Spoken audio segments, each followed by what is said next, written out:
In memory of Murphy Dowie. Prologue. The events I'm about to describe may challenge credulity. I do not blame the reader. Young Goodman Brown wanders these pages. The macabre images, the gothic characters, the perfume from a poisonous garden could have been created with the ink from Nathaniel Hawthorne's pen. But the operative word is could. Edwin Arlington Robinson once wrote that God slays himself with every leaf that flies. I think the same is true of us. I think we cannot understand ourselves until we understand that living is a form of dying. My generation was born during the Great Depression, and for good or bad, will probably be the last generation to remember traditional America. Our deaths may be inconsequential. The fling we had was not. Cursed or blessed with the two faces of Janus, we saw the past and the future simultaneously, but were sojourners in both. And most of us had gone into the night even before we knew the sun had set. In our ephemerality, we were both vain and innocent, as children can be vain and innocent. In our confidence that the evil of German fascism and Japanese imperialism lay smoldering in the ashes of Berlin and Hiroshima, we believed the Republic of Jefferson and Adams had become the model for the rest of humankind without acknowledging the internecine nature of triumphalism. Music was everywhere. Dixieland, Brubeck, R&B, swing, C&W, rock and roll, bird. The amusement piers along the Gulf Coast rang with it. In the hurricane season, when the nights were as black as silk, the waves seemed to swallow the stars and turn the waves to burgundy. They were 5 feet high, hissing with foam, swollen with seaweed and shellfish, with the thudding density of lead, smelling of birth and organic turmoil and destruction. Then suddenly they would lift you into the air, pinioning your arms behind you like Jesus on his cross, and release you on the sand as a mother would a child. It was a grand time to be around. War was an aberration. Bergen-Belsen and Changi Prison were devised by foreign lunatics who wore the uniforms of clowns. A GI with a cigarette lighter that had a sketch on the side of Mount Fuji was a celebrity. But the fondest memories were the drive-in theaters, the formal dances under a silver ball, the summer tuxes and hooped crinoline dresses, the $1.50 corsages and small boxes of chocolate-covered cherries we gave to our dates at their front door, the flush in a girl's face when you kissed her cheek, the shared conviction that spring was forever and none of us would ever die. But illusion is illusion. And the millions of bison and passenger pigeons slaughtered on the plains, and the whale bones that still wash ashore on the New England coast are testimony to our anthropogenic relationship with the earth. And for that reason, I have written this account of the events to which I was witness in the year 1962, in the days just before the Cuban Missile Crisis. These events fill me with sorrow and give me no peace. They also make me question my sanity. But they occurred, and others can reckon with them or not. I said Goodman Brown found his way into this story. That's not quite accurate. I believe the human story is collective, that we write it together, but only a few are willing to recognize their participation in it. T.E. Lawrence described the aftermath of the Turks at work in an Arabian village. I have never forgotten the images, and I have never forgiven him for implanting them in my memory. At the conclusion of this story, I hope I have not done that to you. Chapter 1. Many years ago, knocking around the American West was quite a gig. Think of running alongside a boxcar, your heart bursting in your chest, slinging your duffel and your guitar inside and jumping in after them, and then 2 hours later descending the Grand Divide your head dizzy from the thin air, grizzly bears loping alongside the grain cars. The side door Pullman didn't cost a cent, and what a show it was. An orange moon above a Kansas wheat field, the iridescent spray of wheel lines, the roar of a stream at the bottom of a canyon, the squeak of an irrigation valve at sunset, the cold smell of water seeping through a walnut orchard at evening tide. Colorado had strange laws back then. Hitchhiking or hopping a freight could cost you 6 months in the can or on the hard road. The consequence was that bums and migrants riding a hotshot into Denver could get into the state but not out, so Larimer Street was overflowing with panhandlers and derelicts pissing and sleeping in alleyways and under the bridges on the Platte. In the spring of '62, I swung off a flat-wheeler at the Denver city limits and slept 2 nights in the Sally, then took a Greyhound bus down to Trinidad and hired on with a big dairy and produce farm that provided cabins and community showers and a dining hall for the workers. The owner was Mr. Jude Lowry. Know why migrants are migrants? There's no yesterday and no tomorrow. Anonymity is a given. Migrants come with the dust and go with the wind. Mortality disappears with a cold bottle of beer and a juke joint. I had non-alcoholic blackouts back then, and because of the life I had chosen, I didn't mind. In fact, the migrant way of life seemed created especially for people like me. Late in August, Mr. Lowry put me in charge of the flatbed and the trailer it towed and told me to round up Spud Caudle and Cotton Williams and start hauling our last crop of tomatoes down to the packing house in Trinidad, which would take us 3 trips. The air was heavy with the odor of insecticide and the harrows busting up the soil and the scattered chunks of ruined melons that looked like red emeralds in the sunlight. But there was another phenomenon at work also. A purple haze in the lee of the mountains, one that smelled of the desert and the end of the season, as though the land wanted to reclaim itself and drive us from its midst. I fired up the flatbed, and with Spud in the passenger seat and Cotton behind the cab, headed down a dirt road for the highway, the knob on the floor shift jiggling in my palm. Spud's face was as coarse as a lampshade and pocked with ringworm scars, his head shaped like an Idaho potato. He always wore a wilted fedora low on his brow and cut his own hair to save money for brothels. He had been on his own since he was 11 years old. 1 mile down the road, he unscrewed the cap on a canteen and filled a jelly jar half full with Dago Red. "You want a slug?" I gave him a look. "Mind if I do?" he said. Mr. Lowry entrusted us with his truck.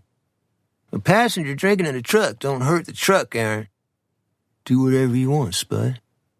He poured the wine carefully back into the canteen, shaking out the last drop. "Why are you so weird, Aaron? I mean, deeply brain-impaired weird." I drove with one hand, the breeze warm on my face, the sky piled with plum-colored clouds above the mountains, backdropped by a molten sun. "You not gonna say anything?" he asked. "Nope." "I know where there's a ginny barn." "A what?" I said. "In Kentucky, that's what we call a whorehouse.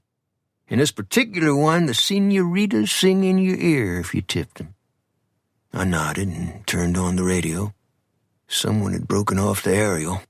I clicked off the radio, my gaze straight ahead. The slopes of the mountains were deep in shadow now, the smell of the sage as dense as perfume.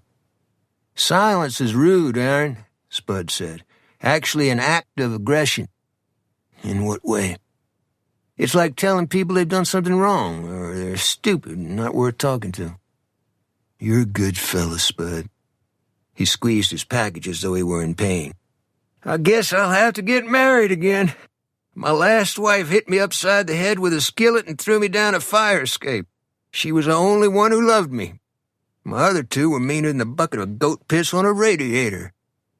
Cotton had unrolled his sleeping bag between 2 stacks of tomato crates and was reading a Classics Illustrated comic book, his head propped up on a pillow that had no cover on it. His hair was silver and grew to his shoulders, his left eye as white and slick as the skin on a hard-boiled egg. He said during the liberation of Rome, he chased Waffen SS miles through the catacombs to a chamber under the Vatican obelisk. There were 3 levels in the catacombs, and the 3rd level, where the SS had fled, was full of water that had been dripping there for almost 2,000 years. He said he had a grease gun and killed every SS in the chamber, the same one where the bones and dust of St. Paul and St. Peter lay inside 2 stone coffins. Spud saw me looking at Cotton in the rearview mirror. "You believe that war story of his? About the Nazis in the catacombs? Wherever?" "Yeah, I believe him," I said. "How come you're so certain?" "Because Cotton doesn't care what people think of him one way or another." "Did you really study journalism at the University of Missouri?" "Yep." "Why are you doing this shit?" "It's a good life." He looked at the countryside flying by the window. "I know what you mean. I love slopping pigs and milking cows before breakfast and chopping cotton from can't see to can't see. You're laugh right, Aaron." Chapter 2. We unloaded at a packing house by the tracks outside Trinidad, then blew a tire and decided to stay over with Mr. Lowry's permission. Not many growers were farming tomatoes anymore, but Mr. Lowry took pride in his produce and yearly rotated his acreage and plowed it with compost and cow manure, and every 5 years brought in a refrigerated load of waste from a fish cannery on the Texas coast. Afterward, the birds picked his fields like seagulls, and sometimes bears came down from the mountains and tore up the rows, but Mr. Lowry's sliced tomatoes were the fattest in the area and bled like beefsteak. When we pulled in at the motel, the sun was a spark in the crevice of 2 mountains, the shadows as long and purple as a bruise. "I'd like to go on a field trip tonight," Spud said. "This truck is not going to a hot pillow joint," I said. "What about you, Cotton?" he said. "What about me?" Cotton said. "What's your vote?" Spud asked. "You can just sit in the living room if you like, or—" "You're always barring trouble, Spud," Cotton replied. The motel we used in Trinidad was clean and cheap and attached to a restaurant with neon cactuses and sombreros and Mexican beer signs scrolled in the windows. The mountains around Trinidad were the deep metallic blue of a razor blade and seemed to rise straight and flat-sided into the clouds. The wind was balmy from the layer of warm air that lifted at sunset from the plateau at the bottom of Raton Pass. Trinidad was a magical city in those days, full of brick streets that climbed into the hills and 19th century saloons where Doc Holliday and the Earps probably drank and slept during the 1880s when they were wiping out the remnants of the Clanton gang. We showered and shaved and put on fresh clothes, then went into the restaurant and ordered plates of tamales and beans and enchiladas and guacamole salad. 4 men were standing at the bar, not sitting, but standing, the way men do when they have more on their mind than just drinking. I thought maybe they didn't like Cotton's long hair or felt challenged by his jagged profile and one-eyed stare and hunched posture and the slink in his walk and the muscles in his shoulders and upper arms that you associate with a former paratrooper. Much earlier in my life, I had learned not to make eye contact with the predators who hang in late-night bars, particularly the ones with jailhouse tats who are closet sadists and can't wait to rip a college boy apart. I kept my eyes on my food and glanced at the bar. The 4 men were sitting on stools now and watching Have Gun, Will Travel on a black-and-white TV. Spud couldn't keep his eyes off our waitress. Neither could I. Her hair was thick and clean and as bright as a new penny. Her skin without a blemish, like the inside of a rose. Her legs long and tapered, her pink uniform tight across her rump. "Y'all want anything else?" she said. "You from Texas?" I asked. I used to be. You gonna have dessert? No, ma'am. I will if he won't, Spud said, his eyes lighting. I'll eat anything that's sweet. With both hands. Any way I can get it. What you got, girl? She handed him a menu. Try reading the list under desserts. She was standing inches from me, her hip brushed against my shoulder. Could I have another Dr. Pepper? I said. You bet, she said. Ice cold. It was dark when we walked out to the parking lot. Our truck was in the shadows close by the motel. Spud was picking his teeth. Cotton was licking down the seam on a hand-rolled cigarette. The stars were white and cold and so numerous they looked like refrigerated smoke arching over the mountains and down Raton Pass into New Mexico. I looked through the front window of the cafe. Our waitress was writing down the order for a Mexican family in a booth. A little boy was crying in a high chair. She patted his head and put a coloring book and a crayon in front of him. You not gonna let me borrow the truck? Spud said. Nope, I said. Drop me off and I'll find my own ride back. Can't do it, partner, I said. Like you don't have it on your mind, too? He said. I didn't catch that. Ice cold, he said. How old is she, 15? She was probably 19 or 20, but I didn't want to argue. I didn't mean to judge you, Spud. I told Mr. Lowry I'd be responsible for his truck, that's all. So I'll call a cab. Here's a dime, I said. It was a cheap thing to say. Spud was a good soul, as homely as mud, as socially sophisticated as a dirty sock floating in a punch bowl. But secretly, I knew he was a better man than I. He pulled on his dong. Well, the heck with it. In the next life, I'm coming back as a dildo. An 18-wheeler went by, the driver shifting down, the air brakes blowing for the long descent down the pass. The stench from the exhaust stack seemed to violate the perfection of the ink-black sky and the vaporous coldness of the stars and the symmetry of the lighted houses strung through the hills. Then I knew that something was wrong. It was not the semi or Spud's lust or my inability to stop thinking about the young waitress. I saw a sticker on the rear bumper of Mr. Lowry's truck that I hadn't paid attention to before. I saw Cotton's hand move to the side pocket of his jeans, his thumb working at the buck folding knife he carried. A tall, booted man about my age in a coned-up cowboy straw hat with girlish hips was standing 5 feet from us. 3 more men stood behind him, silhouetted against a neon cactus on the cafe window. They were the same ones we had seen standing at the bar. Each of them held an axe handle. One had a blanket draped over his arm. What the hell you guys want? Spud said. Then they were on us, our arms hardly in the air before the first blows rained down upon us. I saw Cotton's half-open knife fall from his hand.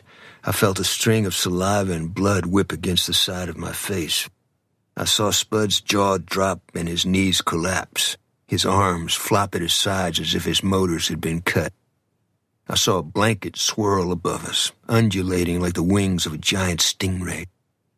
Under the blanket, Cotton's face was pressed against mine, his blind eye luminous, his body trembling with shock, his breath rife with the smell of beer and Mexican food. When the blows stopped, I heard the 4 men walking away, one of them talking about Richard Boone, the star of Have Gun, Will Travel. I got the blanket off my head and stumbled onto the highway as they drove off. I couldn't make out their license number. A beer can flew from the back window and bounced end over end on the asphalt, all the way down the hill. Chapter 3.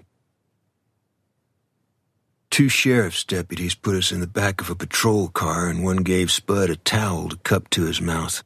I thought we were going to a hospital.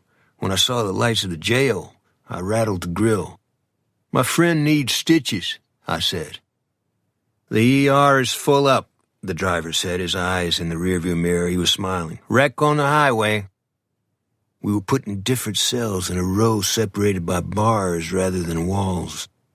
In the morning, we were questioned one by one in a room that had a D-ring sunk in the floor, although we were not cuffed to it. The detective who questioned us was tall and impersonal and wore a drooping mustache and cowboy boots and a short-brimmed Stetson tilted over his eyebrows. "My name is Wade Benbow," he said to me. "Which one are you?" "Aaron Holland Broussard." "You never saw those guys before?" he said. "No, sir." "They just came out of the dark and laid into you? No warning?" "No, sir. No warning."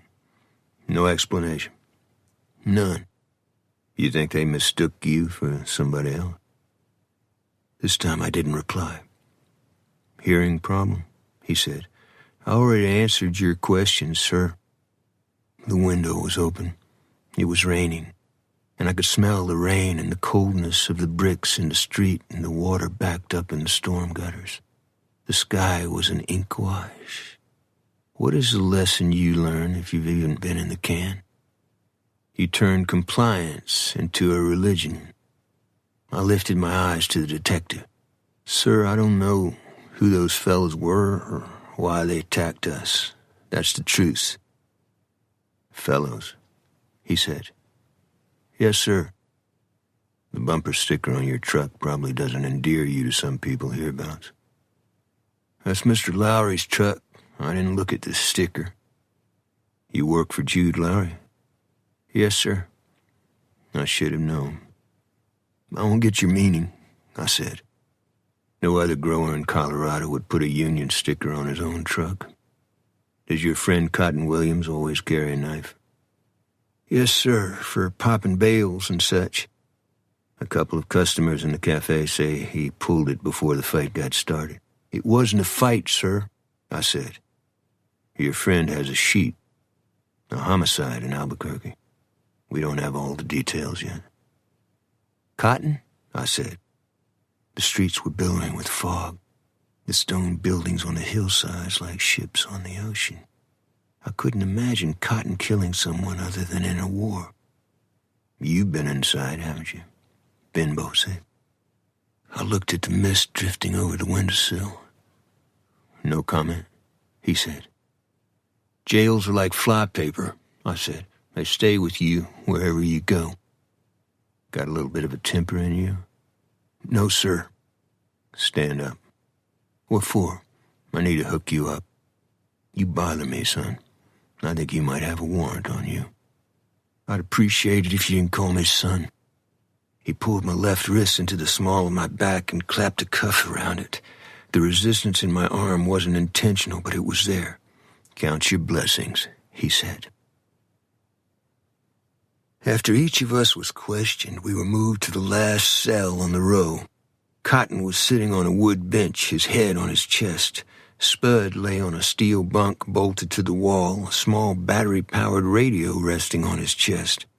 His bottom lip was cut and puffed out of shape, and one cheek swollen the size of a baseball. Carl Ballou was singing "Am I That Easy to Forget" on the tiny radio.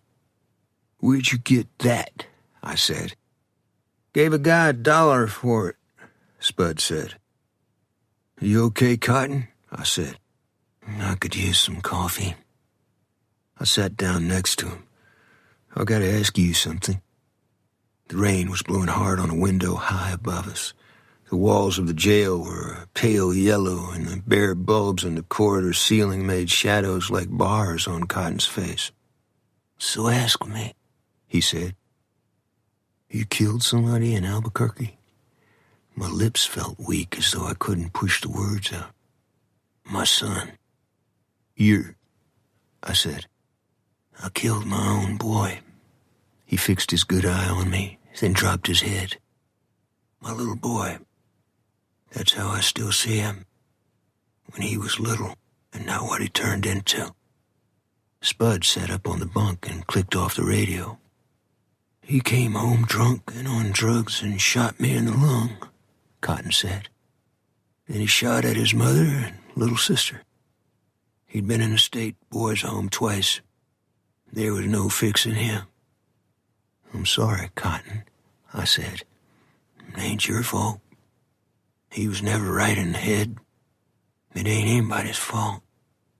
You get the hand that's dealt to you. The trustee stopped the food cart by our cell door and slid styrofoam cups of black coffee and paper plates of hash browns and scrambled eggs through the iron slit in the door. Spud carried them to the bench and put a cup of coffee in Cotton's hand. The trustee said if we eat up, we can get seconds. Cotton pressed the back of his wrist in each eye and stared at nothing, a wisp of steam rising from his cup. That morning, Mr. Lowry came to the jail and got us released. No effort was made to find out who had attacked us, or at least none that I knew of. Spud had to surrender his battery-operated radio to the deputy from whose desk it had been stolen. Wade Benbow had me brought to his office before I was given back my possessions and allowed to leave the building. He was typing at his desk. "The waitress at the cafe left a note for you," he said. He handed me a folded piece of paper. "What's this about?" I wouldn't know. I didn't read it. The paper had been torn from a spiral notebook. The message was written in pencil. "You don't know what you're dealing with. Call me." It was signed Joanne McDuffie, with a phone number under the name. "Kid," Benbow said. "Sir?" "Walk away from this. Don't let a bump in the road put you in Canyon City." Canyon City was the joint. 2 busloads of dirty cops in Denver had just been sent there. He resumed typing as though I were not there. It was Saturday, and the rain was still falling, and clouds of white fog were rising from the downtown storm sewers. Cotton and Spud followed Mr. Lowry back to the farm in the truck, and I stayed in town and called the number Joanne McDuffie had given me. "It's Aaron Broussard," I said inside the phone booth. "Can I see you?" "See me?" she asked. "To talk about the fellows who attacked my friends and me. You said to call you." "I didn't say anything about you seeing me." "Well, I'd like to, anyway." "It's not a very convenient time." "How about tonight?" "I have to work." "Miss Joanne, I'm no trouble." "I didn't say you were." "Who's that?" said a man in the background. "No one," she answered. "I can't just walk away from what those fellows did," I said. "Why do you call them fellows?" "My father never let me use the word guy." She gave me an address. It was several miles outside of town. "When are you coming?" she asked. "As soon as I can. I don't have a car." "You say you're no trouble?" "Not in my opinion," I said. I hung up and pulled back the folding door on the phone booth. The air was bright with a clean, cold smell like dark water dipped out of a rain barrel in winter, perhaps a harbinger that the gifts of the earth are many, all of them waiting to be discovered. It probably sounds like a foolish way to think, but youth is its own narcotic. Its impermanence, our greatest worry and greatest loss. So why put on sackcloth and ashes over the memories we should guard like blue diamonds the rest of our lives? Chapter 4. She lived on a rural road in an adobe-style house with a flagstone porch and a flat roof and cedar logs protruding horizontally from the tops of the walls. There were big, shiny blue ceramic jars on the porch, dripping bugle and clematis vine. An old black Ford pickup was parked in the porte cochere, a fire-engine red Mustang behind it. I stepped under the porch roof and knocked. The rain-washed paint job on the Mustang seemed the only splash of color in the landscape. She opened the door. "You came here on the deck of a submarine?" I thumbed to right. I saw a man seated behind her at a counter that divided the kitchen and living room. "May I come in?" "Yeah, sorry," she said. "I'll get you a towel." Through a side window, I could see a picked cornfield, a 3-sided shed with pigs in it, a windmill ginning with the pump disconnected, a chain rattling against the stanchions. A gray, tormented sky. I could feel the man on the counter stool taking my inventory. There is a radar in men that is seldom wrong. I suspect we inherit it from our fellow cave dwellers. You go to shake hands with a man whose benign face and relaxed posture are totally disarming. Then his fingers curl around yours, and a toxin enters your pores and flows up your arm and into your armpit and stays there like a prelude to a heart attack. "Hi," I said. "Ciao," he said. His boots were hooked on the stool's rungs. He was tall and lean and wore ironed cargo pants and a leather vest with no shirt. His skin caramel-colored and smooth as clay. His hair long and sun-bleached on the tips. His eyes merry. "That's hello in Italian," he said, and winked. "No kidding," I said. Joanne came back with a towel. "This is Henri DeVos, my art professor," she said. "How are you doing?" I said. I took off my raincoat and offered my hand. He did not rise from his stool. He didn't blink either, the way movie stars don't blink. "Are you the fellow who had a bad time of it last night?" he said. "Nothing of historical importance," I said. "Glad you weren't hurt too seriously. I'd leave the buggers alone." "I didn't bother the buggers." "Bravo! That gives you the moral high ground," he said. I'd let it go at that. I nodded, my gaze in neutral space. "What I mean is, they're anachronisms who have no other place to go," he said. I folded my raincoat and placed it on the floor by the door, my back to him. I was never good at hiding my feelings. "They're victims?" He grinned, his eyes indulgent, warm, lingering on the edge of kind. He was obviously a pro and not one to take the bait. "Do I have it right, sir?" I said. He sniffed and took a breath as though caving into social necessity. "Their own karma will catch up with them. That's all I was saying. No great message there." "Like karma caught up with Joseph Stalin," I said, "or Hirohito. Boy, those suckers paid the price." He grinned and looked at Joanne. Then I saw it. The flash in the corner of the eye, the deferred longing, the predator that would have to wait for another day. "I have to be going," he said, "but we're on for tomorrow, right?" "Sure," she said. "Atta girl," he said. He looked at me. "Can I give you a lift?" "I can walk," I replied. "You enjoy sloshing around in stormy weather, splashing through the mud puddles, that sort of thing?" "Actually, that's why I do farm work. I don't like to be crowded." "Sending out warning signals, are we?" "Does your faculty do student home calls on the weekend?" I said. "I live not far from here.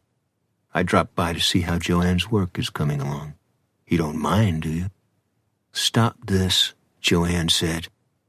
"Let him talk," DeVos said. "I have the feeling Aaron is a complex man. Perhaps writing a book on the migrants? Taping folk songs, the John and Alan Lomax routine?" "Not me," I said. "I have a Gibson guitar and play it badly." "Oh, humble man." I could feel a pressure band tightening along the left side of my head. Behind my eyelids, I saw DeVos undressing Joanne, putting his lips on her breast, sliding his hand down her stomach. These were the kinds of bizarre images I saw inside my head with regularity. They made me wonder if I was perverse or impaired. The room was swaying. I looked out the window. "Are those neighbors' pigs?" "I wouldn't know," DeVos said. "I know everything there is to know about pigs," I said. "Hamps, Yorks, Hamp Yorks, York Hamps, Poland China, Chester Whites, Red Wattles. Let's take a walk out to the pen. You might want to paint them. It's probably cheaper than hiring nude models, or do you use your students for that?" "Leave," Joanne said to him. DeVos got off the stool and picked up an Australian Army campaign hat that rested crown down on the counter. He fitted it on his brow and tightened the chin strap. "Our friend here is an all right fellow," he said to her. "He's had a rough go of it, and I can't blame him for his feelings. Give me a ring later, and we'll talk about your new work. It's marvelous." My stomach was roiling. But the problem wasn't his. I had allowed him to be magnanimous at my expense. He opened the door, then turned and gave her a thumbs up, the rain blowing a nimbus around his head, wetting his skin, the warmth in his eyes and the sensuousness in his mouth undisguised. I felt like a voyeur. Joanne watched Davos drive away in his Mustang, then slapped a legal pad on the counter and began writing with such intensity and anger that the lead in her pencil broke. "What are you doing?" I said. "What does it look like?" She started writing again. "Darrell Vickers led the attack on you. His father's name is Reuben. He's worse than the son. They're both buckets of shit. I'm sorry I offended your friend, or whatever he is. Don't worry about it." Meaning I should toggle along? Her face was heated, and she curled her nails into the heels of her hands like someone who wasn't used to getting angry. "Don't go near the Vickers family. You'll lose." "You're really a painter?" My words seemed to break on her face. She was wearing tennis shoes without socks and a denim shirt that hung over a frilly white dress printed with wash-faded pink roses. There was a mole by the side of her mouth and freckles on the backs of her hands. "I lied to your friend about writing a book," I said. "I wrote a novel that has been rejected all over New York." "Why didn't you tell Henri that?" "If you have faith in your gift, you don't talk about it with people who've never paid any dues," I said. There was a sun porch off the living room, an easel by the picture window, a tarnished silver glow in the sky above a mountain that looked made of slag. "Can I see your work?" "What makes you think Henri has never paid dues?" she said. "He thinks he's better than other people. Only one kind of person does that, somebody who hasn't gotten his ticket punched." Her bluish-green eyes were sullen and receded in her face, perhaps because she wanted to show me her art but felt it would be a betrayal of a friend. "How do you recognize a real painter or writer? They're monks, no matter what they pretend to be." "I don't like people staring at me," she said. "I came here because I needed to thank you for coming to the jail," I said. "You're brave, Miss Joanne. It's written all over you." She looked at me uncertainly, her lips parting, her eyes focusing on me as though I were not the same person who had walked in unannounced from a storm and immediately become a harbinger of trouble in her life. She drew in her breath, a flush of color like the petal of a broken red tulip on her throat. "I've got to make a confession also," I said. "I'm 26 and a failed English instructor, and with justification some people would say I shouldn't be hanging around a girl your age." "I'll decide who hangs around me and who doesn't. Could I look at your paintings?" "Help yourself." The light was poor on her sun porch, the barren landscape a playground for dinosaurs, a solitary hill in the distance that resembled a dead volcano, the sun a gaseous imitation. She walked among her paintings and turned around slowly. The hem of her dress fluttered from the warm air of a floor fan. There was a softness around her mouth that made my heart ache, and I knew I was straying into a situation that was wrong-headed and maybe exploitive. "I was drying my canvas when Henri came over," she said. "I paint things not many people care about. Maybe they're not that good. Henri is the only one to see them. What do you think?" She picked up a canvas that was propped against the wall and held it up for me to see. "This is one of a dozen on the same subject." I wasn't ready for it. The intensity and depth of the image made my stomach clench. I wanted to scrub it from my mind so I would not have to view it in my sleep. The canvas had become an entryway into a ragged pit in the earth where 11 children and 2 women were assembled like a church choir, their heads shaped like darning socks, backdropped by smoke and flames, their mouths black holes, their screams trapped under the paint.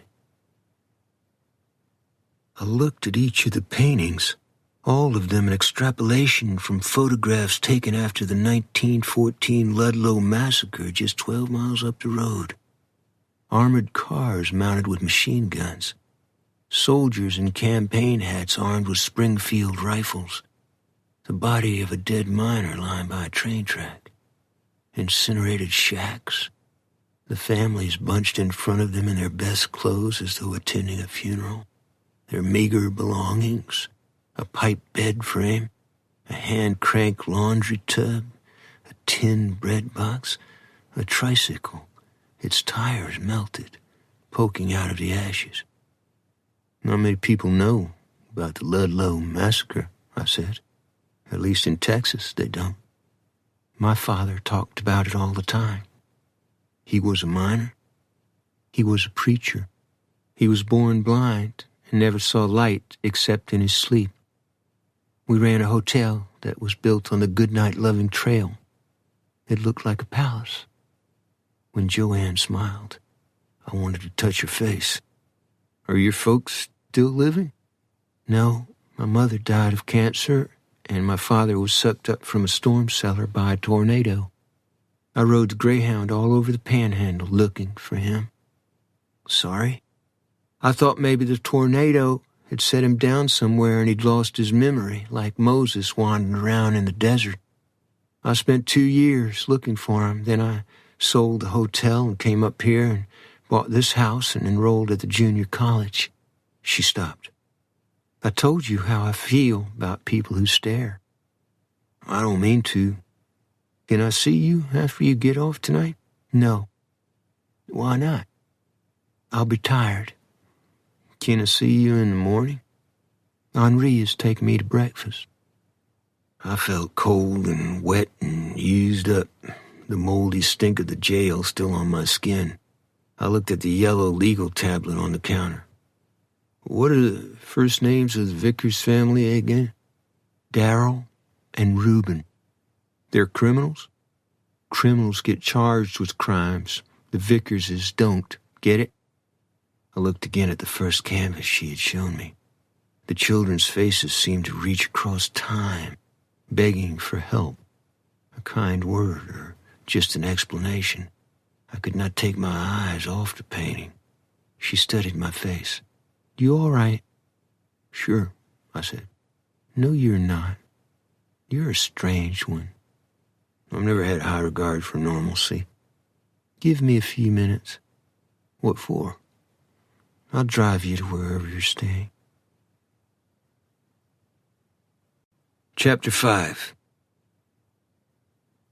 Sunday night, I told Spud and Cotton who our attackers were. On Monday morning, we'd just taken a break from cleaning and harrowing 20 acres split by a creek lined with cottonwoods when we saw a dirty yellow race car turn off the 2-lane and come hard down the road, troweling a flume of dust so thick it blotted out the sun. The race car was dented and had a big black number 7 painted on the hood and the driver's door. Mr. Lowry was standing with us under a solitary cottonwood tree by a creek bed, drinking from a tin cup he'd just filled from our water cooler, one that had a block of ice floating under the lid. He was a handsome man with thick white hair and the chiseled features I always associated with the Revolutionary soldiers who fought at Breed's Hill. A Rotary Club article in a local newspaper said he had migrated from Massachusetts to Colorado after his return from World War I. The article said he was a recipient of the Medal of Honor. Mr. Lowry never argued or demeaned and reminded me in many ways of my father, who had been at both the Somme and the Marne. Who's that? Cotton said. Reuben Vickers and his son, Mr. Lowry said. We are not going to have trouble with them, are we, Cotton? Cotton sipped from his cup, his good eye like a solitary marble on a plate. Cotton, Mr. Lowry said. It won't start on my account, Mr. Lowry, Cotton said. What about you, Spud? Mr. Lowry asked. Spud's eyes were half-lidded. You could never tell what Spud was thinking. Most of the time it was about women. But he came from East Kentucky, and I believed on occasion his thoughts wandered into the dark hollows of his ancestors. They hurt us pretty bad, Mr. Lowry. It's not fair what they got away with. I'm asking if you'll put your trust in me for the next few minutes. Yes, sir, if that's what you want, Spud replied. What about you, Aaron? Mr. Lowry said. The cottonwood leaves were clicking in the sunlight. Mr. Lowry didn't have to wait long for an answer from me. I grew up in Texas and Louisiana and knew better than to mess with rich and powerful people, particularly in the oil business. You're the skipper, Mr. Lowry, I said. Well, good enough, fellows, he said, his gaze lingering on me, perhaps not entirely convinced. The race car pulled onto the grass and into the shade. Reuben, the father, cut the engine and got out. His son, Darrell, followed, but not until his father had closed the driver's door. Darrell closed his own door quietly, snicking it tight as though trying not to draw attention. His cheeks and throat were patinaed with soft red stubble, his coppery hair freshly barbered and bright with light oil. He reached behind the seat and lifted up a cone straw hat and put it on, his face shadowing as though he had taken on another persona. What can I do for you, Reuben? Mr. Lowry said. Reuben Vickers was probably no more than 5'9" and had the wiry muscularity of a man for whom physical work was a religion. He wore sandals and a plain beige short-sleeved shirt and unironed brown slacks that flattened against his body in the wind, the kind of dress a self-made and socially indifferent man would wear every day of the week without remembering he'd put them on. His expression was a different matter. It was a lightning bolt, a permanent emotional disfiguration, the flag of a man who kept the wounds green unto the grave. A detective came to our ranch in the middle of dinner, he said. His name is Wade Benbow, know him? Seems familiar. What did he do? Mr. Lowry said. He said somebody here accused my son of attacking your workers, Vickers replied. I knew then that Joanne had given the name of Darrell Vickers to Detective Benbow because I had not. Point out the liar who did that, Jude, Vickers said. I could hear the tree rustling above us. Cotton was sitting on a stump. He lit a hand-rolled cigarette and blew out the paper match and puffed on the cigarette. The smoke broke apart in the silence. Cotton spat between his legs. You have a mark on your face, Darrell, Mr. Lowry said. Did someone strike you? That man right there? The one with the dead eye? Darrell replied. Cotton looked asleep, his cigarette hanging between two fingers. You there, Vickers said, with the Bull Durham. Cotton cleared his throat and mumbled. Vickers' face twitched as though a fly had landed on it. What did you say? Cotton shook his head as though distancing himself from his own words. I asked you a question, boy, Vickers said. Go easy there, Reuben, Mr. Lowry said. Cotton Field stripped his cigarette and let the tobacco and paper blow away, then rose from the stump and looked at Vickers. That's your son, is he? Who does he look like? Vickers said. The disjointed glare in his eyes had frozen, as though he knew he had stepped across a line into unknown territory. Then you raised the goddamn liar, Cotton said. Darrell stepped forward. He was taller than his father, his body flaccid, love handles on his hips, his navel showing above his belt buckle. His father took hold of his arm. Stay put, son. Are the other ones here? This guy just called me a liar, Daddy. We'll make sure he regrets it. Do you see the others or not? Those two by the water can, Darrell said. I won't allow this, Reuben, Mr. Lowry said. My grandparents pioneered the land you're standing on, Jude, Vickers replied. They were burned to death by the Comanches 3 miles from here. You will not lecture me, and you will not bring your unions and your politics into the lives of my employees. It was the bumper sticker on my truck, wasn't it, Mr. Lowry said. What are you talking about? Your son and his friends punished 3 innocent men for driving a truck that had a United Farm Workers sticker on it. Don't start what you can't finish, Jude, Vickers said. Mr. Vickers, I said. What? You're wrong, I said. Who the hell do you think you are? He said. I think you know the truth, I said. I also think you hit your son in the face. What's your name? He said. Aaron Holland Broussard. Vickers chewed on the edge of his lip, nodding. Stay here, Mr. Broussard. He went to his car and dipped his arm between the driver's door and the seat, then marched toward me, a horse quirt in his right hand. Mr. Lowry tried to stand in front of him, but Vickers knocked him aside. Don't you hurt that man, Reuben, Mr. Lowry said at his back, off balance, holding one hand to his chest. I was standing on a slope. I could hear the other workers stepping away from me. Vickers was coming straight at me, striding out of the sun's brilliance into the spangled shade under the cottonwood, his face a feral knot. I kept my hands at my sides, my eyes on his. I heard Mr. Lowry cry out, but his voice was lost inside a gust of wind that turned the cottonwood tree into 1,000 green butterflies. Vickers slashed the quirt down across my eye and cheek and mouth. Then he hit me again and again, each blow taking away the pain from the previous blow. I didn't move, not even to raise my arms.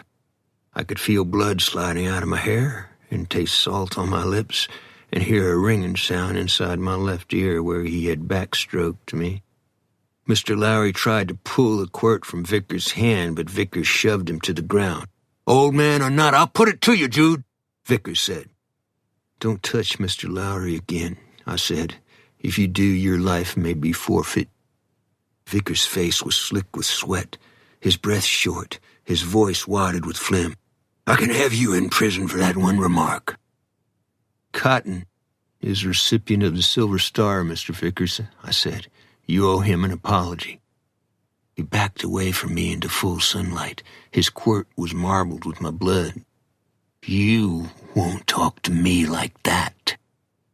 I think you have a black soul, sir, I said. He seemed to flinch as if struck by an invisible hand. He turned in a circle, the quirt shaking uncontrollably in his hand. Then he pointed it at me as though he had forgotten where he was. I can flay you alive. You're a bully, Mr. Vickers. I also think you carry an incubus, one that will cost you your soul. He wasn't ready for it. His face seemed to crumple, like a sheet of paper curling above a flame. His lips were shaking, the top of his exposed chest printed with green veins. He turned to Mr. Lowry. You'll pay for this, Jude. Get off my land, Reuben, Mr. Lowry said. Never enter it again. This is not over, Vickers said. No one talks to me like that. Aaron is right, Mr. Lowry said. What you hear is your own evil speaking to you. Be gone with you. Vickers pushed his son toward the car, then got behind the wheel and started the engine.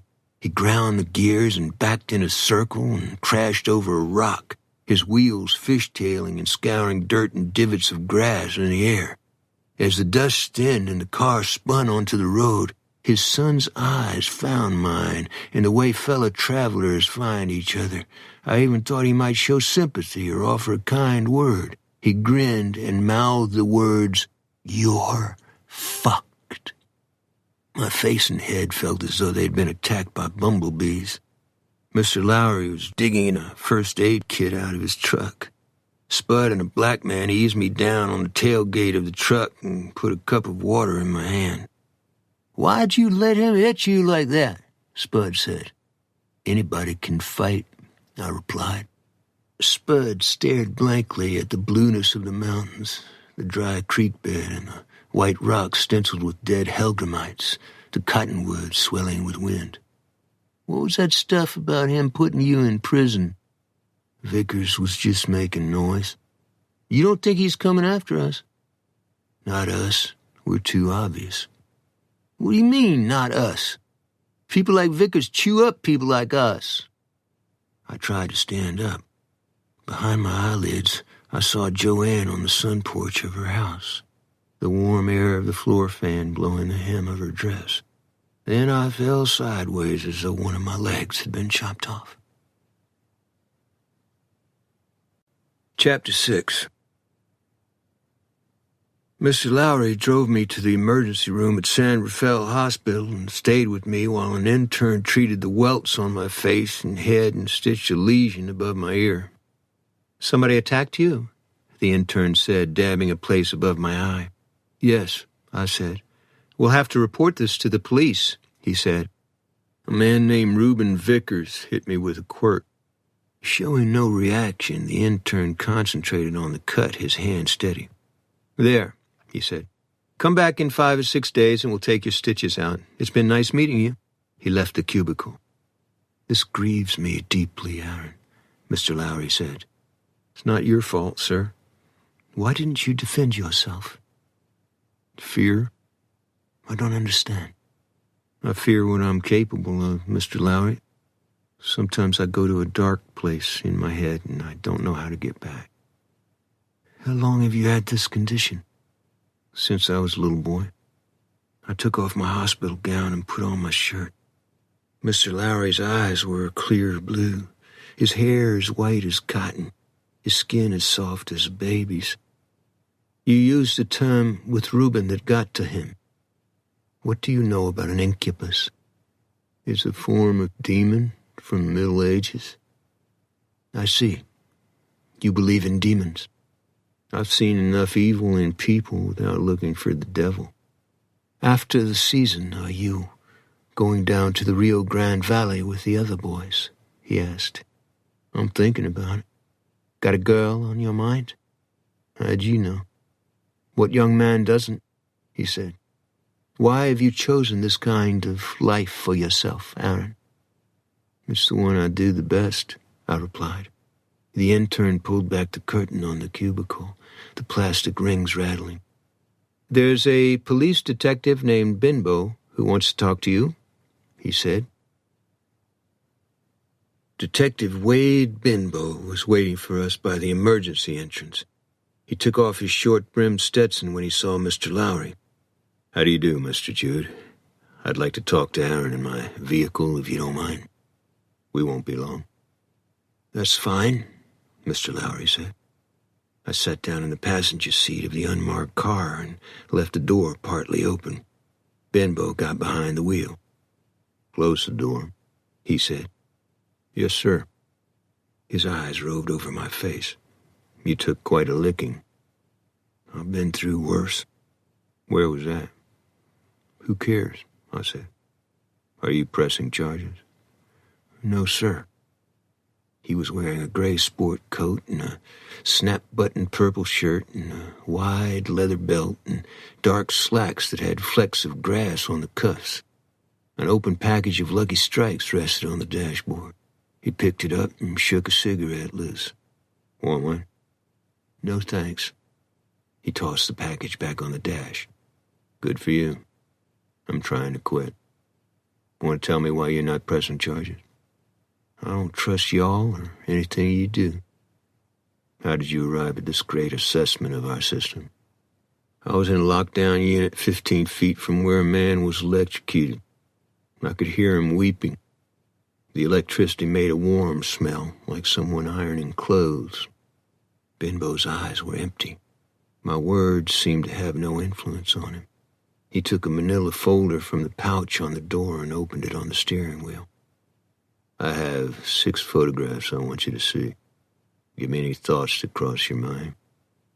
The detective's photos were 8 by 10, black and white, the grotesqueness of the images probably accentuated by a Graflex with a flash attachment.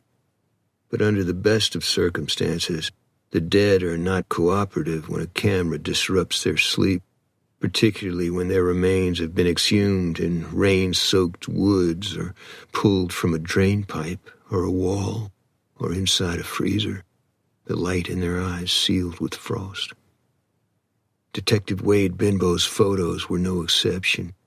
All of them showed the bodies of women or teenage girls, each with a rictus grin or matted hair or fingernails like knife points or clothes that would have to be peeled from the skin with tweezers or eyes that had 8-balled. "Why are you showing me these photos?" I said. "I've got a hang-up. I don't like men who kill women and young girls. Where'd these murders happen? Within 200 miles of here, in both Colorado and New Mexico, over a period of about 3 years. How'd they die? If I tell you, you'll wish I hadn't. I don't understand why you're singling me out. He leaned across the seat and removed an envelope from the glove box and took a color photo of a little girl from the envelope. She was smiling and had braces and bright yellow hair. A grape snow cone was clutched in her hand. Her cheeks were red and looked heated as though she had just come from play. "Who is she?" I said. "My granddaughter. She was 12 years old. Her body was found south of Pueblo." "I'm sorry." "Before the run-in at the cafe, you never had any contact with Darryl Vickers?" "Not that I remember." "Say again." "I have blackouts." "That's a little different from what you told me before." "Sir, I'm done with this." "Would you like to see the picture of my granddaughter when she was lifted out of an oil tank?" "I'm not the cause of your problem." "I'm glad you cleared that up for me." He slipped the photo back in the envelope, his fingers shaking. Darryl Vickers lived with his mother in Denver when he was a child. A girl on the next street was asphyxiated in an abandoned refrigerator. Darryl was seen with her a few hours earlier. "Why do you keep telling me about Darryl Vickers?" "Because I think Darryl killed the little girl. Because I know he and his friends are muling dope from the border. Because I want you to wear a wire." "I won't do it." "That's your final word." "Want me to write it into dust on your dashboard?" "Get out of my car." Mr. Lowry told me to take 3 days off with full pay and drop me off in his big Buick at Joanne's house. He stuck a $20 bill in my shirt pocket. "What's that for?" I asked. "Get yourself some fresh clothes and take your girlfriend to dinner and a movie." "You don't have to do that, Mr. Lowry." "You're a good boy, Aaron. So is Spud, and so is Cotton. Fellows like you are the salt of the earth. Don't let anybody tell you different." Then he drove away. I walked up into the shade of Joanne's porch. I had called earlier, but had mentioned nothing about my encounter with Reuben Vickers. Yesterday, I'd taken Joanne to breakfast, then had returned to the Lowry farm. I probably hadn't spent more than an aggregate of 3 hours with her. I'd not even held her hand, yet I felt I'd known her for years. Know the song "Born to Be With You" by the Chordettes? I couldn't get it out of my head. I wanted to hold her against me. I wanted to smell her hair and kiss her neck. I wondered if I was going crazy. She must have seen me out the window. She jerked open the door. "What happened to you?" I straightened out Reuben Vickers and his son. "Mr. Lowry said I should take you to dinner and a movie." "You look like you climbed out of a concrete mixer." Before I could answer, she pulled me inside, glancing back at the 2-lane state road as she shut the door. "What's going on?" I asked. "My boss called this morning and said he had to let me go." "Why?" "My art classes caused too much conflict with my schedule." "It's a lie." "Did you tell him that?" "What do you think?" "He said I was a good girl and he didn't want to hurt my feelings." I sat down at the counter. The furniture in her living room was made of leather and sanded driftwood, the rug woven with a black and red and blue Indian design. Everything about her house was immaculate. I wondered how any grown man with a teaspoon of charity or self-respect could do such harm to such a good young woman. "Does your boss know Reuben Vickers?" I asked. "I don't know." "I'd like to talk with him." "My boss? Stay away from him." "You lost your job because of me. What's his telephone number?" "Right now, I'm eligible for unemployment. Don't piss him off. He'll challenge my application. You want a beer or a soda?" She opened the icebox door and bent over and began rattling bottles and cans around. She was wearing a long-sleeved black western shirt with roses on it and a braided cloth belt and baggy blue jeans that exposed her baby fat. "Did you hear me? What do you want to drink?" "A soda," I said, the words tight in my throat. She uncapped a Coca-Cola for me and a Tuborg for herself. She tilted the bottle to her mouth, the sunlight through the window sparkling inside the amber glass, the foam sliding down her throat. There was something wrong in the image, though, like a painting that contains one incongruous detail. She blew out her breath.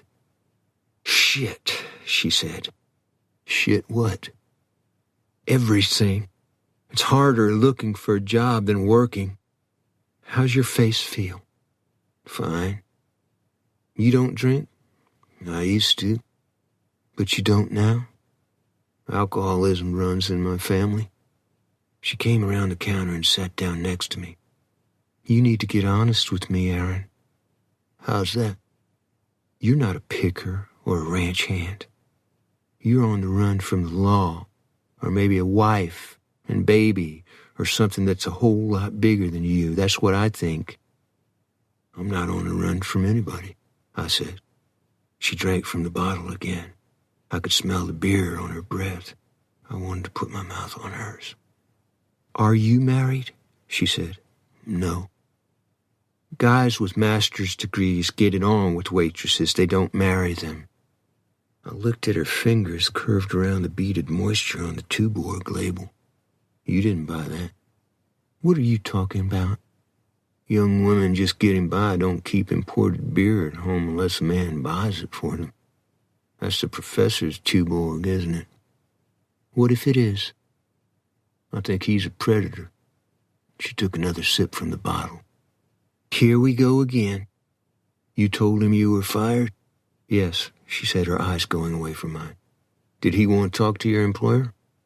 "Like I said, it wouldn't do any good. It would just cause harm." "Did he ask if he could?" "No." She went to the sink and poured the beer down the drain, then dropped the bottle in her trash bag under the sink. "You sure know how to rain on the parade, even when there's no parade to rain on. When you let me in, you looked out at the road like you were worried." "I don't remember." "You think Reuben Vickers might be sending someone out here?" "It's a very good possibility." "I feel bad about what's happened to you, Joanne." "Come here." "What for?" She ripped an ice tray from the freezer compartment and dropped it into the sink. "Get the ice cubes out. I'll get a towel and a rolling pin from the pantry. Give me any more trouble and I'll use the rolling pin on your head."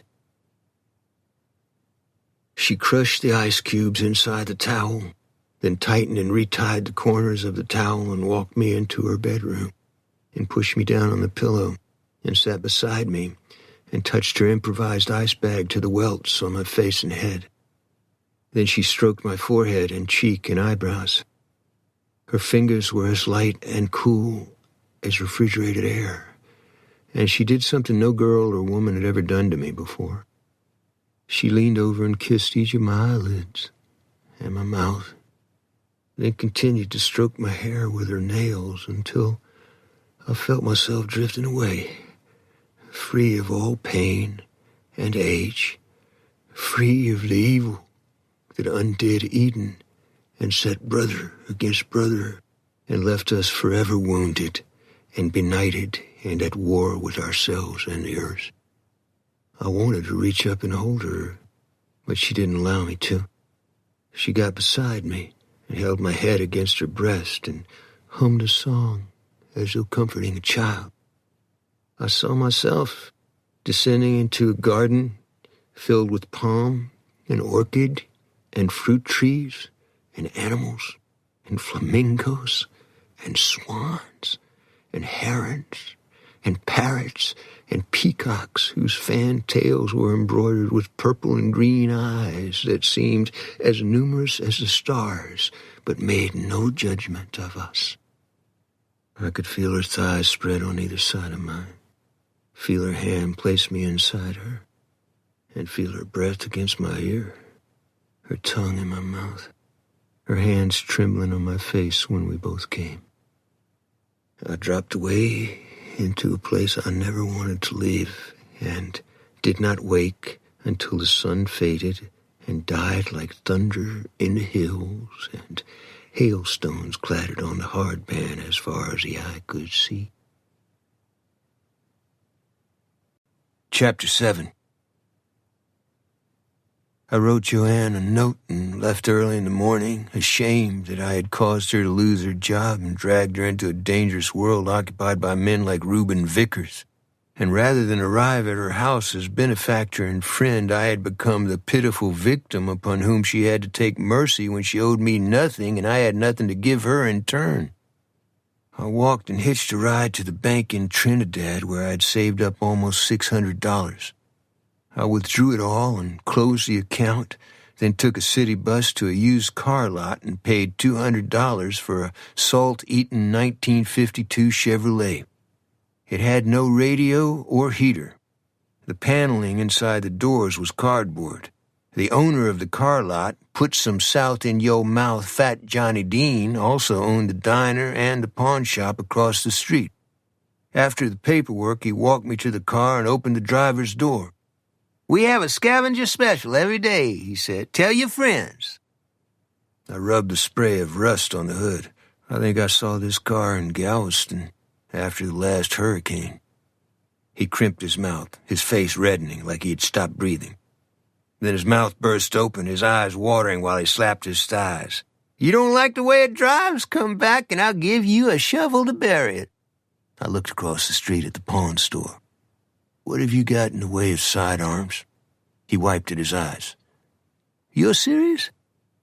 "I can go $35 for a quality piece." His eyes held mine. The humor had gone out of his face. "You want a gun for personal protection?" "Maybe." "Follow me. Watch the traffic. People tend to run the light." 5 minutes later, he placed 4 pistols on the glass top of his display counter. I picked up a .38 snub-nosed police special and released the cylinder and rotated it and looked through the barrel, then snipped the cylinder back into the frame. The bluing was worn, the wood grips grainy and dark with oil, but there was no pitting inside the barrel, and the cylinder locked solidly in place when I cocked the hammer. "How much?" I said. "I need to get 50 on it." 35 is all I can afford." He fed a stick of gum into his mouth and shook his head. "Can't do it." 40 for the gun and a box of shells. He smacked his gum, his eyes on mine. "You look like you walked into a window fan." "So?" "You scare me. You fixing to do some payback?" "I got a rodent problem." He started to drag the revolver off the counter. "There are people out there who'd like to put me in a box," I said. "Son, I don't know who you are, but you sure know how to put a blister on a man's conscience." I drove to Joanne's house, but she wasn't home. I put $100 and a note in an envelope and slid it under the door. The note read, "I hope this will tide you over." I bought clothes and a toothbrush and toothpaste and a razor and checked into a motel at the top of Raton Pass. I peeled back the covers on the bed and lay face down without undressing and fell instantly asleep, one arm touching the floor, one hand clutching the .38 special under a pillow, each chamber loaded with a hollow point. I never liked sleep. It took me to too many bad places. Late at night, my parents fought when my father came home from the ice house, feeling his way along the wall to their bedroom door, which my mother kept closed when he was drinking. Their words were muffled, like shards of anger rising and falling inside a pool of dark water. After I grew older and lost my best friend, Saber Bledsoe, at Pork Chop Hill and my father in a car accident, I knew that sleep would always be my enemy, forcing me to look at images that may have been dreams or chillingly replications of real events that took place during one of my blackouts. I mentioned earlier that they were not chemically induced. Sometimes, during a blackout, I got my hands on alcohol and went genuinely insane, shouting at people in the street. Once getting into it with Green Berets in a Lake Charles roadhouse, once fighting with cops. In the aftermath, I would be terrified at the fate I could have suffered. My darkest hours came when I was in a deep sleep and a motion picture projector clicked on and lit up a screen inside my head I couldn't flee. The worst images on that screen showed Saber on a godforsaken hillside in July '53, writhing inside a burst from a Chinese flamethrower, his mouth wide as though he were calling out to me, his arms extended, begging me to take him home. I showered and shaved and called Joanne in the morning. "Hey," I said. "Hey," she replied. "Can you have breakfast with me? I have to look for a job. I won't be able to get compo." "Compo?" I repeated. "Unemployment compensation. My boss says I quit. It'll take 2 months for me to get a hearing." "Did you get the envelope I put under the door?" "Yes, that's nice, Aaron, but I can't take it." "You have to." "No, I do not." When I entered puberty and the problems that go with it, my father gave me a brief admonition on the subject and never spoke about it again. Women are God's greatest creation. So are young girls. No matter what they do, never show them disrespect. When you find one who won't give up her principles at gunpoint, never let go of her. "When can I see you?" I said. "I have to be back at the farm by tomorrow evening." "Aaron, I hope I haven't misled you." "I don't understand," I said, my heart sinking. "I have ties to Henri." "What if I drop by his office and tell him he's untied?" "That's not your choice to make." "I think he's a bum. Not like the bums I've met on freight cars, just a bum." "I can't believe the way you talk about people." But I could tell she was on the edge of laughing, and I felt like flowers had just bloomed all over my motel room. "Hey," I said. "Hey, what?" "You've got to have dinner with me tonight. I bought a car, a scavenger special." "A what?" "I'll cruise by at 6. I changed the oil in the Chevrolet and filled the tank and wiped the inside clean and drove to the Mexican restaurant from which Joanne had been fired. The lunch crowd was just drifting in, the owner guiding them to tables and handing out menus. He wore a dark blue suit with stripes in it and a soft lavender dress shirt and a plum-colored tie and a red carnation in his lapel. His teeth were small, like kernels of white corn. His black hair shiny and swept up in a pile. His eyes feverishly attentive to his waitresses, his fingers snapping when need be. I walked up behind him. "Could I speak with you, sir?" His eyes locked on mine. "What do you want?" "Joanne McDuffie didn't quit her job. Why do you want to mess her up with the state employment system?" "I'll call the police," he said. Over his shoulder, I recognized a familiar face. Darrell Vickers was eating at the bar. One cheek puffed with food, chasing it with a Lone Star, a big bubble of foam swelling against the inside of the bottle. He was wearing striped pants tucked inside hand-tooled, multicolored Mexican stovepipe boots. He shot me the bone. I looked back at the owner. "Why didn't you call the cops when Darrell Vickers and his friends attacked us?" I said. He went to the counter and picked up the phone and dialed 0, his eyes never leaving me. Then he turned his back and began talking into the receiver. I went out the door. The day was cool and bright, the wind blowing the way it does on the southern Colorado Plateau at the end of summer. A passenger train dipping into Raton Pass, its wheels locked for the long, screeching ride down the tracks into New Mexico. Behind me, I heard someone coming across the gravel, but I didn't turn around. "Wait up, asshole," a voice said. I kept walking. "Hey, dipshit, want to save yourself some trouble?" the same voice said. I opened my car door and started to get in. Darrell Vickers kicked the door shut. "I'm doing you a favor, queerbait." I brushed the paint where his boot had scratched it. I thought we were friends. You went someplace inside my father that can cost you pain you can't imagine. I dusted off my fingers. My remark about an incubus? Yeah, I've given that some thought. I was mistaken. See, an incubus is a male demon that gets inside a woman. A succubus is a female demon that gets inside a man. Your father has a succubus.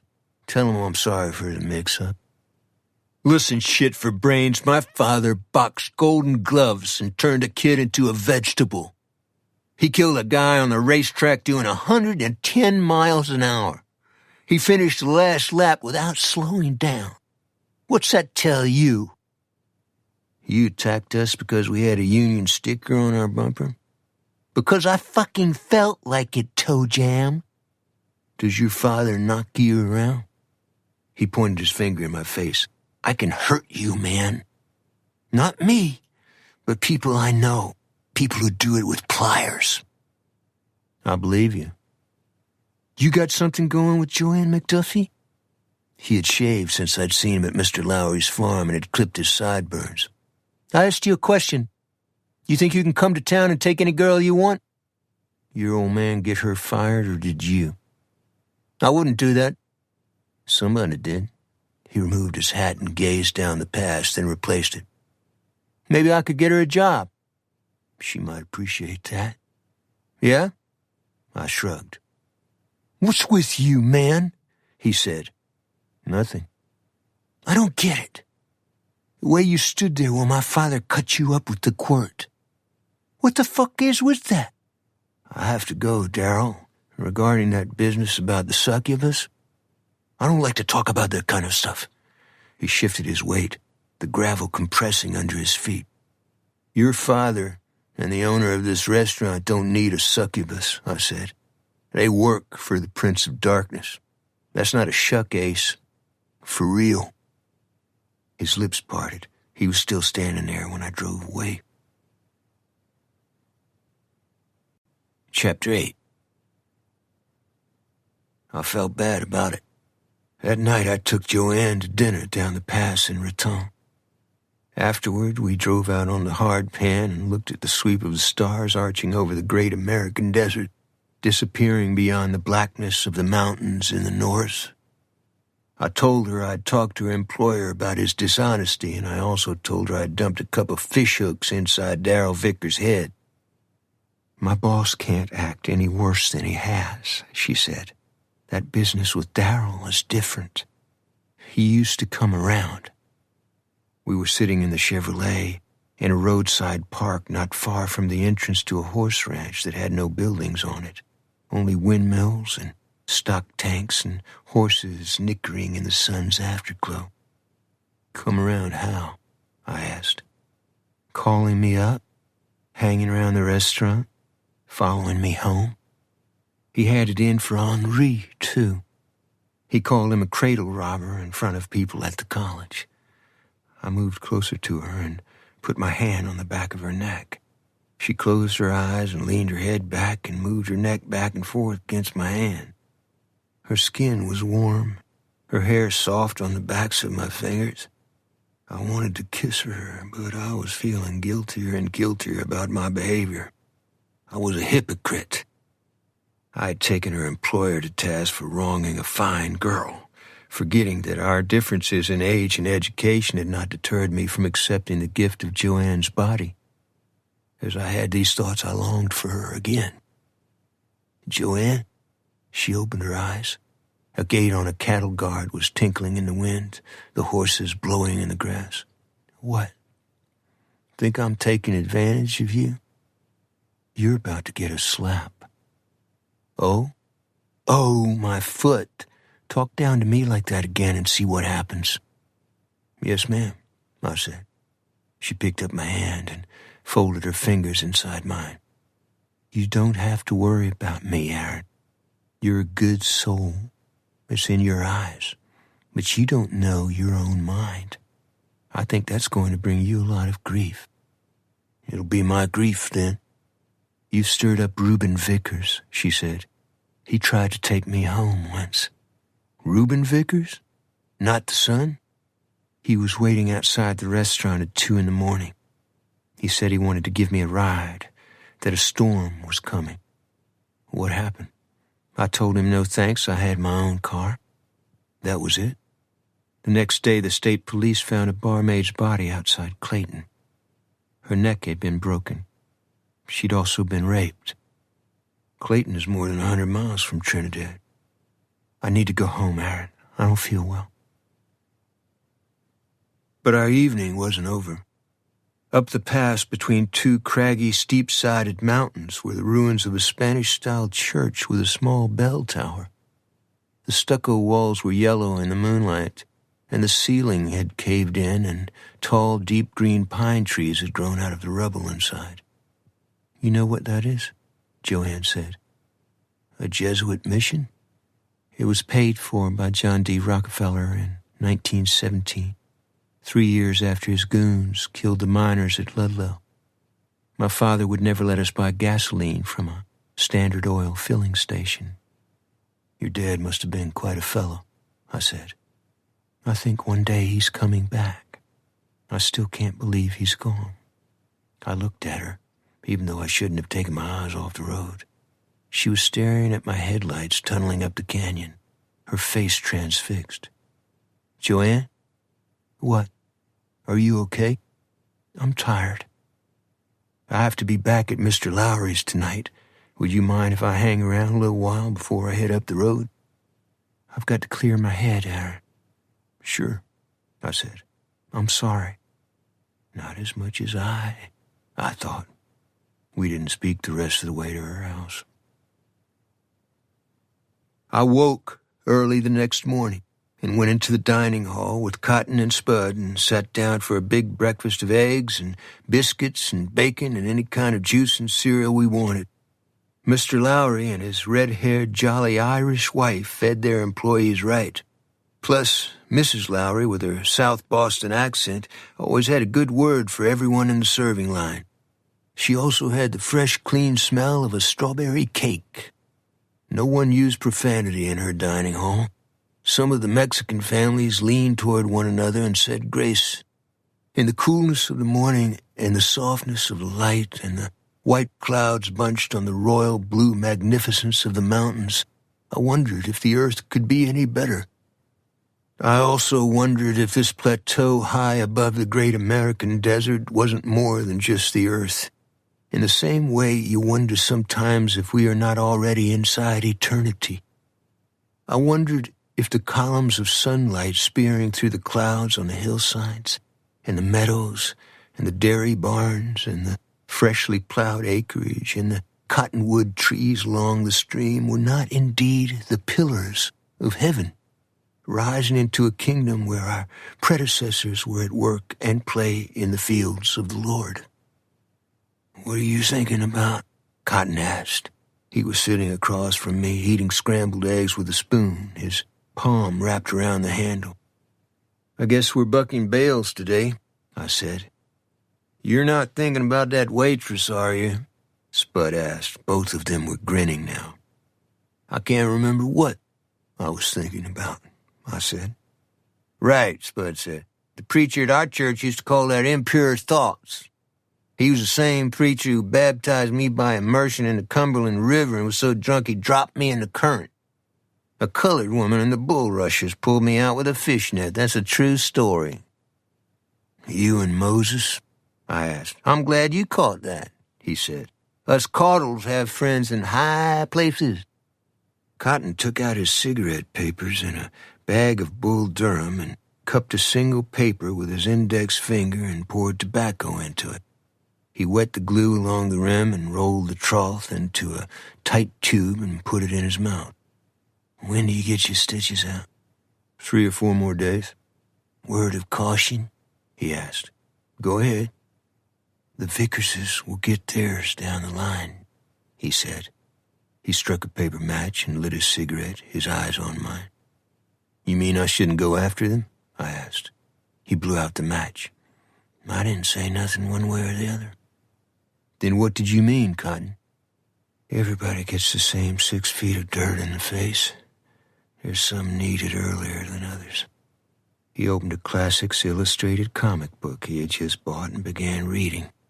Spud's eyes were as big as quarters. Chapter 9.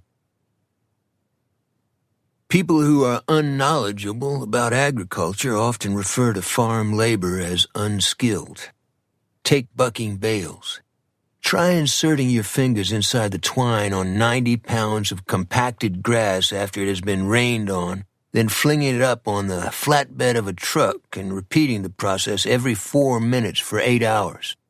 If you want to up the ante, do it in an electric storm. That's not all that's involved. Second-cut hay is usually high octane and can cause pasture bloat in your cows. Bad grass can also sour their milk. Red clover can give Angus the scours or what is called the bloody shits, whichever term you prefer.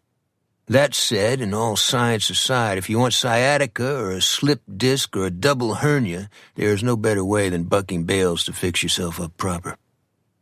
Cotton and Spud and I were stacking them 4 layers high on a flatbed truck driven by a tiny Japanese woman who, regardless of the weather, always wore baggy blue jeans and a denim coat with a scarf tied under her chin and, for extra protection, sunglasses and a straw hat. She wore so many clothes and hats and scarves I wasn't actually sure what she looked like. The breeze was cool and warm at the same time, the leaves on the cottonwoods turning gold and flickering in the sunlight, the shadows of sparrowhawks gliding across the pasture. I wondered if Eden had been like this.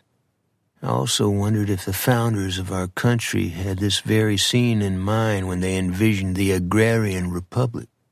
And I wondered if they regretted staining it, just as Eden had been stained when they placed a portion of the human family in shackles and chains and murdered unknown numbers of indigenous people. I guess these are strange thoughts to dwell upon, but they were the thoughts I was having when I saw Detective Benbow in his unmarked car with 2 cruisers coming up the dirt road, thumping across the wood bridge over the stream that rippled as clear as green jello through the entirety of Mr. Lowry's property.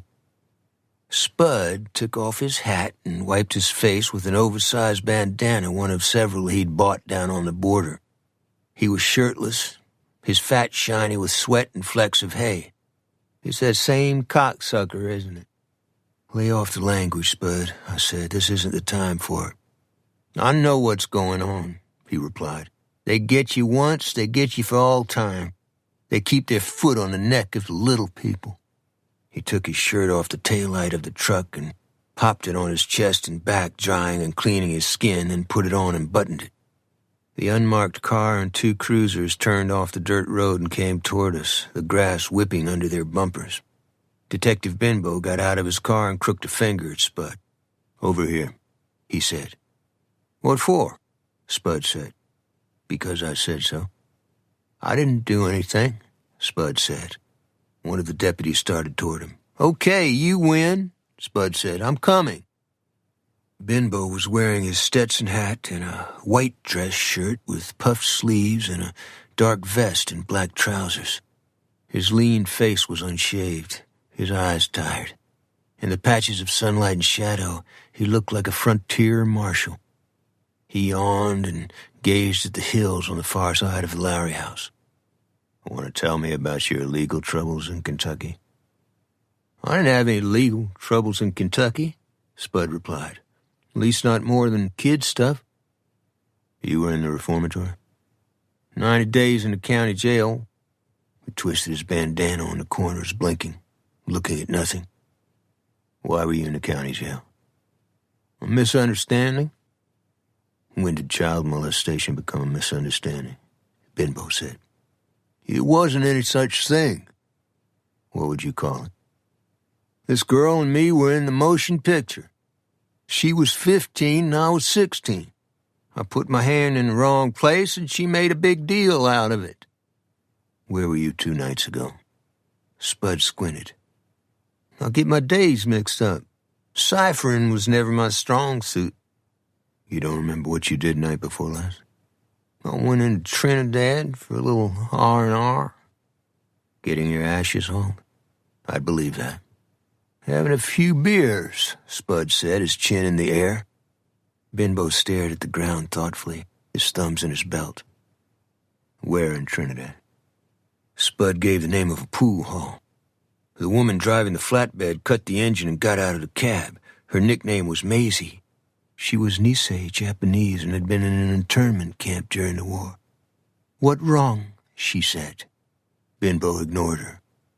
"Were you looking to get even with somebody?" he said to Spud.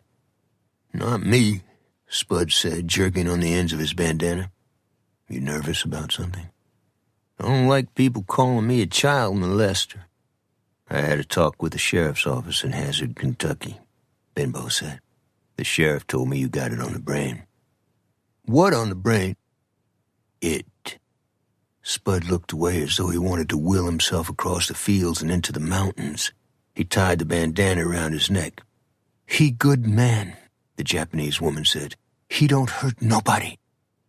Benbow smiled at her, then turned back to Spud.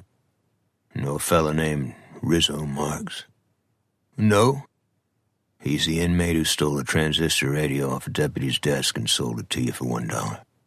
2 nights ago, somebody flattened all 4 of his tires behind that same pool hall in Trinidad, most likely with an ice pick." "There's a lot of bad people hereabouts, all right," Spud said, looking into the distance. The same night, a wino saw a man walking on the next block with his arm in a sling. He had a big cardboard box under his other arm. A woman stopped to help him, and the 2 of them walked off. "You weren't in Trinidad then?" The wind gusted, causing the brim of Spud's hat to tremble like a tobacco leaf. "The same woman was found in an alley about 4 the next morning," Benbow said. "Her panties were around her ankles. Her blouse and 1 shoe were pulled off. She was obviously raped. I won't tell you what was done to her face. We can't tell the cause of death yet because too many things could have done it." Spud looked seasick. "You don't know anything about it?" Benbow said. "No, sir." "But you were in the pool room?" "Early, for just a few games of pool." "Did you vandalize the man's tires?" "I got nothing to say on that." "Will your arm fit in that bandana?" "This ain't right," Spud said, shaking his head. "No, sirree, it ain't right." "Did you vandalize the vehicle behind the pool room?" Benbow said. "Establish your credibility, get in front of this." "If I say I did, you'll try to hang a murder rap on me." "Maybe I'm on your side," Benbow said. "You think of that." Before Spud could reply, Maisie charged into the circle. "He here, every night." She pointed to her eye. "I see him here. You stop making up stories about good man." The second deputy took her by the arm and pushed and pulled her to the truck cab while she hit at him with her free hand. He stuffed her in the driver's seat, but the opportunity had been lost for Detective Benbow. Spud had gotten control of his fear and shame and obviously was not going to be tricked into making an admission that could keep him in jail for months because he couldn't make bail. Benbow opened and closed his right hand, his cheek ridging. "Detective," I said. "Whatever it is, I'm not interested," he said. "You've got Spud wrong," I said. "Why are you doing this, sir?" "Some crazy-ass guy known as Bible-thumping Bob called me up and said you told Darrell Vickers his father worked for the Prince of Darkness. Darrell told his father, and his father beat the shit out of him for not beating the shit out of you. Does that make you happy? Why is the preacher reporting to you about the Vickers family? I'm a half-inch from hooking you up, son. Try it. I've given up on my pacifist beliefs." "Are you after Jude Lowry's money? Is that why you're here?" I stepped back from him. I felt a surge of bile in my stomach and saw a flash of light behind my left eye and heard a whirring sound in my ears, an old prelude to a state of mind whose aftermath could steal my sleep for years. "You've got nothing to say?" he asked. "I'm going to walk away," I said. "You're going to do what?" "I think you're a man who can't deal with mirrors, Detective Benbow, and a son of a bitch on top of it." I walked toward the bunkhouse. He caught up with me and grabbed me by the shirt. A warm breeze was blowing out of the south, yet the sunlight felt cold on my skin, and the sun's glare like a laser in my eyes. "Be advised," he said. "You get a free pass this time. Sass me again, and I'll fix it so you're a long-term visitor at our Gray Bar hotel chain." Chapter 10. That evening, Mr. Lowry sent word that he wanted to see me. As I walked up the slope to the Victorian home where he and Mrs. Lowry lived, there was a chill in the air, a dimming of light in the hills, as though the season were unfairly shutting itself down. The house was 2.5 stories high, painted battleship gray, with verandas and small balconies and lightning rods and weather vanes and dormer windows, the glass coppery with the sun's last rays, and most oddly, towers with round-peaked roofs you would expect to see only on a medieval castle. Just above the front steps, an American flag hung from a staff that protruded in an upward angle from an eagle-shaped brass socket screwed into a wood pillar on the gallery. I twisted the bell on the door. Mr. Lowry opened it in under 5 seconds, as though he'd been looking through the window. Past the hallway, I could see firelight flickering on the deep leather couches and stuffed chairs and wood furniture in the living room. I'd never been inside his home. The floor creaked like a mausoleum's. "Thank you for coming up, Aaron," he said. "I thought you might be visiting a certain young lady in Trinidad." "I was fixing to, unless you need me for something." "I'd just like you to have some cake and coffee with me." "Well, that's good of you, sir," I said. I followed him into the living room. A glass table was set with a coffee service and a chocolate cake that had already been cut, the white icing cracked by the knife blade, the slices bleeding with torn cherries. Through a side door, I could see a big desk and a heavy wood chair, a lamp with a green-tinted glass shade on the ink blotter, the shelves on the walls lined with books. "How is Spud doing?" he asked. "A little in the dumps." "I don't blame him," Mr. Lowry said. He pointed for me to sit down in a kind rather than authoritarian way. "Wade Binbo has been unfairly hard on you boys.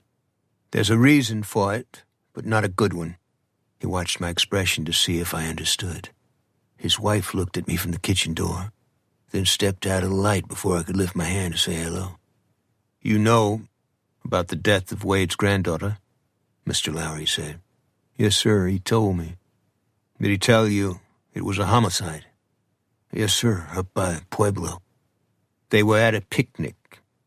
The little girl wandered off when Wade was supposed to be watching her. Someone found her in an oil storage tank after sunset. The cap was probably left open by the maintenance man." "It wasn't the work of a serial killer?" "People believe what they need to," he said. "Wade isn't the exception."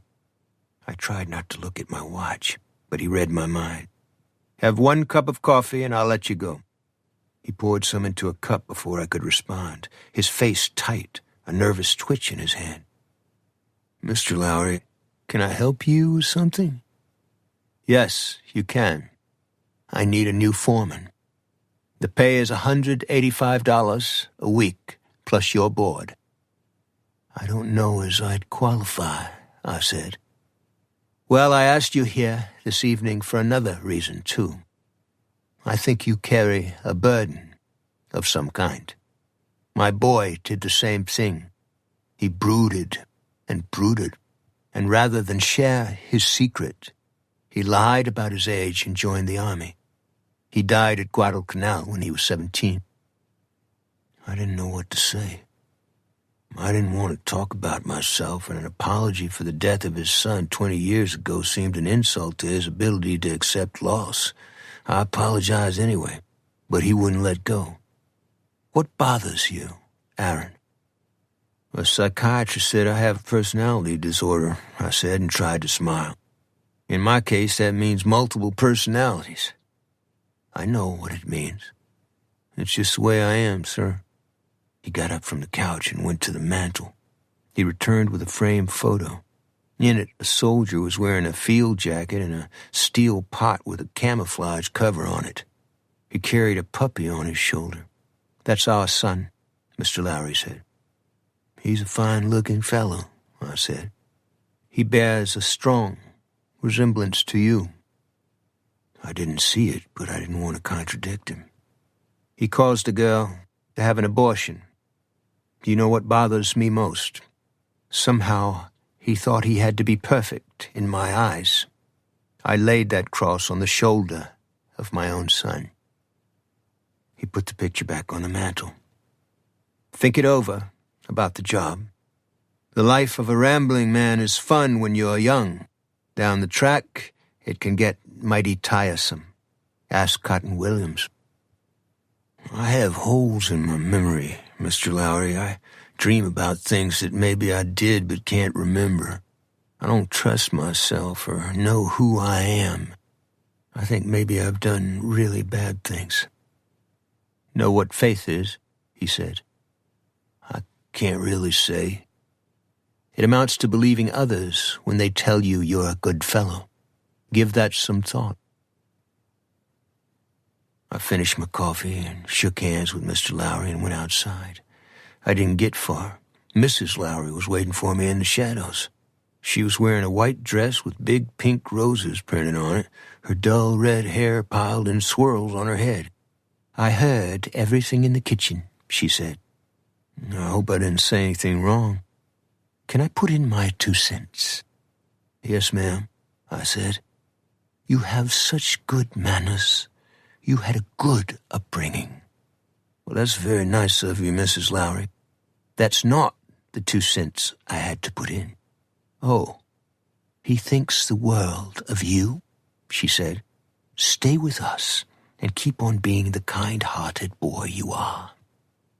Mrs. Lowry had an Irish smile and green eyes that could light up the dark side of the moon. Chapter 11.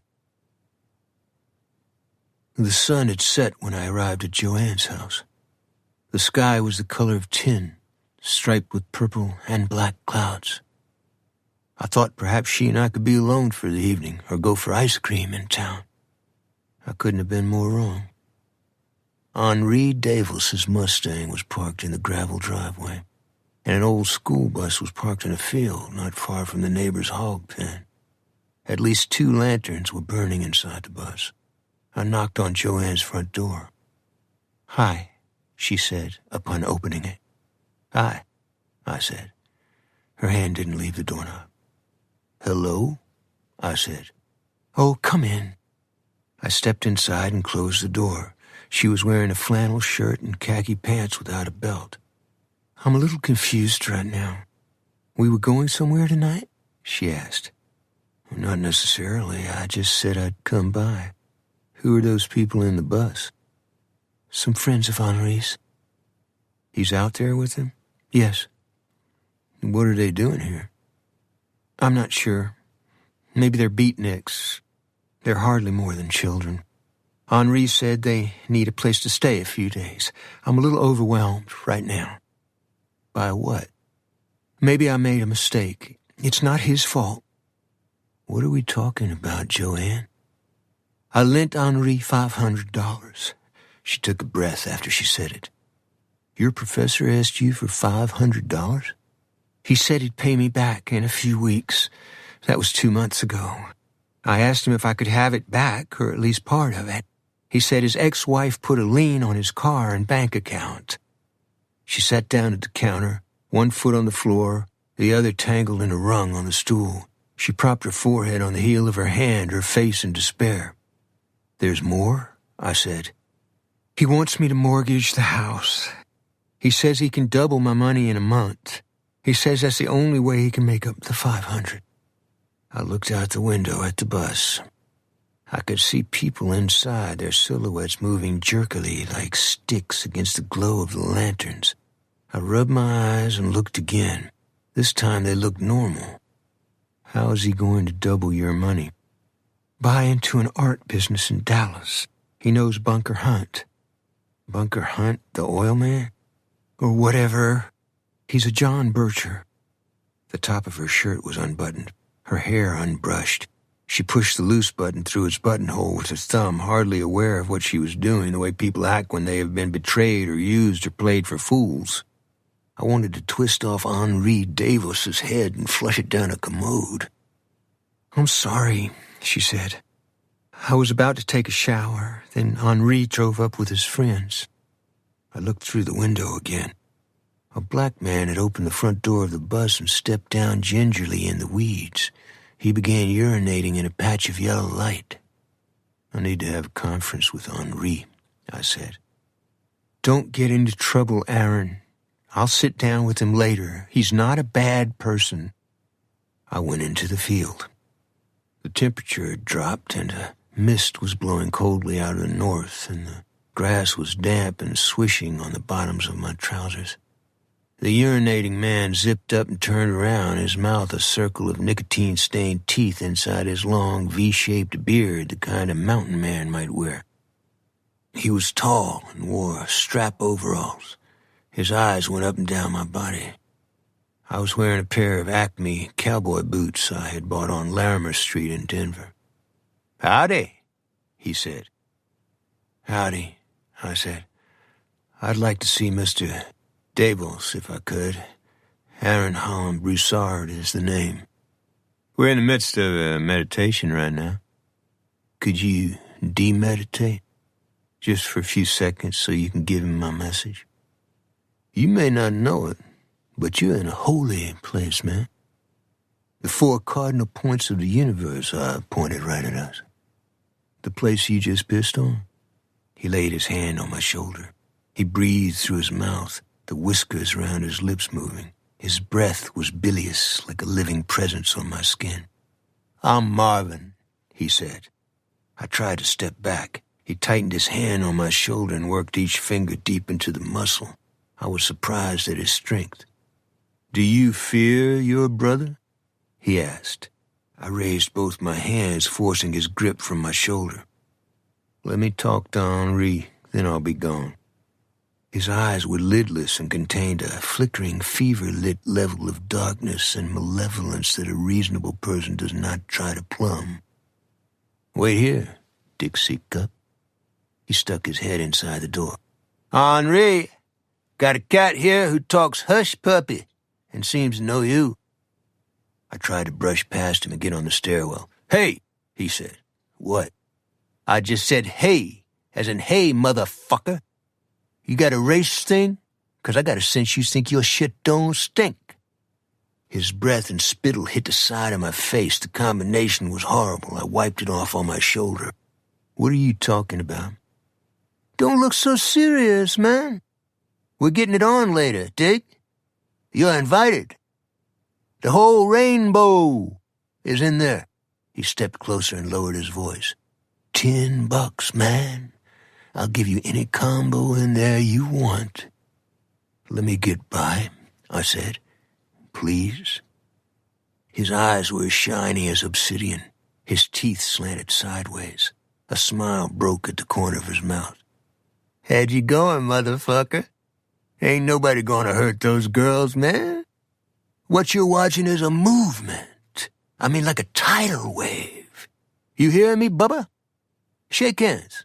I won't hurt you. Stars and bars forever." He let me pass, then began laughing and couldn't stop until his knees were weak and he was forced to bend over and spit a wad of phlegm on the ground.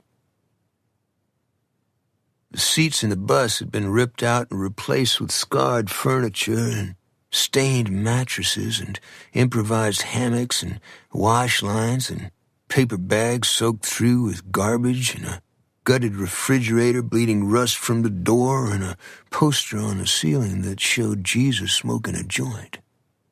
Plastic inhalers were crushed and scattered on the floor.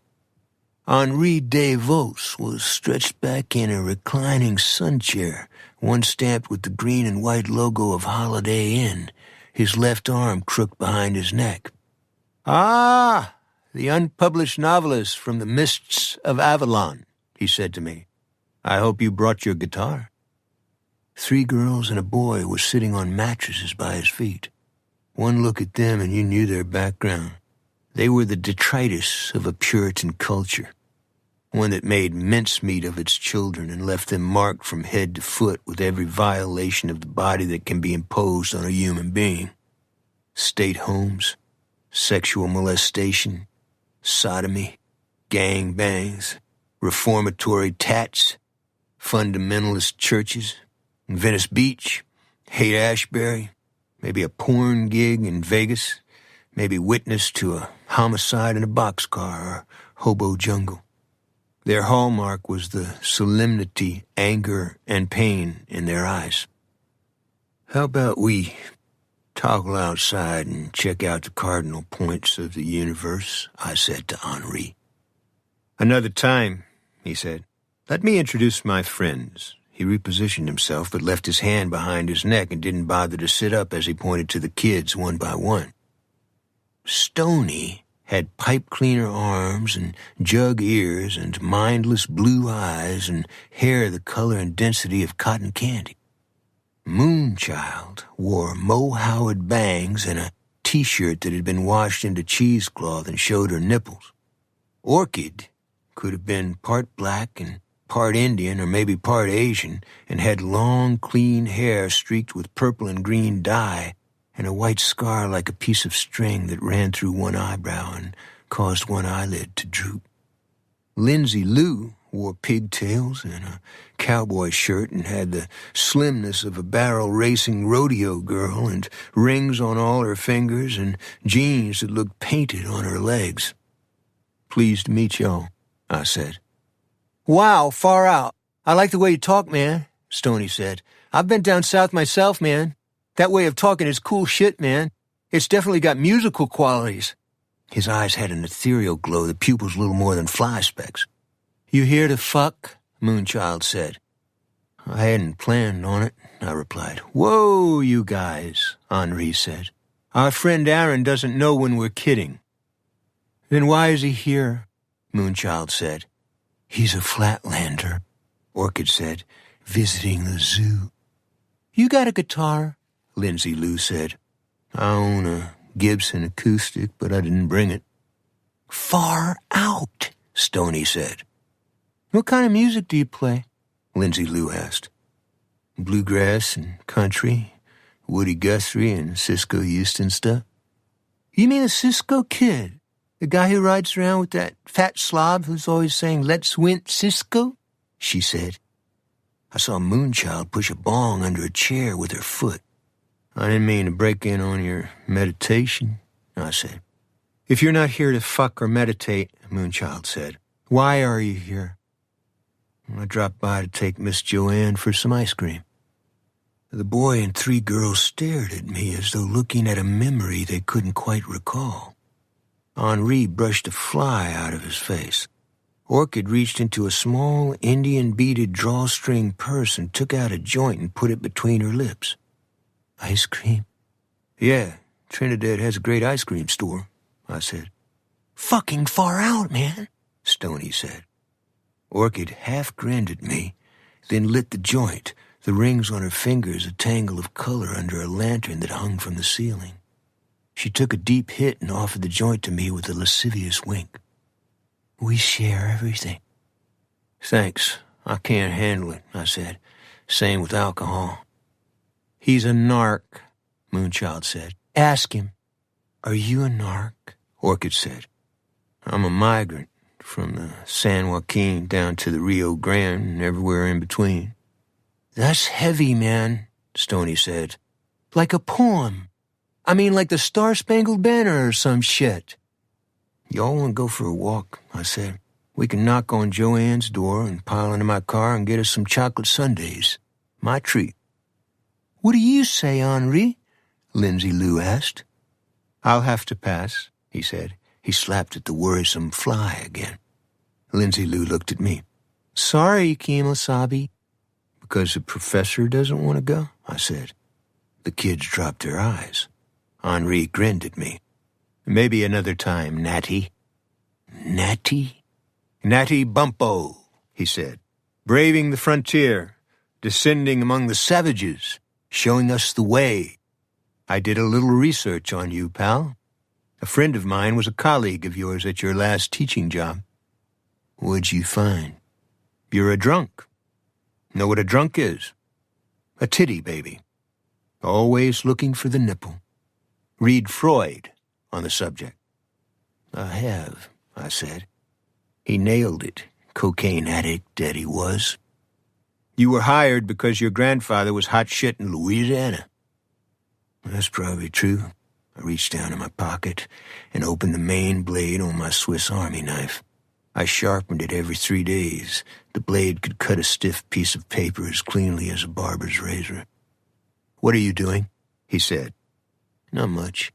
Natty, bumpo type stuff. He took his arm from behind his head and started to get up. I'd stay where you are, I said. Hey, fellow, Lindsay Lou said. Yeah, you. Look at me.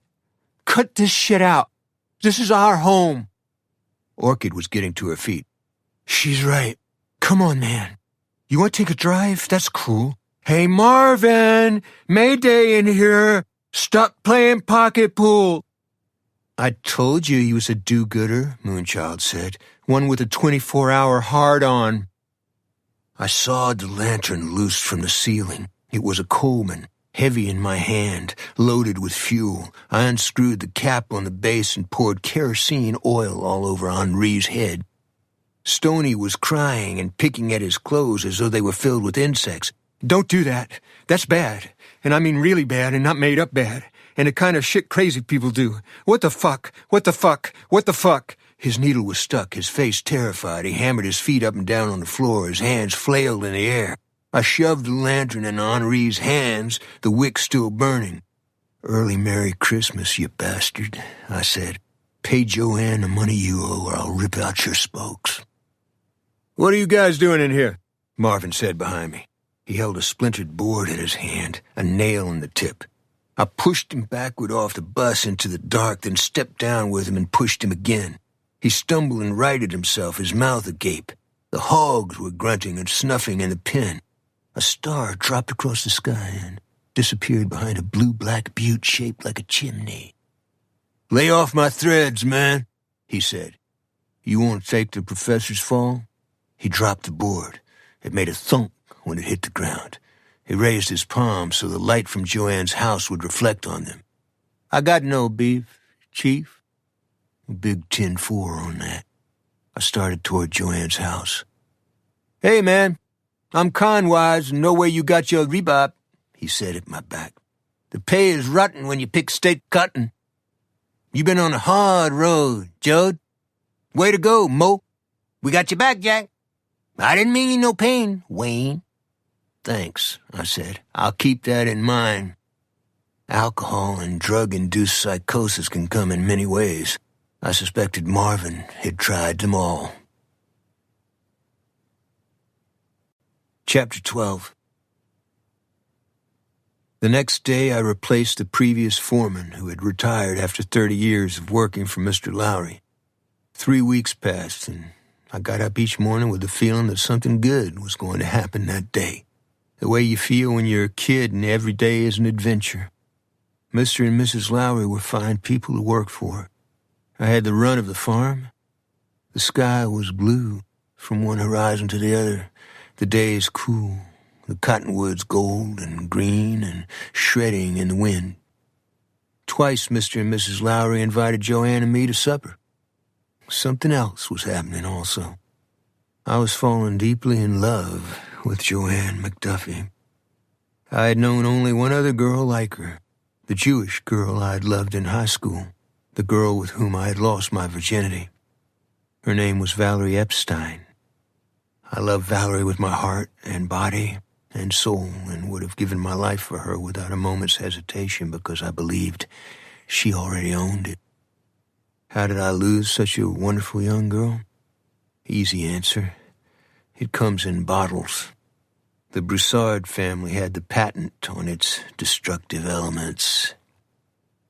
On a Saturday, I took Joanne up the Gunnison River, and inside a pinkish-gray canyon, I taught her how to fly fish.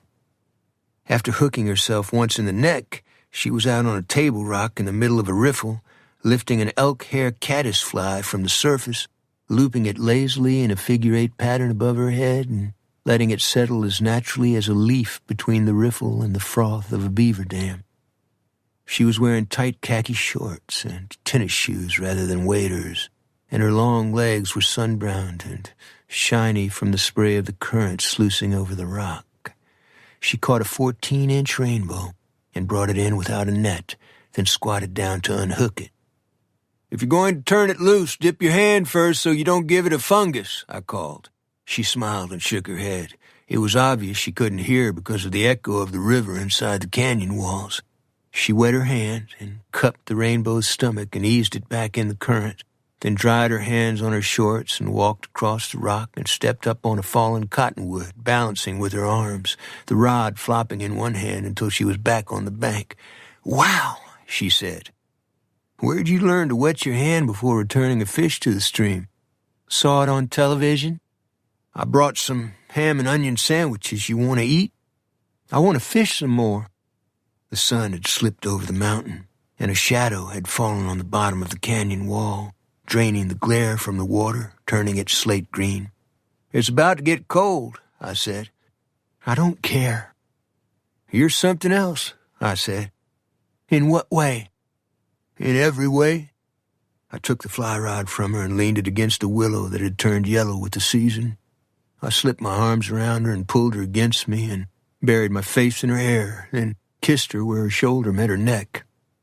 I ached all over with desire when she stepped on my shoes and pressed her stomach against mine, her mouth parting. "Oh, Joanne," I said. "What?" "I was just saying your name.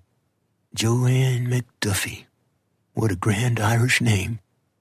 She rubbed her face on my chest and squeezed me as hard as she could, not letting go, her tongue on my skin, her eyes closed, gripping me tighter and tighter until I thought my heart would burst. I wanted to believe that somehow my troubles with the Vickers family and the iniquitous mindset they represented would go away, as well as the problem Henri de Vos had created by arguably stealing what was at that time a large amount of money from a 20-year-old girl who lived on tips. When I thought about that, I wanted to break my fists on his face. On a Monday after Joanne and I had gone fishing, I asked Mr. Lowry for the afternoon off with a promise to make it up on the weekend and drove to the liberal arts building on the campus where Henri taught. He wasn't hard to find. 3 female students were hanging in his office door while he was telling a joke, his feet on the desk. Then he bent his head sideways and looked at me through a space between their bodies. "Excuse me, ladies. An outlier friend of mine has just arrived," he said. They laughed as they left, smiling at me, innocent to the core. I took off my hat and waved goodbye to them. Henri removed his feet from the desk and straightened his back. "Come in and close the door, please," he said. "I think I'll leave it open. Joanne isn't the only one, is she?" "You're mistaken, as always, Mr. Broussard." "Forget the formality, you damn fraud. Where's the money you owe her?" He lowered his eyes. "Would you close the door, please?" "No." His face soured. He bit on a thumbnail, then got up and closed the door and sat back down. "I'm working on repaying the debt. I've made some bad financial choices. I'm doing my best." "Sell your Mustang." "The loan company owns it. Take it to a bar and sell it anyway." "I think I'm beginning to understand why you're no longer an educator." "Where are the people in the bus?" "Search me." "Joanne says they ran an electrical cord to her house. The pig farmer says they took one of his hogs. I wouldn't know." "Joanne did nothing to deserve these kinds of problems. What the hell is wrong with you?" "Want me to call security?" he said. "That might be a good idea." "Stay away from me," he said, pushing his chair backward. "Want to make a call? I'll help you."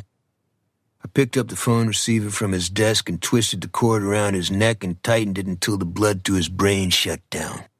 Then I dumped the plastic wastebasket on his head and hammered it over his shoulders and flipped his chair over backward and jumped up and down on the basket. He looked like the top half of a refrigerator on the floor. Pay the money you owe Joanne, or I'm going to put your organs up for sale, I said. Clank your head if you understand. He understood. 2 cruisers and Wade Benbow's unmarked car forced me to the curb before I could make the highway. The deputies got out of their vehicles and headed toward me, their hands resting on their weapons. Benbow raised one hand for them to stop and pointed into my face with the other. "Get out of the car, Broussard," he said. I lifted my hands. "I'm reaching for the handle, okay? I wouldn't waste a bullet shooting you." He ripped the door open and jerked me out on the asphalt, then threw me against the car. When I tried to turn around, he stiff-armed me between the shoulder blades. "You really piss me off. If you want to be a hump for a man like Henri Davos, that's your problem," I said. "Spread your feet." "Eat shit," I said. He slapped the back of my head and lowered his voice. "Do it, kid." I half looked at him. "Do it," he repeated. "Yes, sir," I replied. "I'm going to hook you up and put you in the back seat now. Are we on the same page?" "Yes, sir." He snipped the handcuffs on me and opened the back door, then put one hand on my head and eased me onto the seat. "I got it from here," he said to the deputies. They waved and drove away. Benbow got behind the wheel and started the engine. "What's the deal?" I said. "The deal is shut up." "Where are we going?" "To school." "What?" "I told you to shut up." He drove into an old part of Trinidad and parked behind the pool hall where Spud may have punctured the tires of the inmate who had sold him the stolen transistor radio. The alleyway was lined with garbage cans and paved with old brick that was sunken in the middle. A greasy stream of water ran all the way to the street. "This is the school?" I said. He got out and opened the back door. "Let's go." I stepped out on the bricks, my wrists still manacled behind me. He took out his handcuff key and unhooked me. "Why'd you put on that show for the deputies?" I said. "What do you think?" "I don't know." "Some of them are too close to the Vickers family," he said. "Plus I run my own investigation. Got it?" The alley was deep in shadow, cool and damp, the sun blazing out on the sidewalk. "There's the back door of the pool room," he said. "Your friend could have come out here, seen the victim on the sidewalk, and followed her. Would you argue with that?" "I don't believe Spud would do that." "Cut the crap. Your friend is a whoremonger. The murdered woman was a $5 working girl, in her 40s. According to our witness, the probable killer stopped her at the entrance to the alley. Then they walked toward the hotel on the next block." "The witness identified Spud?" "No, he didn't see the guy's face." "Why are you telling me all this?" He reached under the driver's seat of his car and opened a manila folder. It contained 4 black and white crime scene photos, all of the same victim. They were worse than the ones he had shown me previously. "Those are ice pick holes?" "Either that or something like it." "Was she alive when he did that?" "The coroner says probably." "Jesus," I said. "Why her eyes?" "Why do these guys do anything?" He took the photos out of my hands. I felt dizzy. A rat ran from a garbage can and splashed across the water and disappeared under a pile of cardboard boxes. "What are you thinking?" he asked. "Nothing." "Yeah, you are. This is where your friend could have gotten the box he used. He made a sling out of his bandana, put his arm in it, put the box under his other arm, then got her in an alley and put her through hell. I'll never believe Spud capable of doing something like that, no matter what you say. You're like most people. You got a big blind spot. You don't want to believe monsters live among us. Spud isn't a monster. Pull your head out of your ass. I know what Jude Lowry has told you. He hasn't told me anything. Don't lie. He told you I'm determined to prove my granddaughter was murdered by a serial killer because I can't admit I let her out of my sight. Did or did he not tell you that? He didn't mean it in a bad way, Benbow. Detective Benbow. Yes, sir. There are people who look like the rest of us, but they feed on evil. Are they born like that? No one knows. They take their secrets to the grave. My own guess is they make a conscious choice to murder the light in their souls. They never come back from that moment. "Are you going to take me in?" I asked. "Over the beef with DeVos? He won't file charges." "How you know that?" "My wife works at the college. He's up for that lifetime job guarantee, what do they call it?" "Tenure?" "Yeah, that's it," he said. "Tenure. Get in the passenger seat, I'll take you back to your car." But there was something missing from our conversation, a detail that didn't fit in the behavior of the hooker and the man with the box under his arm. "He knew her," I said. "Who knew her?" "The killer. $5 hookers don't do good deeds in the wee hours for strangers on the street. Your bud Caudle probably came out of the womb with a hard-on. You don't think he fits the profile?" "A John wouldn't have to deceive her. He'd just walk her down the street to a hotel or take her somewhere in his car." "You're a smart kid," he said. "I've got to get back to Mr. Lowry's farm, Detective. Remember when I told you I wanted to quit smoking? You beat it. I've got the big C in both lungs. That means the wrong people better not mess with me. You're dragging a chain, Broussard. I don't know what it is, but don't screw up your life." He stuck his business card in my shirt pocket. "That's it. School's out. Latch your seatbelt." Chapter 13. That evening, Joanne started a new job as a cook at a hamburger joint, and I spent the evening in the bunkhouse with my J50 Gibson guitar. Much of the crew had headed for the Rio Grande Valley in Texas or southern New Mexico or Arizona. Spud Caudle and Cotton Williams had decided to stay on. Spud said he was innocent of any crime, and he didn't want to be charged after he'd left the state and get brought back as a fugitive and have flight used against him. Cotton said he was too old for the border and the culture of drugs and alcohol and diseased Mexican girls. He thought it was time for him to consider buying a poultry ranch or a truck farm. I didn't quite believe either of them. Spud was infatuated with a barmaid in Walsenburg. As for Cotton, I couldn't forget his implied threat about putting 6 feet of dirt in the faces of the Vickers team. I also couldn't forget his story about wiping out a nest of SS deep in the Roman catacombs. The bunkhouse was a long building, clean and well-lighted, with a cubicle for the foreman, not unlike an army barracks. But when it was empty, it could be a very lonely place, and on this particular evening I felt memories of the past trying to catch up with me, like a specter trying to serve a summons, or a figure dressed in leather honing a knife on a whetstone. I was also bothered by every aspect of my conversation with Wade Binbo.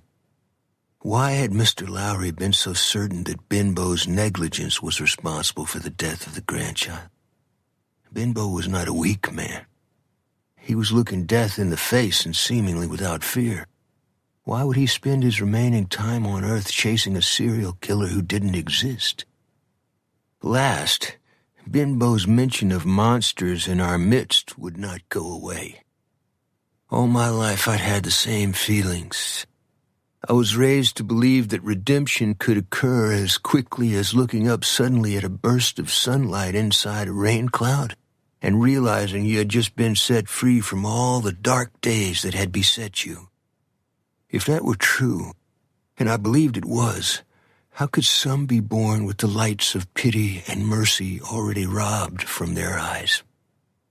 Even though I had witnessed the electrocution of a man in a southern prison and seen individual acts of cruelty perpetrated on people of color for no reason other than to humiliate and degrade them, I did not understand that real evil was collective in nature until I heard the lyrics of 2 black convicts recorded in Angola by an academic named Harry Oster. That might seem strange, but as a Southerner, I had listened too long to chivalric tales and the horns blowing along the road to Roncevaux rather than the leathery whistle of the razor strop called the Black Betty. One of the singers, Robert Guitar Welsh, sang a couplet I couldn't get out of my head. Wonder why they electrocute a man 12 o'clock at night? the current much stronger. The people turn out all the light. Another convict, Matthew Hogman Maxey, sang about the desperation of an inmate assigned to the Red Hat Gang, a group who wore black and white stripes and straw hats painted red and were forced to run their wheelbarrows double time up and down the levee from sunrise to sunset. Those who fell out were stretched on anthills or shot. Over 100 bodies were buried in the levee, anonymous and forgotten. In summer, their resting place, a fairyland of green grass and buttercups, as though the earth wished to console them at least partially for their misfortune. The lyric he sang, I axed my captain, Captain, tell what's right. He whooped my left, then say, boy, now you know what's right. I sat down on the bed in my cubicle and made an E chord on my Gibson and ran my plectrum across the strings. The resonance of the old-time Gibson acoustic guitars had no peer. The bass strings rumbled like distant thunder. The treble strings tinkled like crystal. When you curved your fingers into the neck, the chord seemed to make itself, as though an angel were guiding your hand. I began to sing my favorite Jimmy Rogers song, Blue Yodel No. 1, T for Texas, T for Tennessee, T for Texas, T for Tennessee, T for Thelma, the gal who made a fool out of me. I felt a shadow move across my body and in my hands and guitar and looked up into Cotton's face. Hey, what's happening? I said. Thought you'd like to play some checkers? Sure, I said. He unfolded the board on my bed, then opened a box of checkers and began placing them on the squares. What happened to your thumb? I said. Hit it with a hammer. You want a soda? I wouldn't mind. I went to the machine at the end of the bunkhouse and came back with 2 cans. That's a lot of tape. It looks like an M1 thumb, he said. Know what that is? You press the clip in the magazine with your thumb, then roll it out before the bolt snaps on it and fixes you up proper. You told me you weren't in the service. I read about it in Burke. His good eye lingered on me. I started to pop both soda cans, but he picked his up before I could, covering the top with his palm. You go first, he said. When I talked with Cotton, I always felt I was looking at half a face. Are you planning on doing some payback? On the Vickerses? Who else would I be talking about? That kid's been shooting off his mouth in a couple of bars. About what? How he kicked our asses. Kids shoot off their mouths. He smiled. That's true. Come on, it's your move. You've been around the block, Cotton. You know better than to play on the other man's terms. I'm talking about messing with the Vickers family. He glanced at my guitar case open on the bed. The skillet shouldn't be lecturing to the kettle. The lid to the compartment in the guitar case where I normally kept my picks and strings and a capo was open. Cotton flipped the lid shut. Mr. Lowry, know you have that. I don't remember it coming up in our conversation. You don't have no business with a gun. I wonder why the Second Amendment is in the Bill of Rights. He knitted his fingers, then unknitted and knitted them again. He began placing the checkers back in the box softly, one at a time. I'm more tired than I thought. Age sneaks up on you. Don't get your thumb infected. He fitted the top on the checker box. I don't like people being untruthful to me, Aaron. Untruthful about what? Locking and loading and firing an M1 when you're about to brown your britches? I've got 6 years in my life that are like Swiss cheese, Cotton. I'm lucky I can tie my shoes. The next evening I drove to the hamburger joint where Joanne was working. I couldn't believe what I saw. Like a traveling Visigoth culture that had found a wormhole in a dimension, the people who lived in the school bus were parked behind the dumpster and back. Through the windows I could see the whole crew. Stony and Moonchild and Orchid and Lindsay Lou and Marvin, all of them eating out of styrofoam containers. I parked on the street, under a row of maple trees and approached the bus from the back, then stepped into the vestibule.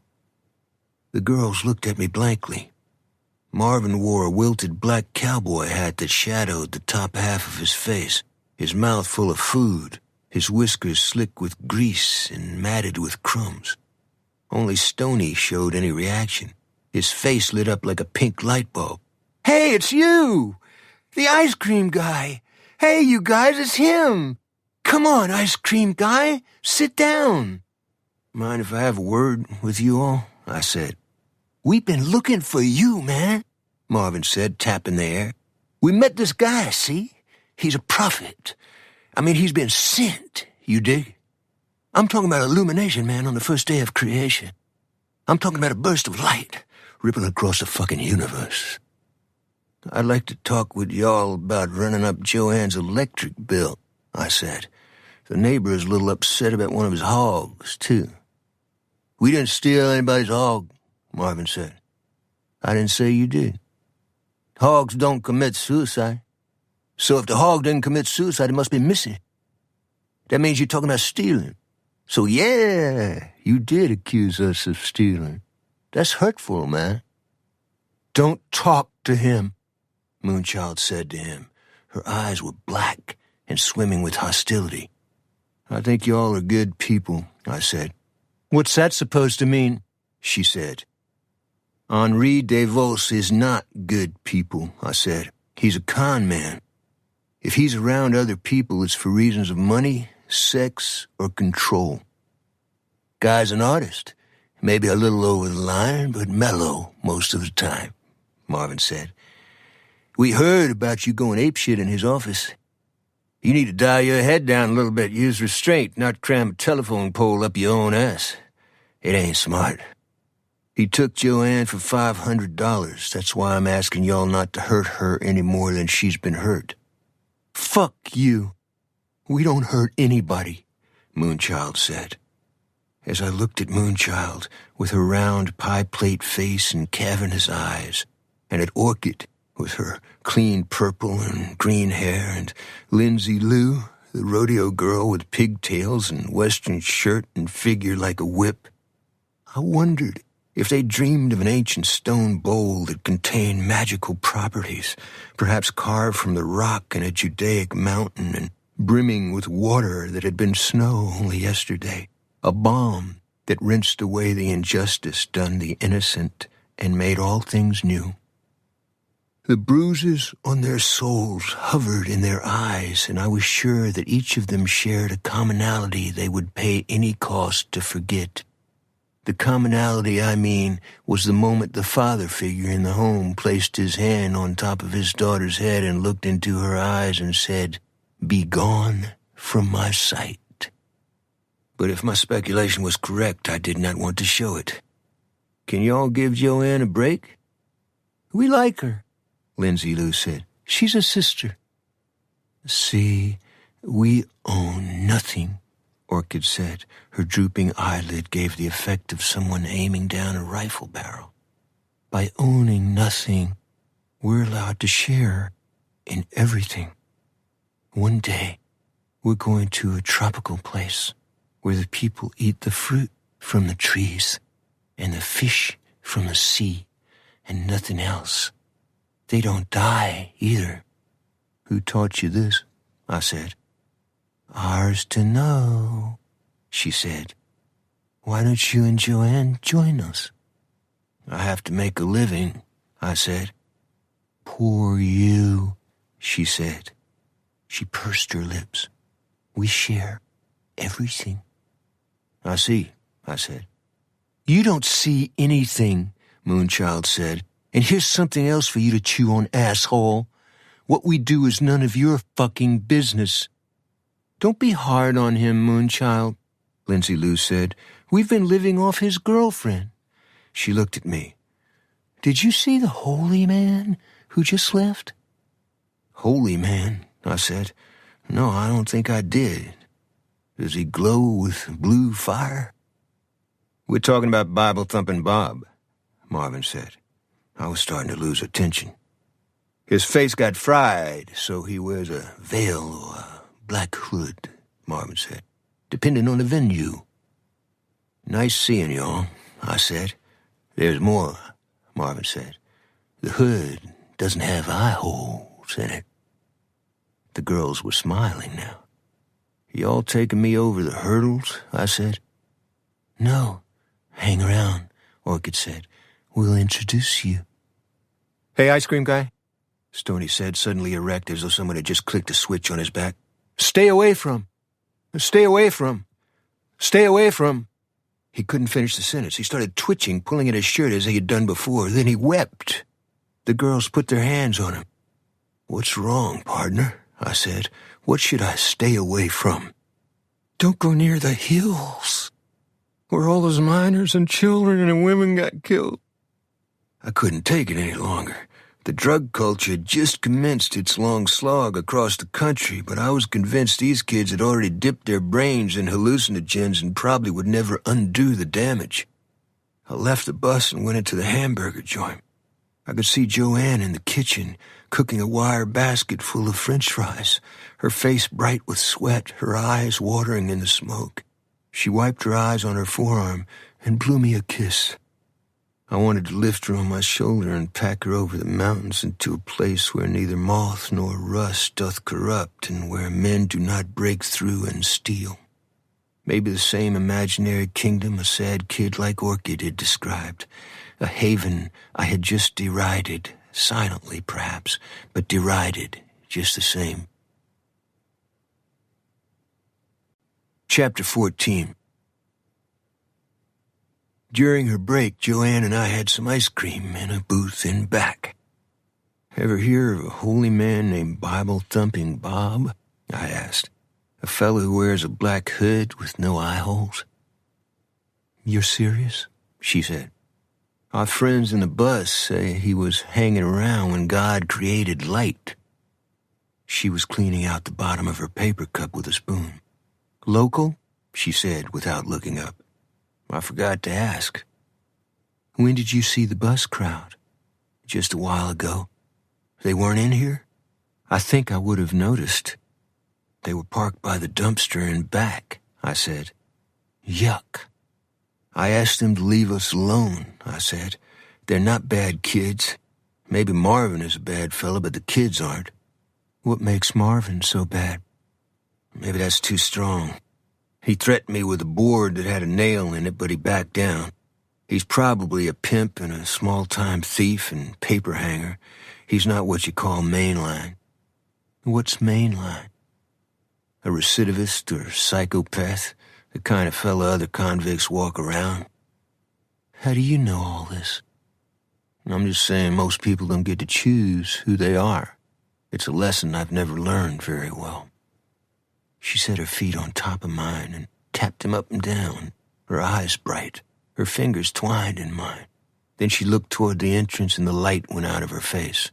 "Don't turn around. Darrell Vickers and his father just came in." "Why are all these people showing up this evening?" I said. "Welcome to Trinidad on a weekday night." I started to turn my head.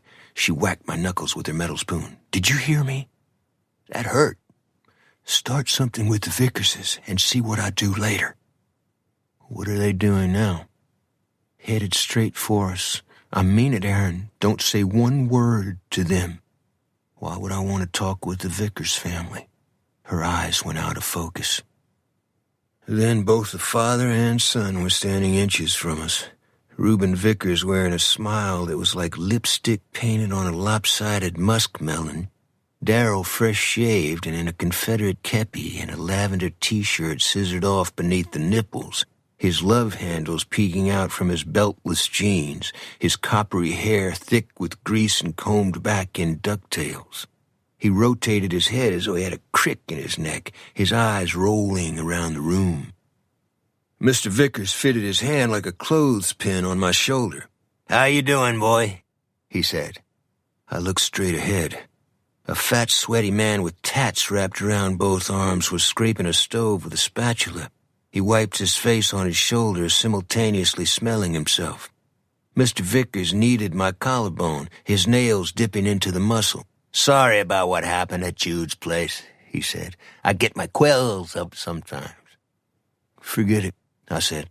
"Listen to this kid," he said. "You got moxie, boy." "Not me," I said. "Does this kid have moxie or not?" Vickers said to his son. "Yes, Daddy, he has," Darrell said. "See?" Mr. Vickers said. "I know when a boy's got sand and when he doesn't." He grinned at Joanne. "How you doing tonight, little lady?" "I'm not little, thank you," she said, "unless you mean my social status." "Is that what you mean, Mr. Vickers? I belong to a lower social class?" He coughed out a laugh. "Hey, what's going on here? I stopped by to be nice." "We're all right here, Mr. Vickers," I said. "Yeah," he said. "Then that's good. The way to be, when a guy is having some ice cream with his lady. Isn't that right, Darrell?" "Yes, sir," Darrell said. "I think my boy might want to manage one of these. What do you say, Darrell?" "Let's order, Daddy." "What's tasty in here, hon?" Mr. Vickers said to Joanne. "I mean, finger-licking good." "You've never been here before?" she said.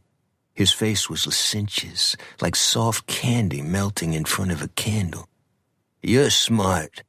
You know how to handle yourself. I like that. I like that uniform, too, the way it fits." "Why'd you hurt Aaron?" she said. I touched the top of her hand. "It's all right, Joe." "Aaron did nothing to you or your son, Mr. Vickers," she said. "You beat him with a horsewhip. In the face."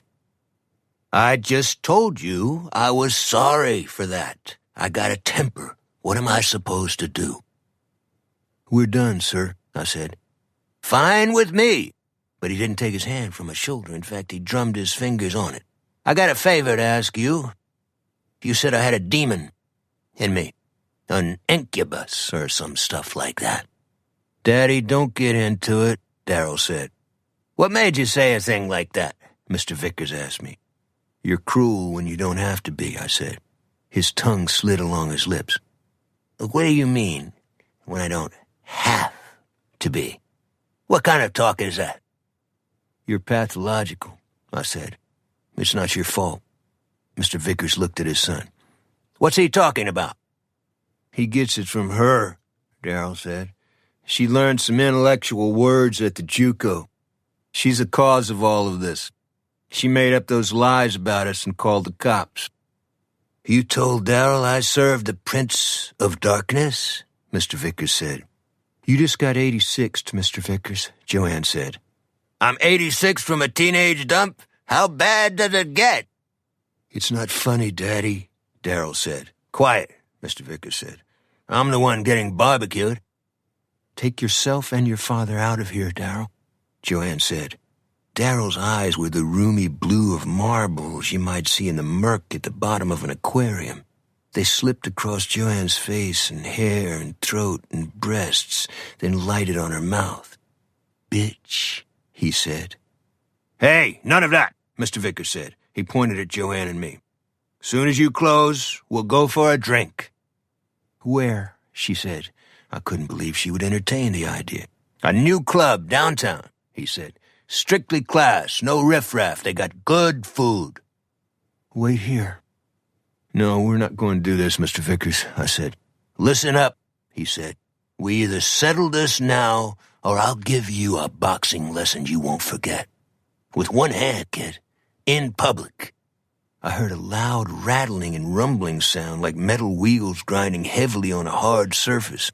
Joanne rounded a counter, dragging a huge bucket sloshing with a foamy aggregate of gray water, Ajax, kitchen grease, liquid floor wax, Lysol, dirt, and the swab out from the toilet bowls and urinals. The long, thick strings of the mop looked like clumps of dead eels among the bubbles. She swung the mop across Mr. Vickers' face, the strings wrapping around his head, saturating his face and chest, showering the next booth. He fell backward, landing on his spine, a piece of mop string curled on his cheek. She turned in a circle and swung with both hands and bounced Darrell off a table that was bolted to the floor. Before he could get up, she plunged the mop into the bucket and whipped it down on his head. The floor was sopping. Both father and son were gagging and spitting water and string, both slipping and struggling to stand like drunk ice skaters. A little girl with her mother pointed and said, "Look, Mommy, funny men fall down." A police car that had been passing by made a U-turn, its flasher on, its siren off. Joanne prodded the Vickerses out the door into the night, jabbing them in the face each time they tried to speak. "The Golden Arches have nothing on us," she said. "Come back any time. Bring the whole family." God, I loved Joanne McDuffie. Chapter 15. That night there was dry thunder in the hills. Then lightning split the sky and hailstones came down like shrapnel on a tin roof. Nonetheless, I fell into a deep sleep and dreamed of a place where I did not want to go. In the dream, the moon was down, the hills dark humps in the distance, the night still except for the wind and the Chinese blowing their bugles behind their lines. A command post was perched at the top of the grade above a meandering ditch piled with sandbags and reinforced by telegraph poles that had been sawed down by a railway track and dragged to the firing line. Far down the slope, trip flares popped in the sky, then swung inside their own heat and incandescence above a moonscape that contained not one blade of grass or cup of potable water, a piece of hell that contained no living thing other than the organisms dissolving the dead half buried in shell holes. 2 soldiers were running through a Byzantine network of trenches up the hillside trying to get back to their lines from a listening post that a Chinese probe had stumbled on. Covering fire full of tracer rounds streamed over their heads. Then flamethrowers captured by the Chinese burst alight and arched over the trenches, filling the air with a smell like carbon monoxide and a whooshing sound, followed by a secondary sound like the mewing of a kitten. In my sleep, I tried to fight my way out of the dream. I felt I was encased in mud or wet cement. I wanted to fill my head with alcohol or opiates or pornographic images to prevent what I was about to witness. The ground was shaking from the 105 rounds bursting on the hillsides to the north. Then someone screwed up and an artillery round came in short and slammed me to the earth, ripping the breath from my lungs. My rifle flew from my hands. My steel pot scissored down on the bridge of my nose. My nostrils and mouth were clogged with dirt that stank of cordite. I knew I was about to die. "Wake up," a voice was saying. "Medic," I heard myself say. "You're having a dream," the voice said. A hand shook my shoulder, then shook it harder. "It's Cotton. You got the screaming Mimis." "Where am I?" "In the bunkhouse." "Who's Saber?" "My best friend." "Some guy who bought it?" "I don't know." "You should go to the VA, Aaron." My eyes were fully open now. Cotton was sitting on the side of my bunk. "I wasn't in the Army," I said. I sat up and pressed the heels of my hands against my temples. "I just have to clean out my head. I've had nightmares all my life. Don't pay attention to me." "I took this from under your pillow," he said. "You were trying to get your hand on it." He flipped open the cylinder of the .38 snub nose and dumped the rounds from the chambers and tilted them out of his palm onto the nightstand. "In a war, we all do things we're ashamed of," he said. "You don't have the copyright on that." I went into the latrine and fell on my knees in front of a commode and retched for almost 5 minutes. The dawn was gray and misty, the pastures wet and lime green, the hills barely visible. I got up before anyone else and walked down to the dining hall. Through the window I could see Chen Jen, our Chinese cook, stirring pancake batter in a big bowl. I walked past the dining hall and down to the small wood bridge over the creek and through the cottonwoods into the fog. I heard elk glunking. Then I saw their antlers and the steam rising from their backs and the brightness in their eyes. Maybe they had been bugling. It was that time of year. Perhaps their bugling was the origin of my dream, I told myself. Maybe I was not the driven man who feared his nocturnal thoughts, or who, in the middle of the day, could step sideways through an invisible door just the other side of his fingertips and not come back for hours.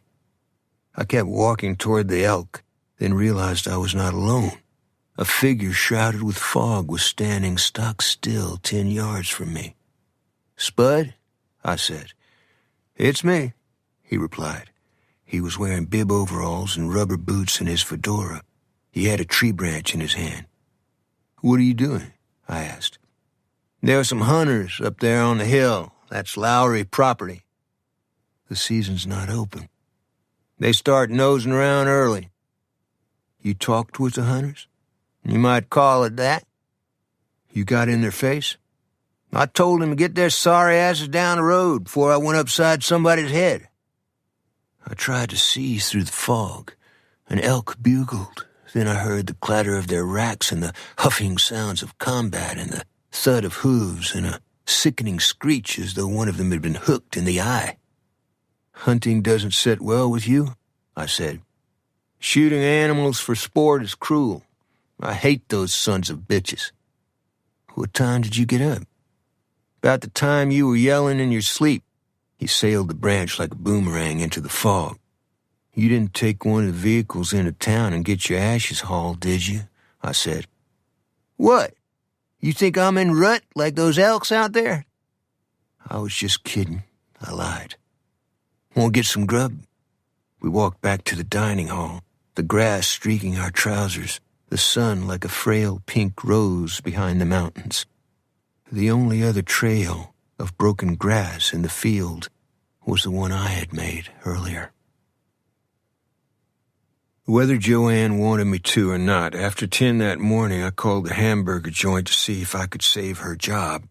I was surprised to learn that she had not been fired. The owner told her the situation was not her fault and that he was proud of her. I was even more surprised that afternoon when Mr. Lowry came out to the barn where 6 of us were putting on a new roof. "You got a call, Aaron," he said. "You can get it in the dining hall." "Do you know who it is?" He walked away without answering.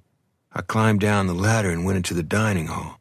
Chen Jen was mopping down the tables. "Mr. Lowry said I had a call," I said. "Yes, you have call from stupid man who yelled to show how stupid he is." I went to the counter and picked up the receiver. "Hello? That you, Broussard?" "Who do you think it is, Mr. Vickers?" "Pull your dork out of the lamp socket." I was out of line. I told the hamburger guy that. "You called the owner of your own volition?" "Of my own what?" he said. "What do you want from me?" There was a long silence. "Are you still there?" I asked. "Am I here? Are you retarded? Where would I go? Why do you think I called?" "Sir, I have no idea." "That's what I mean. You just said sir. You got manners. When you got manners, you got a leg up on other people. I can't teach my boy that. I've got an IQ 20 points higher than Werner von Braun, but I'm from Jerksville on manners." "I've got a crew on our barn roof, Mr. Vickers. I had better get back to work." "What I'm telling you is I'm a hothead. That doesn't mean I don't care about my son. I've done everything I could. I gave him the strop. That didn't work. I sent him to military school. He got thrown out. So what I'm telling you is watch out for that girl." My ear felt dirty, as though someone had put spittle in it. "You're telling me Darryl plans to hurt Joanne?" "I got no idea what's in his head. He fell off an electric hobby horse when he was a little boy. That's what I'm saying." "You need to talk to Detective Bimbo." "I call him Bimbo." "You do him a disservice," I said. "You walk around with a thesaurus? Where'd you learn to talk English? Protect your girl, but don't you hurt my boy. If you have trouble, you call me. Got a pencil?" Sunday afternoon, Joanne and I saw Lonely Are the Brave at a theater in Trinidad. It was written by Dalton Trumbo and Edward Abbey and starred Kirk Douglas and George Kennedy and Jenna Rollins. Douglas plays a cowboy named Jack Burns who cuts wire fences wherever he has the opportunity and punches out a cop in order to be jailed so he can free a friend who was imprisoned for aiding illegal immigrants.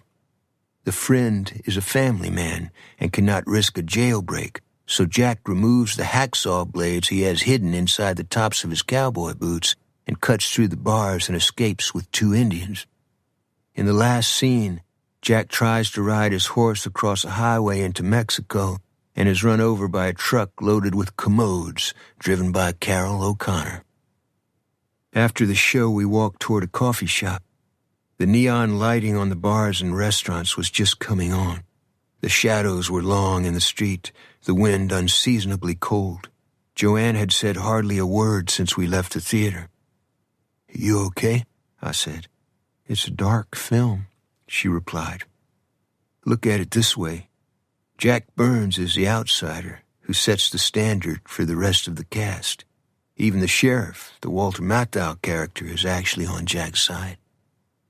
The good people of the world get it in the neck and nobody cares," she said. "That's the message." We went inside the coffee shop and ordered pie and coffee. I wished we hadn't seen the film. "Is something wrong, Joanne?" "Somebody broke out the back windows of my house. I also lost my scholarship at the JUCO." "When were your windows broken?" 2 nights ago." "Why didn't you tell me?" "I didn't want you to go after Darrell Vickers." "Are you sure he did it?" "Take it to the bank," she said. "What happened with the scholarship?" "Henri is my academic advisor.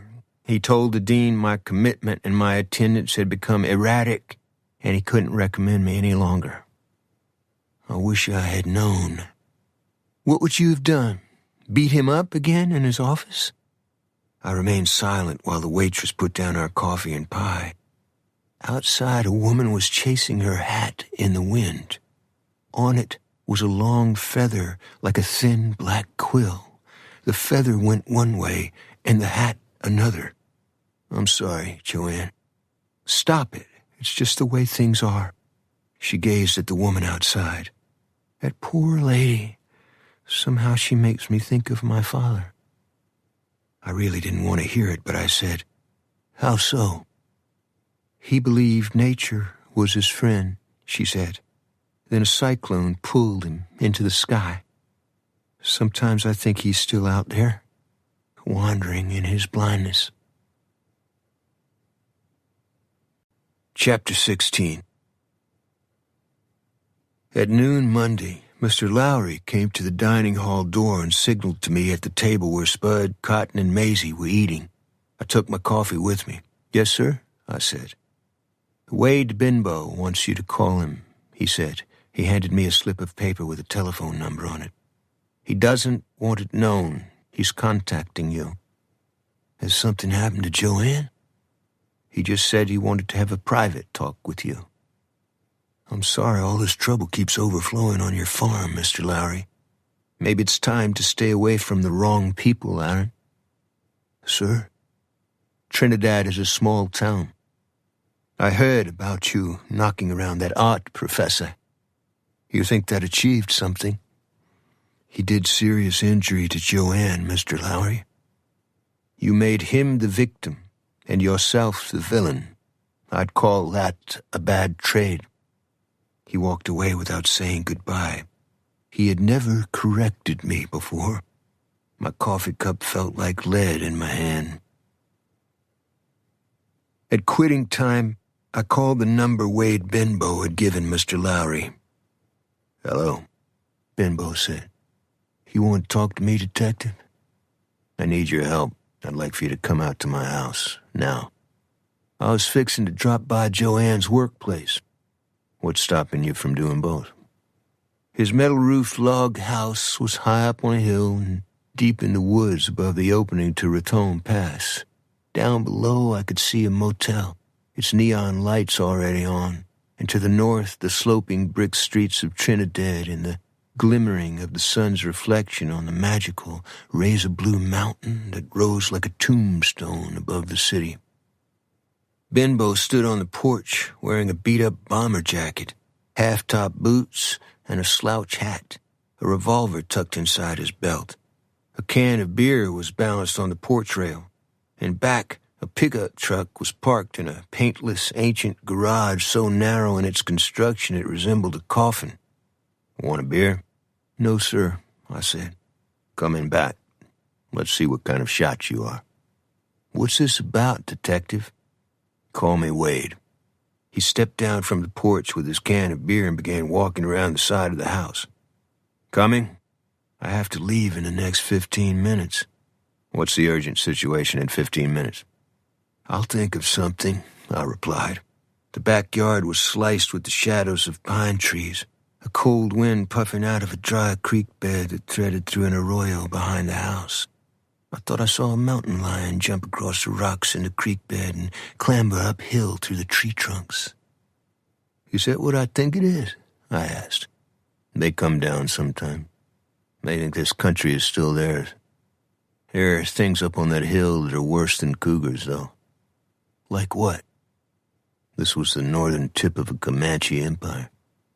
They did things with fire it's better not to think about. I can show you teepee rings and the remains of human bones up there. Some of them children's." "I don't want to hear about it, detective." "Wade." He pulled the revolver from his belt. It was a .357 Magnum snub. "See that bucket on the post about 20 feet up the creek? Think you can punch a hole or two in it?" "Expensive ammunition for target practice." He handed me a pair of earplugs wrapped in cellophane. "Since I contracted the big C, I find myself less inclined to worry about the cost of bullets." I aimed with both hands, my feet slightly spread, and fired 6 times before I lowered the weapon. I pulled the plug from one ear. He took a sip of his beer. "You learned to shoot at Braille school?" I looked back at the bucket. "I'm joking," he said. "You're heck on wheels, Broussard." "Why are you doing this, detective?" "Wade."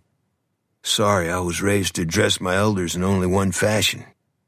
"I know the pawn shop owner who sold you the .38. I hope you're not entertaining cowboy fantasies." "I gave up being other people's litter box."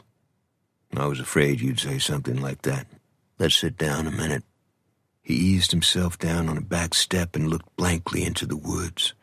Some might call his eyes dead, but for something to die, it must first be alive, and I saw no sign of loss or anger or remorse or even injury in his face, as though I were looking at a prosthesis rather than tissue.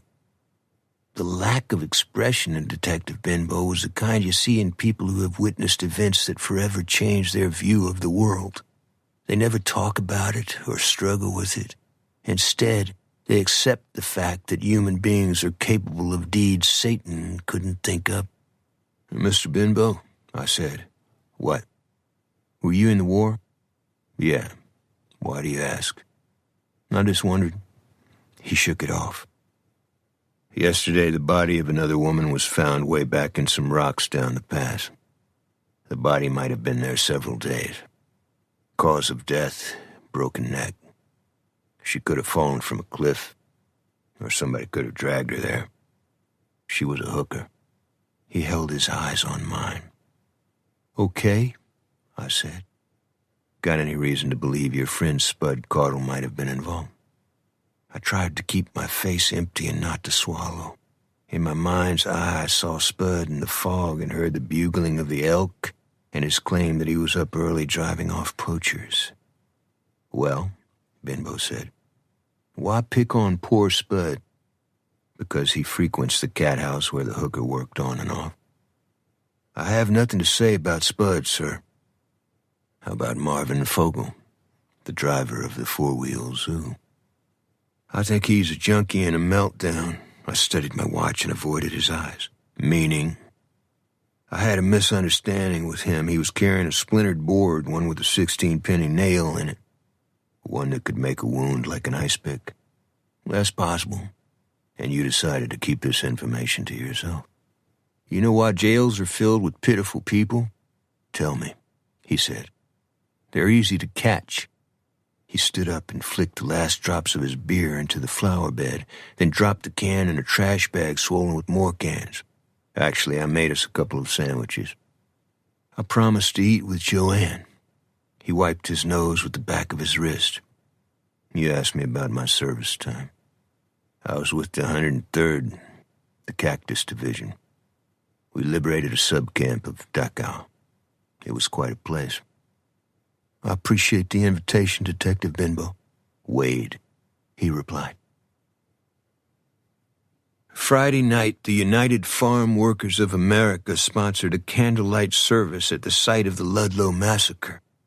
Joanne and I went, and so did Spud, Cotton, Maisie, Mr. and Mrs. Lowry, and most of the crew who hadn't drug up, as it was called, and headed for the Rio Grande Valley.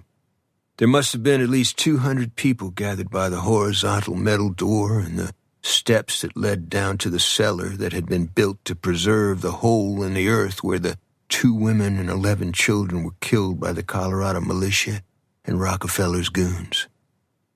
The sun was purple in the west, the snow scarlet on the mountain peaks, the hardpan black with shadow, a cold, dusty smell like alkali in the air. The crowd lit their candles, and a Catholic priest with a microphone said a prayer in English and Spanish for the dead miners and their families. The waving yellow glow of the candles on the faces of the 200 people was the greatest spiritual moment I'd ever known. Joanne squeezed my hand, and I knew she felt the same way. The faces of the people could have come from a Bruegel painting, leathery and work-worn and inured by hardship. Their story was also written in their clothes. The colors were mismatched. Women wore men's coats. Almost all of them wore tennis shoes. Nearly every couple had children with them in their arms or around their knees. Most of them did stoop labor and other kinds of back-breaking work, but were fat because of their diet. If ever there was a group that resembled Jesus' early followers, I suspected I was looking at it. Afterward, a union leader from California made a short speech and gave everyone directions to a dinner at a Catholic church a few miles away.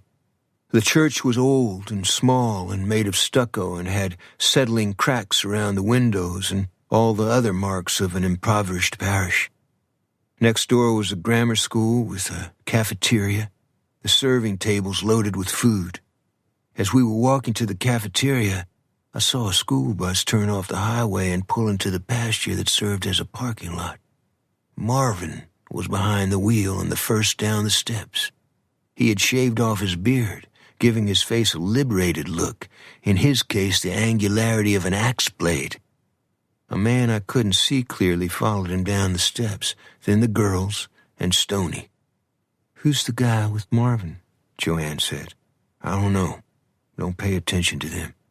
"How does anybody survive tattoos like that?" she said.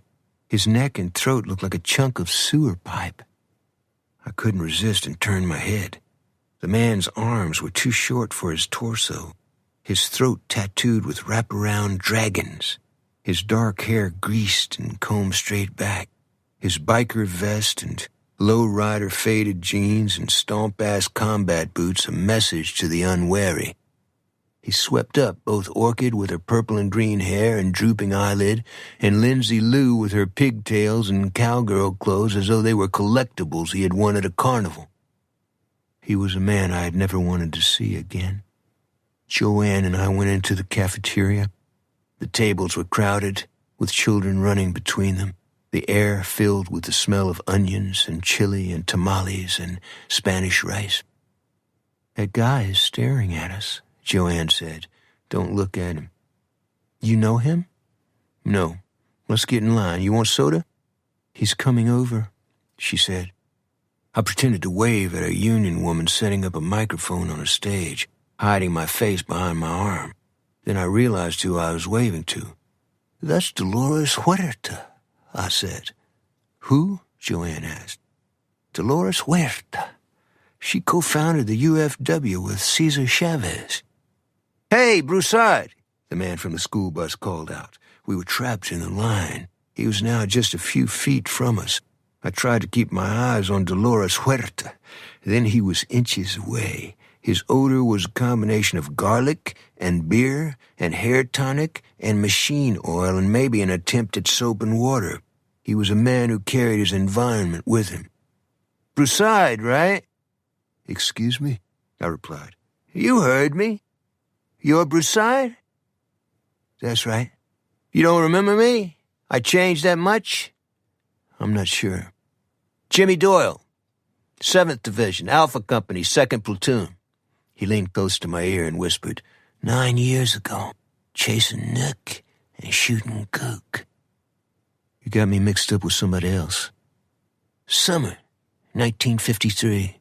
You and that other kid from Texas were always together. See one, see the other. Wish I could help you. What is this, man? You blowing me off? No, sir. He looked at Joanne. He's pulling my leg, right? He's not a leg puller, she said. He took a comb from his back pocket and clawed it with 2 hands through the thickness of his hair, then examined the comb and returned it to his pocket, not once looking at me. I think you're calling me a liar, Mac. Nope. He huffed air out of his nose. What was the name of that kid? He was KIA or got grabbed the night the gooks broke through on us? It was a funny name, like a sword or blood or something. We've got to say goodnight, buddy, I said. I got it, he said. It was Saber. Goofball Saber Bledsoe. We've got to move along, Doyle, I said. That's your name, Doyle, right? Nice meeting you. He surveyed the room, his face like a wax replica that had started to melt, his thoughts veiled. Okay, he said, as though he had just completed a conversation with himself. Okay, what? I said. I give up. He looked at Joanne. Enjoy your evening, pretty lady. Your guy is a lucky man. Watch out for him. He's a card. He walked away and squeezed Lindsay Lou and Orchid against his hips, swinging them in the air. You never saw him before? Joanne said. I might have. Why didn't you just say that? He's buds with Marvin. At best, he's hunting on a game reserve. What was that army stuff? She asked. Who wants to find out? His tats are a nightmare. She looked at me strangely. I thought I heard bugles in the hills and wondered if they would ever cease. Through the back windows of the cafeteria, I could see electricity flaring on the horizon, like faraway artillery pieces silently lighting the bottom of the sky. I wanted the floor to split apart and swallow me alive and deliver me to a mythic garden between the Tigris and Euphrates when the world was only 1 day old and hung with fruit that had never been touched. A boom of thunder rattled the windows, and a rush of wind slammed a side door into the wall and filled the room with the bright, cold smell of the storm. A solitary man was standing outside, his hooded slicker striped with rain. He pointed his finger at me and mouthed the word, you, as would a medieval inquisitor. I went after him into the ferocity of the night, the dust blowing, the snowcaps in the mountains turning to tinfoil, the parked gas guzzlers and battered pickups shuddering with the velocity of the wind. The hooded man was gone. I wondered if I had become delusional. I went back into the cafeteria, my clothes drenched, unable to explain my behavior to Joanne. Don't worry about it, Aaron, she said, placing her hand on my arm. Maybe he was someone who wandered in from the highway. But there was no mistaking the apprehension in her eyes. Chapter 17. I did not stay over with Joanne. I not only felt embarrassed about chasing the man in the parking lot, I felt dishonest, even cowardly, about my encounter with the man named Jimmy Doyle. I was much like my father regarding those who seemed insatiable when it came to yesterday's box score. I never knew anyone who despised war more than he. His best friend, a boy with whom he grew up in New Iberia, Louisiana, was killed at my father's side in a trench on the morning of November 11th, 1918, the day the doughboys thought the war was over.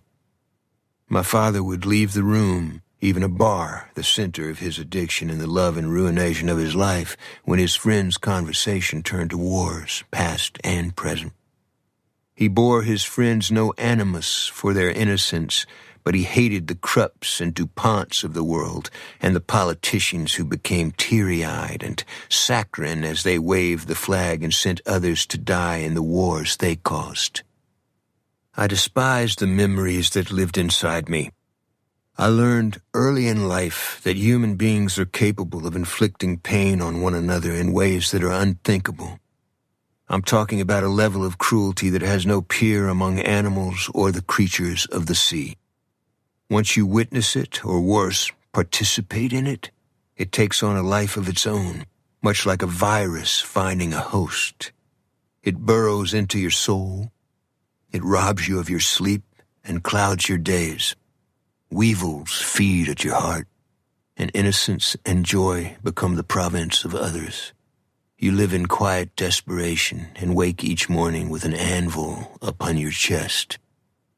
If there are those who would argue with this depiction, I suggest they ask a man with 1,000-yard stare what kind of images he is viewing on the other side of his eyes. I thought about all these things when I went to bed that night, as though picking reptiles one by one out of a basket and letting them strike my face before replacing them in a basket. I woke at 4 a.m. and saw Cotton smoking on his bunk in the dark and wondered if he was chasing Waffen-SS through the catacombs, stenciling their blood with his grease gun above the tombs of Paul and Peter. I saw Spud walk to the latrine in his skivvies, his flip-flops slapping. I heard the snoring of America's undesirables up and down the row of bunks, then Spud's flip-flops as he headed back to his bunk, and possibly his dreams about the prostitutes he had to pay to sing in his ear. I slept for another 2 hours, then sat on the edge of my bunk, shivering in the coldness of the dawn, aching for Joanne's touch, wanting to smell her hair and kiss her hand and look into her eyes.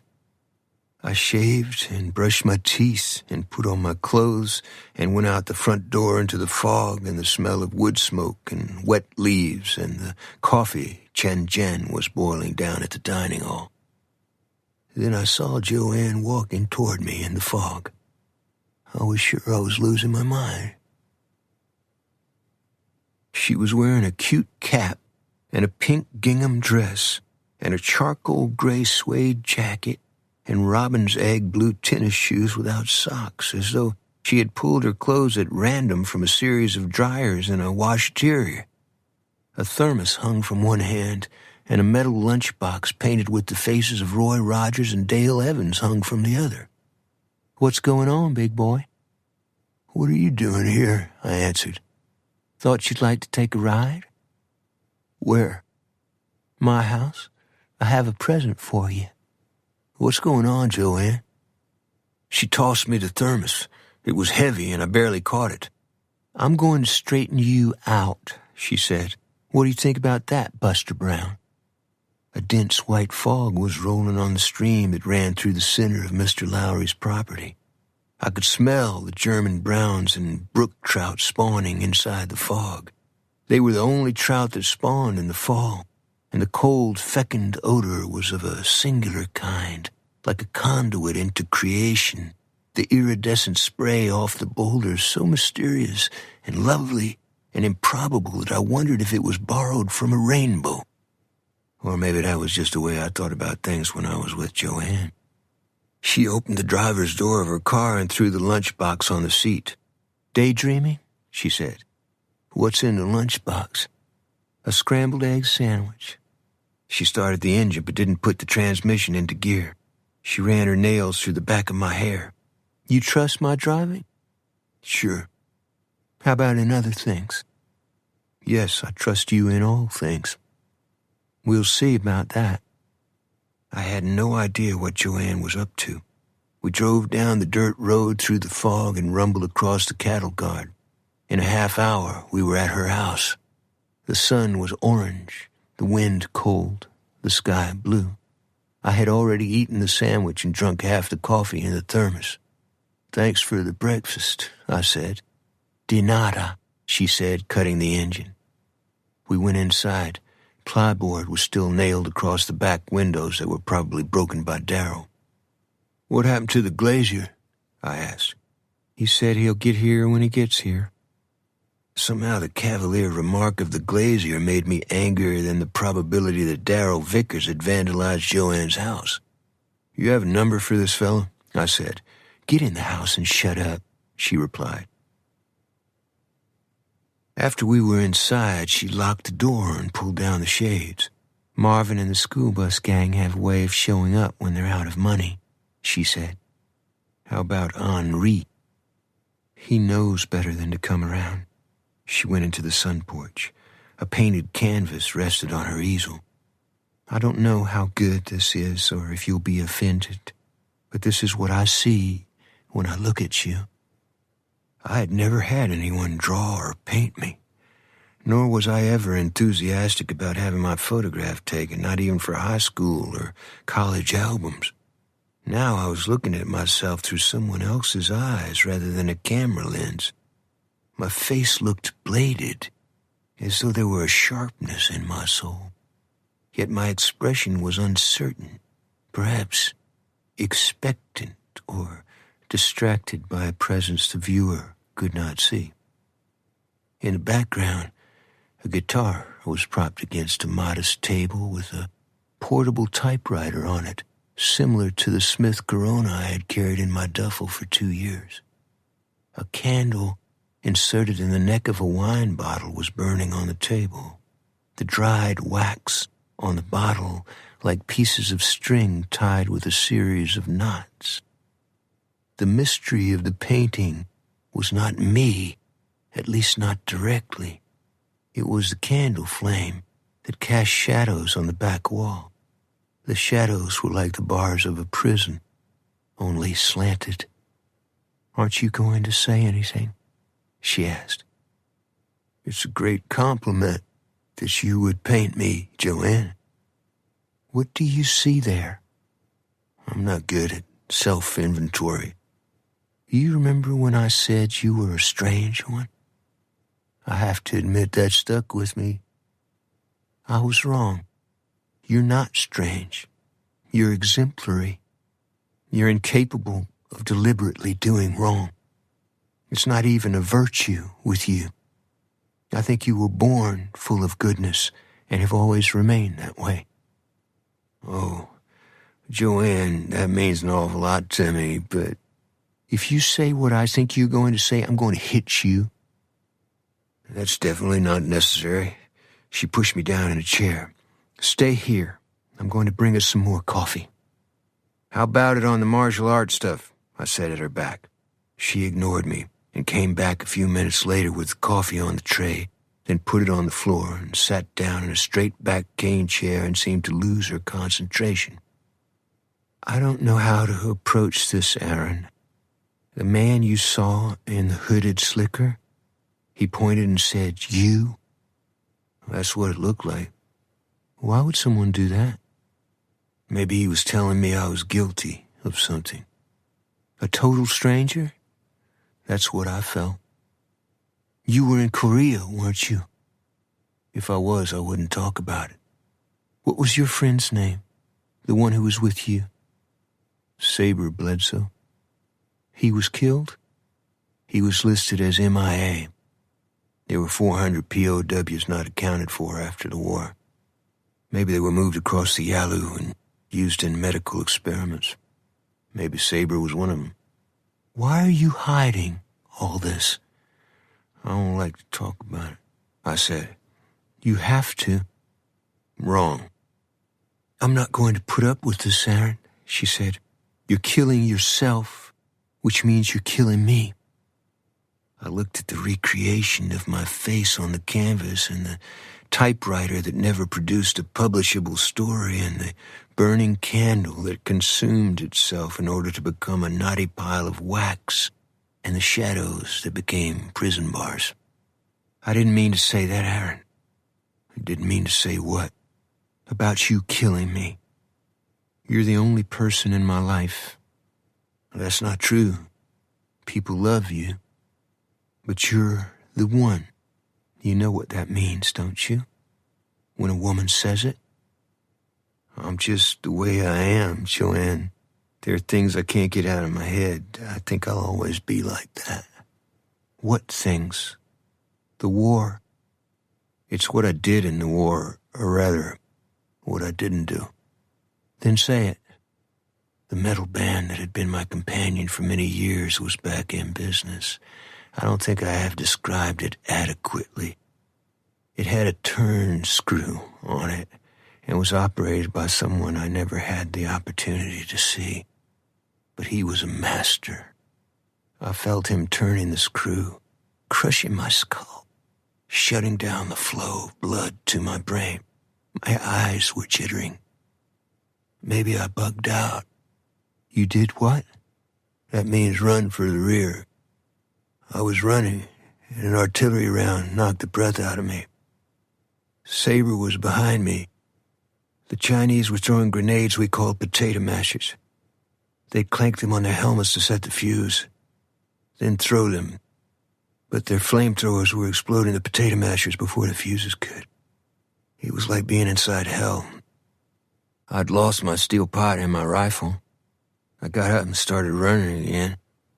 I didn't go back. I left Saber behind. I was weeping now, uncontrollably, my head down, my hands cupped like claws under my thighs. Aaron? I couldn't answer. Aaron, listen to me. I saw her shadow on the floor, saw it come toward me and fall across my face and body. I felt her hand touch my head, then stroke my hair. You're brave now, and you were brave then. You didn't desert your friend. You ran from the flames and explosions and probably certain death. You think your friend would have wanted you to do differently? I wiped my face on my sleeve. I apologize. Don't say that. You're the most kind and good man I've ever known. You don't know how much you mean to me. I looked up at her. Her image was out of shape, her hair hanging forward, her mismatched clothes the most beautiful I'd ever seen on a woman. She wrapped her arms around my head and pressed it against her breast and kissed my hair. I love you, Aaron Holland Broussard. You'd better believe what I say. I don't know how long I held her, but I know it was a very long time. Chapter 18. We had lunch together, and that afternoon she went to work at the hamburger joint and I went back to the bunkhouse. I took my Smith Corona from under my bunk and set it on a small table by a window that gave good light throughout the day. I pulled a chair to the table and sat down and fed a piece of clean typewriter paper into the carriage and began typing.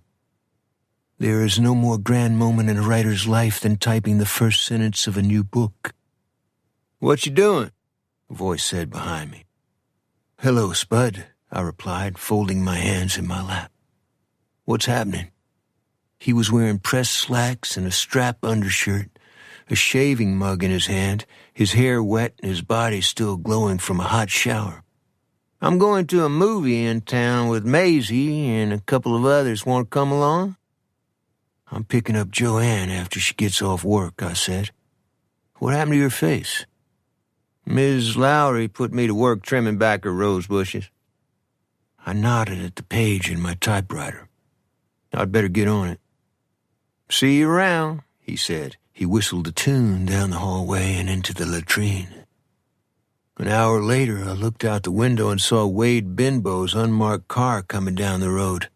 I rolled my paper out of the typewriter and placed it in a manila folder and set on top of it a rodeo buckle I used as a paperweight.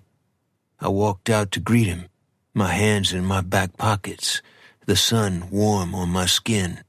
I wanted to freeze-frame the day and not let it grow 1 second older.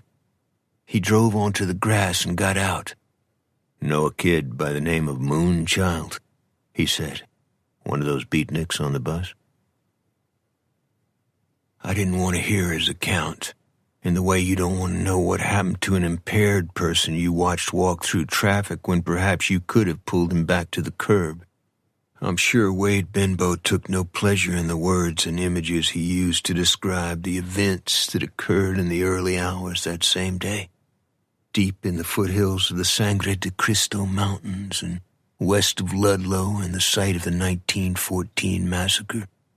And I'm sure, as a liberator of a Nazi extermination camp, he did not enjoy passing on more evidence of his fellow humans' taste for cruelty, but that's what he did, then coughed into his hand after he finished. "Is she going to make it?" I asked. "I don't know if she wants to." "Somebody found her on the ground, by herself?" The guy who called it in wouldn't give his name. The dispatcher said he sounded like a broken record. "But somebody saw the bus leaving the area?" I said. "It fits the description of the one at the farm workers' dinner." "You saw it at the dinner, right?" "Yeah," I said. "So they must have gone from the dinner back to Ludlow," he said. "Why would they do that?" "Have you talked to the others?" "I've got them all in jail, but they're not saying anything. I have to turn them loose in 24 hours. There's a guy named Jimmy Doyle among them, a real hard case. Ever hear of him?" "I talked with him at the dinner. He said he was in Korea." "What's your take on him?" "Bad news. This guy Marvin Fogel, the driver, he seems wired out of his head." "They all are," I said. I don't know why, but both of my hands itched, as though I had a rash or had been weeding a garden without gloves and had raked my skin with thorns. I could feel Benbow's eyes on me. "What are you not telling me?" he said. I glanced up the grade at the Lowry house and the rose bushes in Mrs. Lowry's flower beds. "Nothing," I replied. "Let me get my coat." Moonchild's head and most of her face were encased in bandages. Her arms were striped with bruises where she had been held by someone who had vice grips for hands. Her teeth and ribs were broken. Her lips split. She was on a catheter, and a needle was taped to a vein in her forearm. Her face twitched each time she inhaled. I sat in a chair 2 feet from her pillow. "I'm sorry this happened to you, Moonchild," I said. Dried mucus clung to the corners and lashes of her eyes. I could hardly see them inside the depth of the bandages. "Did Marvin do this to you?" I said. No answer. "I met Jimmy Doyle, Moonchild. Maybe he's an okay fellow, or maybe not. What do you think?" I saw the fingers of her right hand move on the sheet. I picked them up as I would a handful of broken popsicle sticks. "Want to tell me something?" Her lips moved, but no sound came out. The sutures in them were black and as stiff as wire. I lowered my ear to her mouth. "Say that again." Her breath was like a tiny feather on my skin. I raised my head and eased my hand from under her fingers, then stood up. Benbow looked at me, his face a question mark.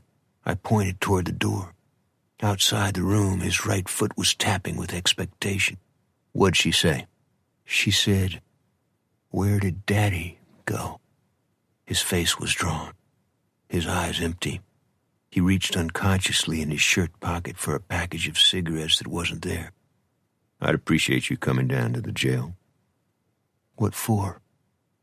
"I can't understand what the beatniks are saying." The holding tanks for women and men were at opposite ends of the same corridor. Our first stop was at the women's unit. Because it was a weekend, the room had a high occupancy. Most of them were DWIs and working girls and street drunks and women who were passed out for undetermined reasons and looked like they'd been poured on the concrete floor. Orchid and Lindsay Lou were standing in the back corner, leaning into each other as though escaping a cold wind, their heads bowed. I asked Benbow if we could talk to the girls in private. "They won't come out," he said. "Hey, Orchid," I said. No response. "How about you, Lindsay Lou? Can you talk to me?" They crouched together as though trying to burrow inside each other. "Moonchild talked to me," I said. "Can't y'all do the same?" They looked at me, then at each other. "That's right," I said. "It took all her strength to do it. Give me 2 minutes." They hooked hands and walked to the bars. The other prisoners pulled away from them. Orchid had tied her green and purple-streaked hair on top of her head. Her drooping left eye had a raw scratch under it. Lindsay Lou curled her fingers around the bars and pressed her narrow face, even her pigtails, between them, as though she wanted to squeeze herself onto the other side of the earth. Orchid spoke first, her words hardly audible. "You'll have to speak louder," I said. "Is Moonchild dead?" she whispered. "No," I said. "She's brave. So are you, Orchid. Who hurt your friend?" "I didn't see anything," she replied. "How about you, Lindsay Lou? Can you help Moonchild? Is she gonna live?"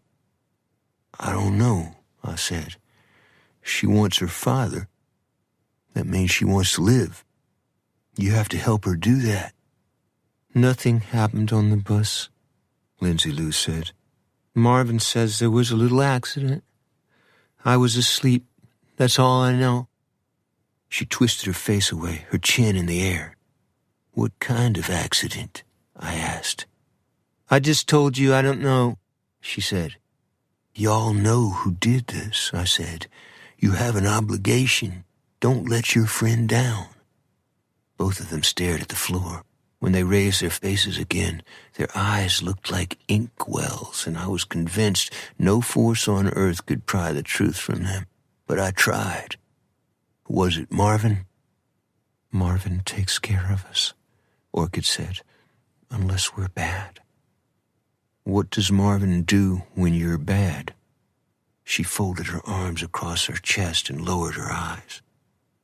"Does Marvin punish you when you're bad, Lindsay Lou?" "We love Marvin," she said. "What about Jimmy Doyle?" I said. "Is he a grand fellow, too?"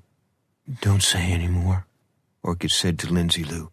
"He's trying to trick us." "No matter how bad this seems, you can walk away from it," I said. "You've committed no crime. You can be a friend to Moonchild. Just tell the truth." "Get away from us," Lindsay Lou said. I saw Orchid's eyes take on the same hard look as her friend's. "Lindsay Lou is right. You're the enemy. You work for them." "Who's them?" "Them," Lindsay Lou said. "Are you stupid? Them." Wade Benbow and I walked to the men's holding tank at the far end of the corridor. "What's that about an accident?" I said. "You got me," he said. "None of what they say is reliable, even when they think they're telling the truth. You know the real problem?" He waited until a trustee passed us with a food cart, then another with a mop and bucket on wheels. "The drug culture is just getting started. Middle-class kids are the target, and flat feet like me are anachronisms." A uniformed deputy caught up with us. He was holding 2 pages taken off a teletype machine. "Your request from the feds came in," he said. "Willie Sutton's legacy is safe." Benbow skimmed over the pages. "I see Marvin Fogle here. There's nothing criminal on Doyle."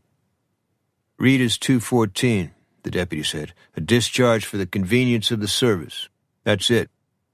The deputy walked away. A convenience of the government, separation from the service could mean anything. 214 was the number of the form. "What's Marvin Fogle been in for?" I said. Benbow looked back at the pages. "Everything these clowns do. Mostly misdemeanors. 6 months in Chino for shoplifting." "I don't get it about Doyle," I said. "He has jail written all over him." Benbow looked at the pages again. "I hate to tell you the rest of it. The guy has a Bronze Star and was trained as an MP. Chapter 19. Marvin Fogel was sleeping in an embryonic ball on a concrete bunk in the men's tank. Stoney was talking to a ballpoint drawing of Kilroy on the wall. Even though the room was cold, Jimmy Doyle was sitting shirtless and without shoes on the bare floor playing cards with 4 other men. As soon as he saw me, he was on his feet, the veins in his chest and neck and upper arms cording like green spider webs. "You cocksucker," he said. He reached down on the floor without bending his knees and picked up a tin cup and flung it at the bars. "I should have known." "Known what?" I asked. "You dropped a dime on me." "You got yourself here, Doyle." "I remember you better than you think, Broussard. You screwed up at the listening post. You brought all that firepower down on our heads." "Did you see Moonchild before they put her in the ambulance?" I said. "That little bitch with the bangs? No, I don't know anything about her. I went to sleep. When I woke up, the bus was empty. Wait till I get you outside, motherfucker." "Why do you have an interest in the Ludlow massacre?" I said. He got closer to the bars, his blue jeans buttoned just below his navel, his skin as smooth as an olive, his short arms pumped like bowling pins. "News for you. I couldn't care less about a bunch of communists who got killed 50 years ago." "You ever shoot crank?" I said. "I hear it turns your head into a pinball machine." His eyes were fecal brown, lidless, the pupils dilated into black headlights. "You're gonna wish you were back at Pork Chop Hill." I leaned against the bars, my head down. I stayed that way a long time, at least in terms of the situation. Why is that? The greatest fear and frustration you can engender in a man like Doyle is to ignore his rage. "Sorry you feel that way, Doyle," I said. "I hope things work out for you." Then I left him hanging on the bars and walked down the corridor and didn't stop until I was out of his view. Benbow caught up with me. "What's the deal?" he said. "Can you get Stoney out of there without getting him in trouble?" "The kid with porridge for a brain is going to help us." "Yeah, I think he will." He rotated his short-brimmed Stetson on his finger. "Let's get a cup of coffee," he said. "I've been up since 4. We got it out of the machine by the dispatcher's office. It tasted like shellac. Benbow waited 15 minutes, then sent a deputy down to the men's tank. I could hear the deputy's voice in the corridor. "Let's go, kid. You got your phone call." "Don't got a phone call. Don't got a phone call. Don't got a phone call," Stoney replied. "You get it whether you like it or not," the deputy said. "Stop talking to the wall and get your ass out here." Benbow and I walked Stoney into an interview room and closed the door behind us. "How you doing, partner?" I said. He was wearing a Mickey Mouse t-shirt and polka dot tennis shoes and purple corduroy pants that were too big for him. I'd never seen eyes so blue, so untroubled by knowledge or even awareness of the world. It was hard to separate Stoney's eyes from the fear and disorder that obviously held sway over his metabolism, if not his soul. "They got you in here too, ice cream guy?" he said. "On an earlier beef, but I'm okay now," I replied. "Can you tell us what happened to Moonchild?" He looked like someone had touched him with a cattle prod. He began making a droning sound through his nose, like a car engine going uphill. "I think you called the ambulance, Stoney," I said. "That's a real good thing you did." The droning shifted into overdrive. I ran my fingers down the inside of his arm. "Who's been shooting you up, partner?" The droning turned to a moan, then he began to wheeze. "This is Detective Benbow," I said. "He wants to help you. You didn't do anything wrong. You're one of the good guys. You hearing me on this?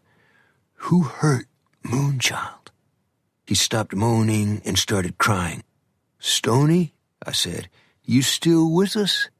He leaned sideways and tried to look past me through a small window in the door. His eyes were furtive, like a child's. "Moonchild's in the coven." I saw Benbow look at me. "The coven?" I said. "All the girls are in it. The boys aren't allowed." "This is a new one on us, Stoney," I said. "What exactly does the word coven mean?" The thing the girls belong to. I see, I said. If you get out of here, where will you go? The place on the other side, he replied. Which place is that? I asked. The place where everybody goes. Can you tell me where that is? I asked. Where the spirits are dancing. Before I could speak again, Benbow raised his hand. Who are these spirits? He asked. Stoney smiled. Everybody knows that. The Indians. Benbow leaned back in his chair. With feathers and such?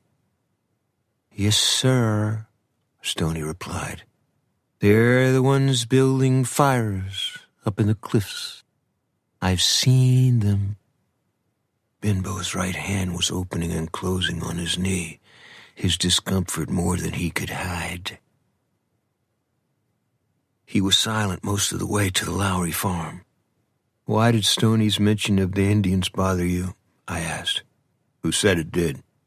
You told me the Comanche did some bad things up the hill behind your house. Yeah, that's what I said. I was speaking in the past tense. The Comanche are dead, we're alive, end of story. I think you're not being truthful with me, Wade.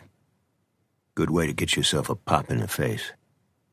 You asked me to help you, I said. You shouldn't be talking to me like that, sir. He didn't reply.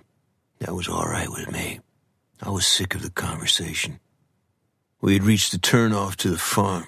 A mile-long freight train was wobbling down the tracks headed toward Raton Pass and the grinding slide into New Mexico. For just a moment, I wished I had highballed on through Colorado on the flat-wheeler that had brought me to the Lowry farm. Were it not for Joanne, I might have given my jalopy to Cotton or Spud and climbed aboard a hot shot and let the clickety-clack of the wheels roll my troubles away. I've seen them, Wade said. Say again? I didn't see them just dancing either. It was in the middle of the night. I saw firelight up in the trees. I thought maybe dry lightning had sparked a fire, except there hadn't been any lightning. I took a fire extinguisher up there and saw more than I was planning on. I waited for him to go on, but he didn't. What did you see, Wade? A solitary drop of rain hit the windshield. He leaned over the wheel, lifting his eyes at the sky as though hoping for a cloud to burst and drench the hard pan in the hills. I told myself I had a nightmare, one that went back to the death camp in Germany. I'm going to keep believing that. What about Stoney's story? He's probably on angel dust or brown skag or both. That coven stuff is dog shit. What were the Comanche doing behind your house? His eyes were shiny. There's times when you don't want to belong to the human race. There are times when you'd rather eat a bullet than see certain kinds of things, or talk about them. Now shut up. Benbow drove me to the bunkhouse. I know I've concentrated on the conflicts of Wade Benbow. This is because I had not dealt with my own. Earlier in the day, Spud Caudle had told me he'd gotten the fresh scratches on his face in Mrs. Lowry's garden. How did a man who had spent a lifetime doing dangerous work of every kind manage to remodel his face pruning a rose bush? You got something on your mind, Benbow said. My heart was racing. No? Then why are you looking at me like that? No reason. A word to the wise. You're young. All these problems will drop away one day. Don't let the shitheads of the world pull you under with them. Thomas Aquinas? I owe you one, kid. Watch your butt, he said, and drove away. I looked up the grade at the Lowry house, its immaculate lacquered battleship gray Victorian presence couched among flowers and forest greenery like a testimony to a more innocent time. But it was not a more innocent time, and the sweatshops and textile mills and coal mines and the murder of striking workers were far more honest symbols of the industrial age. I walked up the hill, wondering how I would explain my presence without lying if Mr. or Mrs. Lowry came outside. I paused when I reached the piked fence and the flagstones that led to the gallery. I could see no one inside. The side yard, the one that had the most sun, contained a gazebo threaded with clematis and trumpet vine. There was a ladder by the side wall and a half-broken trellis leaning in pieces against it. Rose petals were sprinkled all over the grass and the bed. The French doors opened. Mrs. Lowry stepped outside, her smile as encompassing as ever, her dull red hair wrapped partially around her thick neck. She was drying her hands and wearing a sundress with no covering on her sun-freckled shoulders, even though she was in shade and the wind out of the woods was cold and damp. "Mr. Lowry is not home now," she said. "Can I help you, Aaron? Spud told me he was doing some garden work for you. I just wanted to make sure everything got done all right." "Depends on what you call all right," she said. "Something happened?" "He fell off the ladder and brought the trellis down with him," she said. She was beaming and, as always, smelled like a freshly baked cake. I looked away from her. "That sounds like Spud." "Want to come in?" "I'd better get back to the bunkhouse. I just made a big strawberry milkshake." "I'd better run." Her eyes intensified. "I'd sure like to share it with you," she said. I know my face reddened. I couldn't help it. I looked up at the sky and the yellow and purple marbling in the clouds. "I think we're about to get hit with a gully washer. Joanne wants me to drive her to work this evening." "Well, she's a very nice young woman," she said, "and you're a very nice young man." She winked. I could almost hear her eyelid click. I walked back down the slope, my face burning. I wanted to airbrush the last 10 minutes out of my life. Late Sunday morning, Spud stopped me on the way to my car. "Hold up, Aaron." I pretended not to hear him. He shouted again. "What's up?" I said, gazing at the dirt road that led to the highway, hating the thought of the conversation that was about to ensue. "I just went up to Mrs. Lowry's to clean the flower bed and repair her trellis," he said. I nodded and looked at my watch. "Good," I said.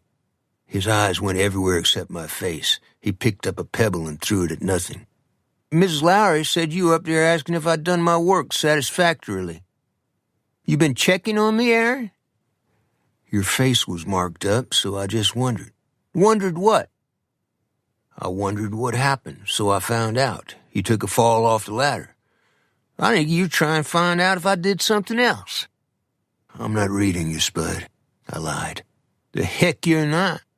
Rich women can get a hankering, too. I was working here a long time before you were. I know some stories." "I don't want to hear this," I said. "I thought you were my friend." "I am." "Not no more," he said, kicking at the ground. "Not no damn more."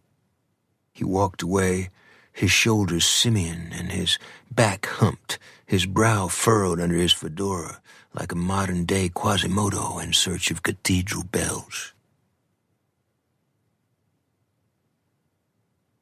Chapter 20. That afternoon, Joanne and I took Flowers to Moonchild at the hospital. Her condition was unchanged. There had been no visitors, no telephone inquiries. In fact, no one knew her real name. The clipboard attached to the bed frame identified the occupant as M. Child. She was in the ICU, so she could not have Flowers in the room. We left them at the nurse's desk. We were on our way out when the nurse on duty called us back to her desk. She was an older woman and had an erect posture and bluish-gray hair. No one else was around. "I know you," she said to me. "The last name is Broussard." "That's right. I was in the ER when you came in. You had been severely beaten." I didn't remember her, but I said I did. "I belong to a church that has rather strict boundaries about certain things," she said. "I don't know if I'm following you, ma'am," I said.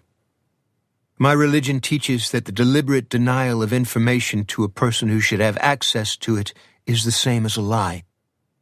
I understand, I said, but I don't know how that fits in with my presence here. Reuben Vickers attacked you, she said. I've known him all my life. I see. He was here. He looked in that poor girl's room. I'm talking about the girl named Child. I asked him what he wanted. He left without speaking. Was his son with him? No. Thank you, I said. Be careful, young man. And you too, young lady. Reuben Vickers has depths no one should test. Joanne and I walked back to my car. The sky was dark, the clouds swollen with rain or snow, the Indian summer dying like the leaves on the maple trees. I had a terrible sense of ephemerality, maybe because of the injustice done to Moonchild, or the nurse's warning about Mr. Vickers, or the fact that there was no way to hold on to the season and prevent the coming of winter. Joanne's hair was blowing in a skein on her face, causing her to constantly brush it out of her eyes. Why are you always staring at me like that? I don't know. Yes, you do. Get that smile off your face. I stare at you because I don't want you to get away. I look like I'm fixing to leave town? Not if I have anything to do with it. Really? Can I ask you something that's a little private? Depends on what you're going to ask me. Okay, I won't. Private in what way? She said. Will you marry me? She closed her eyes, then opened them again. You asked me that just after we visited somebody who had her head caved in? That's the point. Clocks don't wait on people. Her hand rested on the handle of the passenger door. She looked drunk. I don't know what to say. Think it over. Take all the time you want. A day or two. You're the weirdest person on the planet. In what way? She pressed her palms to both sides of her head. I guess I had that effect on people sometimes.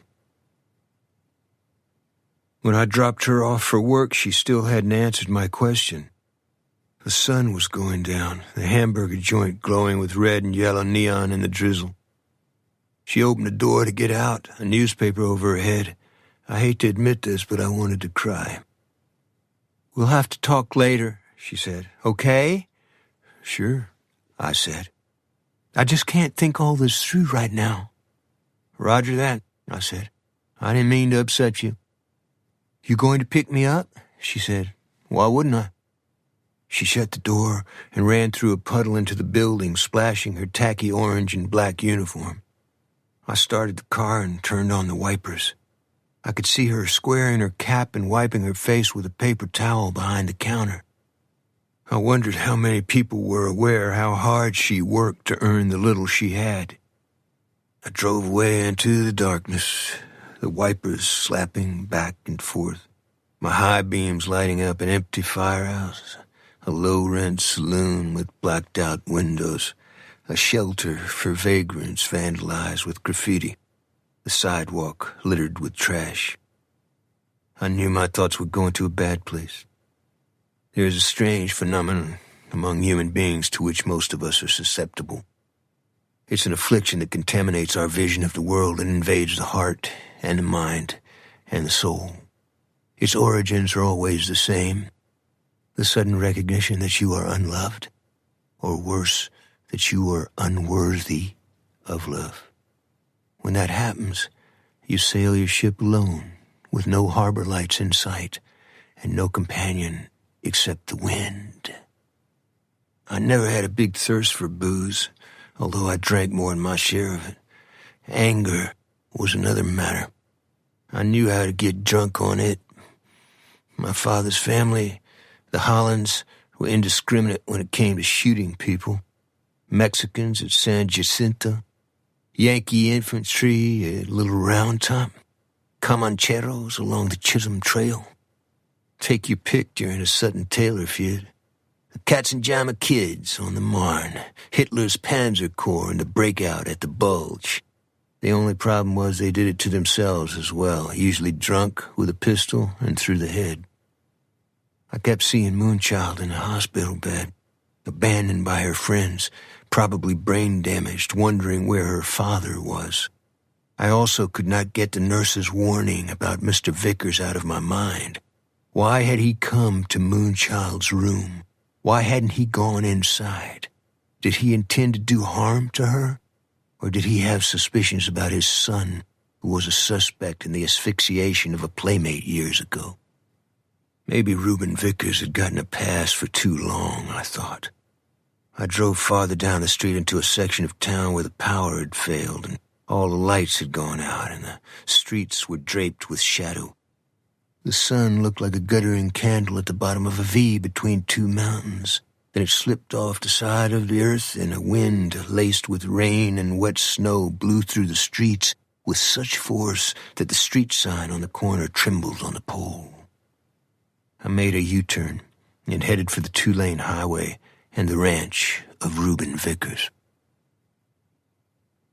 The house was on a plateau made of purple brick, flat-roofed and sprawling and utilitarian, with white garage doors on each end facing the front yard.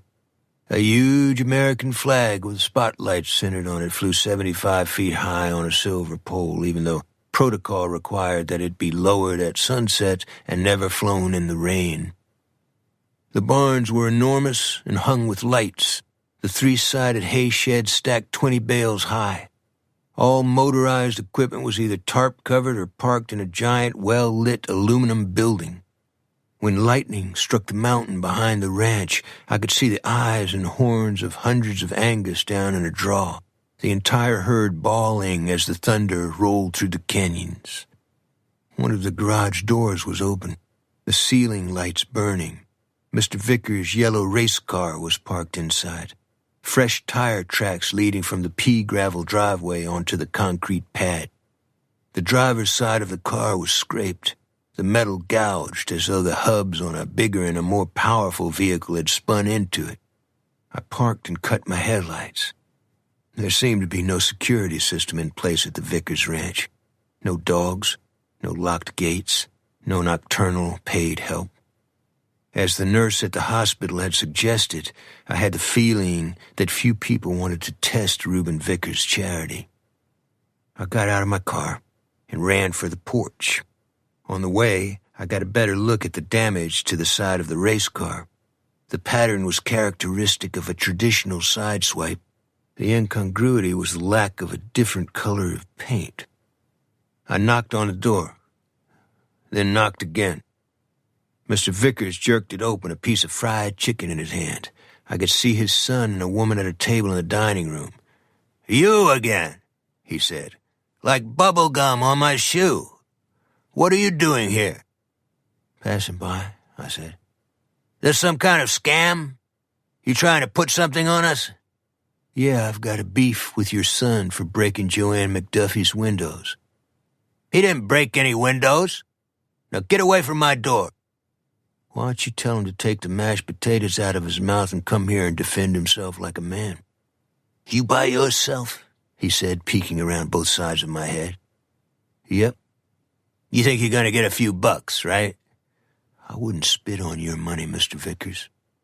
"Where you get off talking to me like that?" "May I come in?" "Is that one of Darrell's little friends?" the woman at the table said. "No," Vickers replied.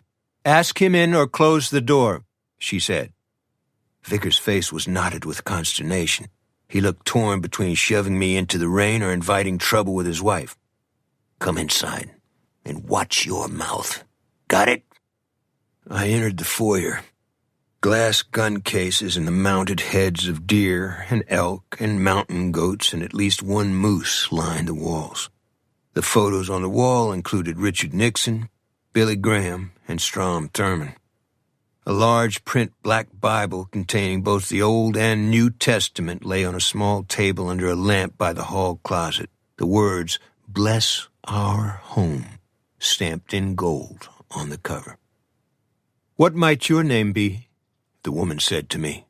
Her hair was parted in the middle and pulled straight back. Her features could have been shaped with a putty knife. She wore a black blouse with a white lace collar and had an animated sternness about her that suggested a conjugal situation similar to waking up each morning on a medieval rack. "I'm Aaron Holland Broussard, Mrs. Vickers. I'm pleased to meet you." "He's here about business, Dorothy," Vickers said. "What kind of business?" she asked. "I heard Darrell was in an accident out by Ludlow," I said. "I hope he's okay."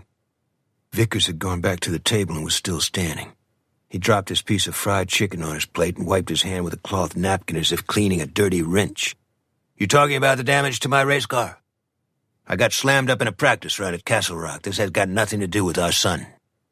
"Just tell him to get out, Daddy," Darrell said. "Take the quirt to him if you have to." Mrs. Vickers tapped her spoon on the tablecloth. "Both of you, calm down.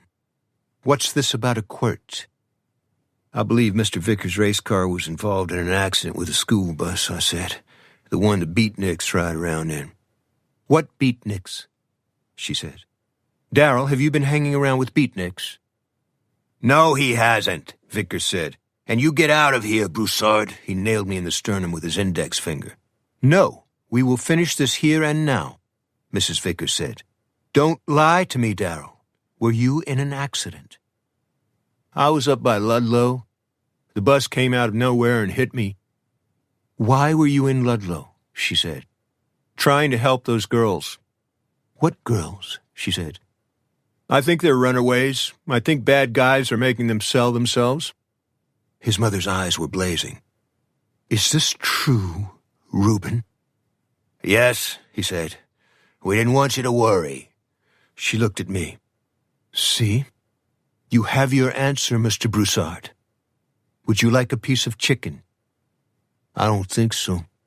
I looked at the heads of the animals on the walls. "Did you know both the Old Testament and St. Paul teach the protection of animals? Try the book of Hosea, chapter 2, verse 18, or Isaiah, chapter 11, verses 6 through 9. "You're a bunny hugger, huh?" Vickers said. "Why don't you guys fence in a big area in the desert and hunt each other?" I said. "Declare a 3-day open season on people. Put your jock straps on outside your pants and blow your neighbors to shit." "You get out of this house," Vickers said. His son was rising from the table, a fork in his hand. "You went up to Moonchild's room, Mr. Vickers," I said. "Did you want to see the job finished?" He clenched my arm with one hand and tried to work me toward the door.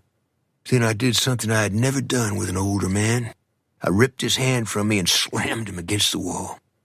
"If you ever touch me again, I'll tear off your arm and kick it up your ass," I said.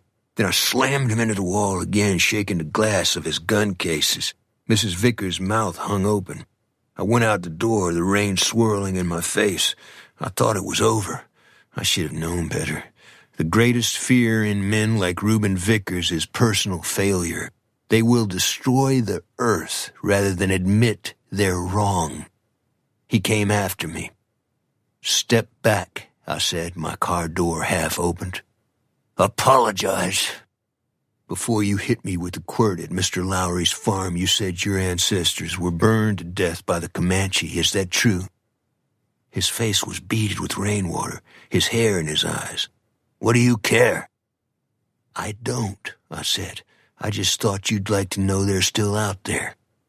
"You say the Comanche are still setting people on fire? Are you crazy?"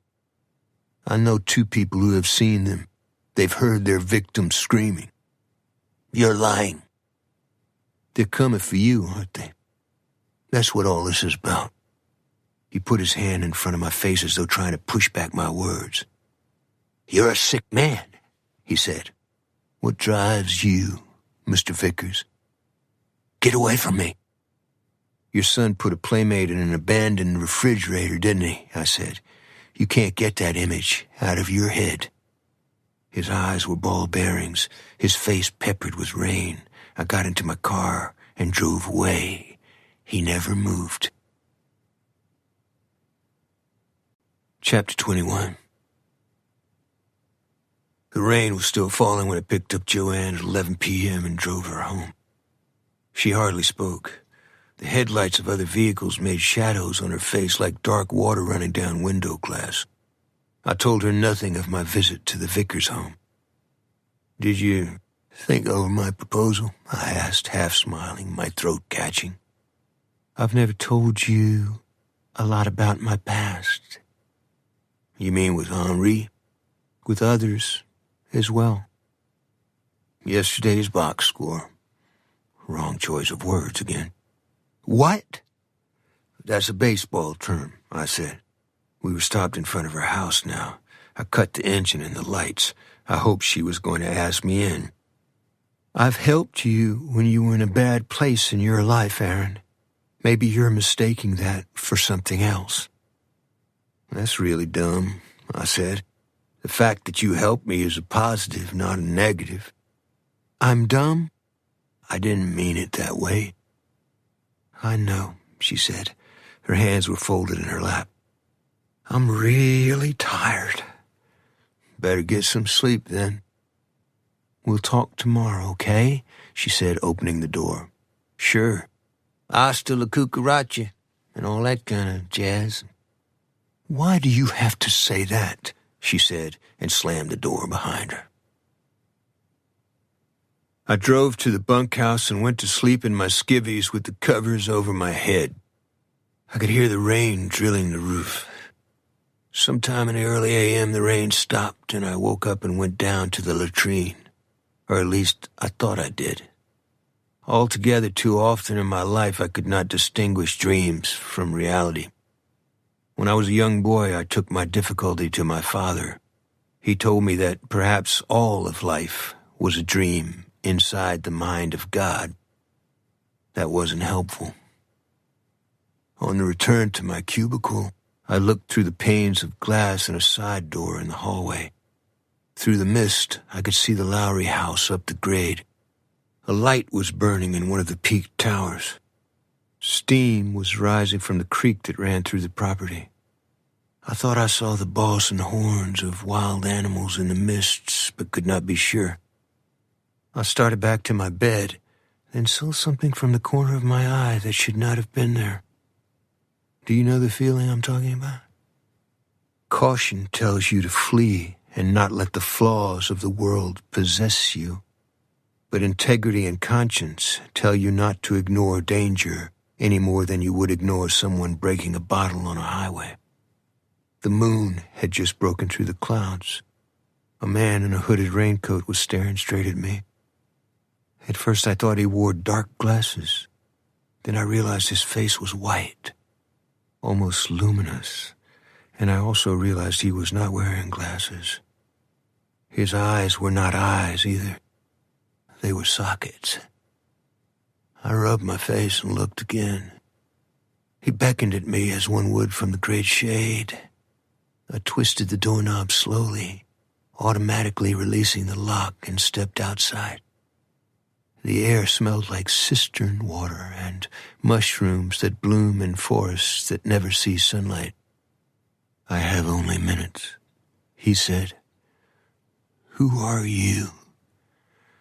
"I'm from the place where we all go." "You're the man they call Bible-thumping Bob." "Ridicule is the flag of cowards." "What do you want of me?" "You're surrounded by evil forces. Your weakness is your guilt for events and deeds that are not yours to bear." "I think this is a dream." "But that does not mean it is less than true. Your father taught you that." "What? What did you say? Come back here and repeat that." Then he was gone. I turned around and reached for the door. It was locked. Then I felt myself walk right through it and down the hall to my bed. At 0600, when I awoke, I was balled up under my blankets, my teeth chattering. After breakfast, Cotton and a couple of Mexican wranglers and I went to work on Mr. Lowry's horses, 20 of them that needed their yearly shots and quarterly worming and grooming and hoof care and a penile procedure I won't describe. Spud walked down from Mr. Lowry's house chewing on a matchstick. "The old man wants to see you." "What for?" He tilted up the matchstick to a 45-degree angle with his teeth and rolled it around with his tongue. "Got me." "Is this about the rose bushes again?" I said. "No. He asked me if you were out late last night. He must have seen you roaming around. How's it feel to have people check up on you?" "What did you tell him, Spud?" "I'm not my brother's keeper." I took off my leather apron and walked up the grade to the Lowry house. Mr. Lowry was reading the newspaper on the veranda, wearing a straw planter's hat with a black ribbon around the crown. He lowered his paper. "Oh, hello, Aaron. Come into the library. Mrs. Lowry is shopping with Chen Jen this morning." Why did I need to know his wife was away? "Is there something I can help you with, Mr. Lowry?" "It's something no one can help me with. Nevertheless, I need to explain something to you. Now, come in." His tone seemed totally foreign. I did not want to enter his house under the circumstances.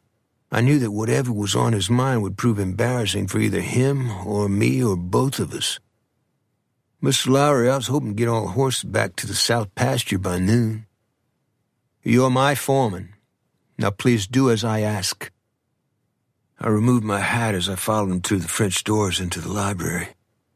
I'd seen the library through the door previously, but had never been inside it. It was an extraordinary room, with floor-to-ceiling bookcases and deep maroon leather chairs and a large walnut desk and a framed antique map of Salem, Massachusetts on the wall. There was also a telescope on a tripod by the French doors, one that could magnify either the heavens or the buildings at the bottom of the slope. "I saw you standing outside the bunkhouse early this morning," he said, "talking to a fellow I've never seen before.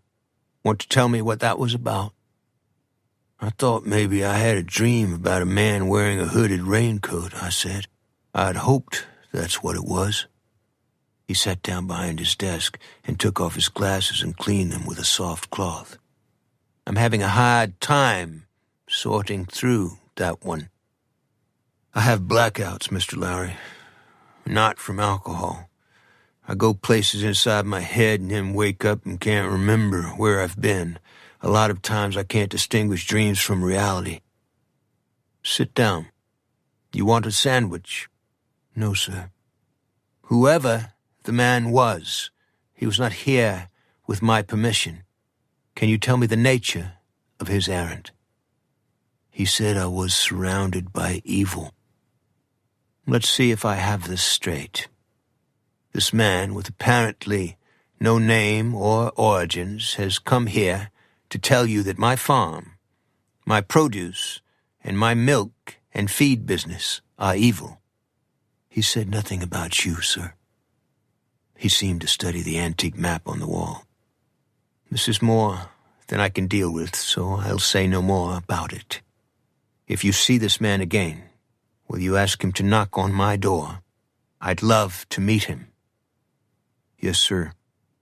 He was smiling now, more like the man for whom I had such great respect. "Now, let's talk about something else," he said. "Mrs. Lowry told me of your conversation with her." I felt my heart slide into the basement. "I'm not much at remembering conversations, Mr. Lowry, or talking about them. I have a medical condition that has taken its toll regarding my conjugal obligations. My wife has a great love of the world and the people who inhabit it. She made a mistake approaching you and admitted it to me. She respects you, as do I. We hope that respect is mutual." "Yes, sir, it is. I don't even remember what was said. Joanne and I hold y'all in high regard. My batteries were down. I wanted to escape into the sunshine and the coldness of the wind and the blueness of the sky and the smell of snow melt up in the trees, and most of all, I did not want to talk any longer with Mr. Lowry. Then he said something I knew I would never forget, like dirt you can't wash out of your mind. "I want your promise," he said. "Sir, I want your promise you will never indulge in gossip about Mrs. Lowry." My stomach had a hole in it. "Did you hear me, Aaron?" "No, sir, I didn't." "You're suddenly hard of hearing." "My hearing is fine, Mr. Lowry. There are instances when I choose not to hear others. Thank you for inviting me to your home. I wish my father were here. He was something of a historian. He would have enjoyed talking with you about the Puritan artifact on your wall." "Are you mocking me?" "No, sir. I was just talking about my father and history and all that kind of thing. My best to Mrs. Lowry." I went out the door and down the slope, my head as weightless as a helium balloon. Cotton and Spud and the Mexicans were waiting on me. They had fixed cowboy coffee in a big tin pot and stuck it in the warm ashes of a driftwood fire and were now sitting around the fire, drinking out of tin cups, all of them smoking roll-your-owns, probably donated by Cotton. But their mouths were turned down at the corners, their eyes avoiding mine. "Somebody die?" I said. Spud pulled the telegram out of his back pocket. He had been sitting on a log, and the telegram had been cupped stiffly into the shape of a half-moon. He handed it to me. "Chen Jen brought it up with the mail. I hope it isn't bad news, Aaron," he said. "You've always been my buddy." "I appreciate that, Spud," I said. "Last time I got one of those things, I ended up in khaki underwear," he said. I worked my finger inside the envelope and tore it along the top, then read the strips of typed words that were glued onto the paper. I read them a second time and refolded the paper and placed it and the envelope in my pants pocket. I tied on my farrier's apron and pried up a mare's hind foot between my legs and began rasping her hoof. "Everything okay?" Cotton said. "I have a literary agent in New York. He said a publisher just bought my novel."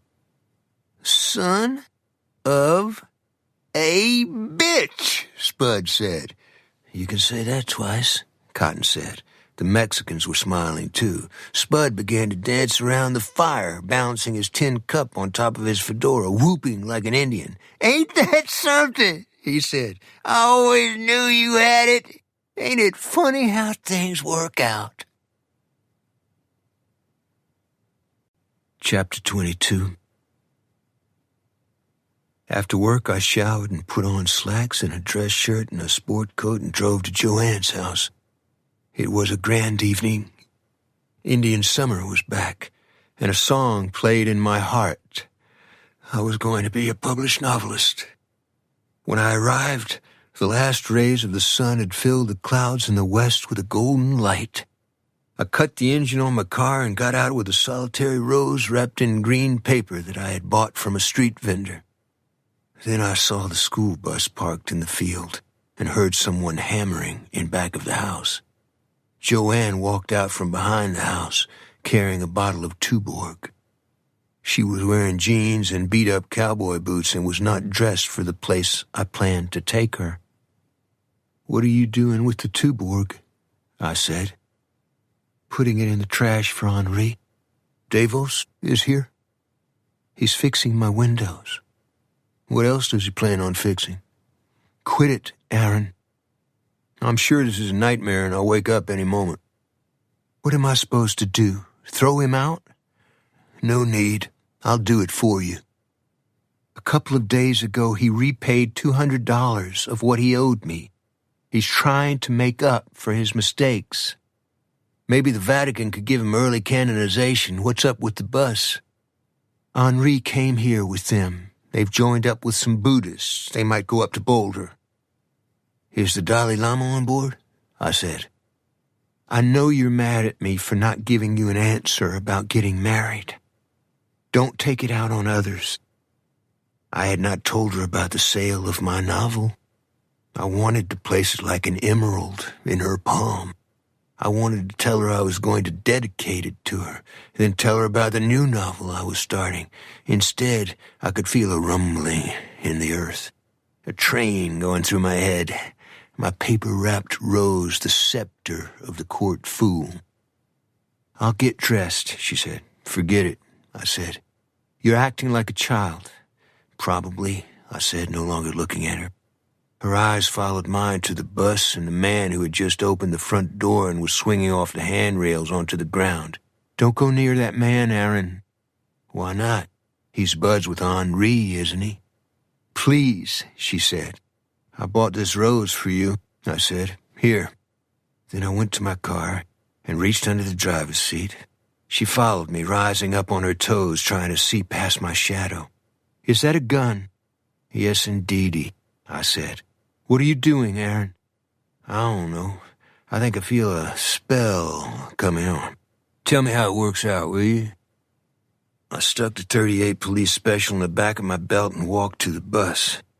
Jimmy Doyle, the man who could not let go of Pork Chop Hill, stood barefoot and bare-chested under the bus's row of windows, an unlit cigar inserted in the center of his mouth.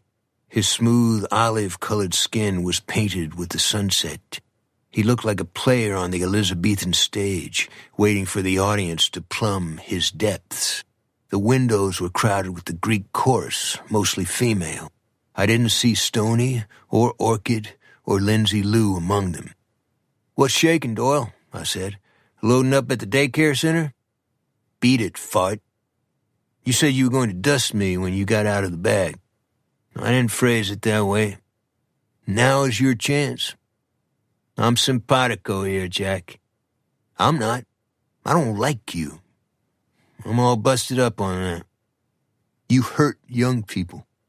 Yeah? They don't look like they're hurting to me, he said.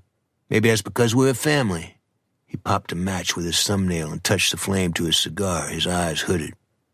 You got nothing to say? No, I guess not. To tell you the truth, I'm out of gas. I saw you looking for something in your shitmobile. You find it?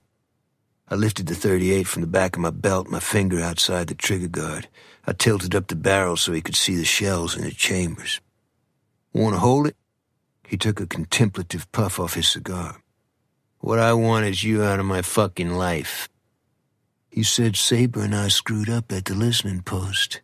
You said we got people killed. So, fog of war. You saying I got my best friend killed? I said. Don't look away from me.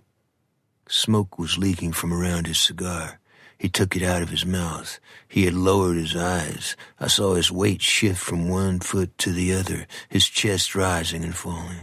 A fly crawled across his face. Apologize to those girls up there, I said. Apologize?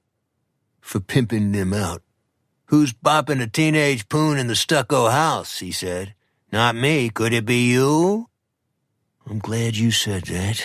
I grabbed his right wrist and pushed the gun into his hand. Then I pulled the cigar from his mouth and slapped his face and shoved him against the bus and pinned him by the throat and stubbed out the cigar 3 inches from his eye. Use the gun or apologize. You're a Section 8 man.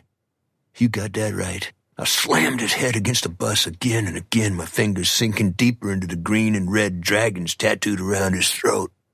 Then I pulled him away from the bus and slammed him again. This time his eyes crossed. Apologize, I said. No. I twisted his right wrist and forced the gun barrel upward and into the soft spot under my chin. Pull the trigger or apologize. No. I tightened my grip on his windpipe. He began to gurgle as his face turned color. I pushed the gun's muzzle deeper into my own throat.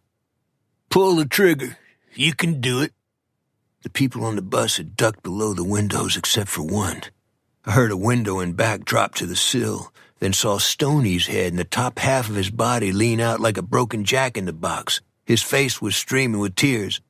"Ice cream guy, don't hurt him anymore. It wasn't him hurt Moonchild. Don't do this no more, ice cream guy." "Who hurt Moonchild, Stoney?" I said. He jerked his head inside the window, almost guillotining himself. I let Doyle slide to the ground.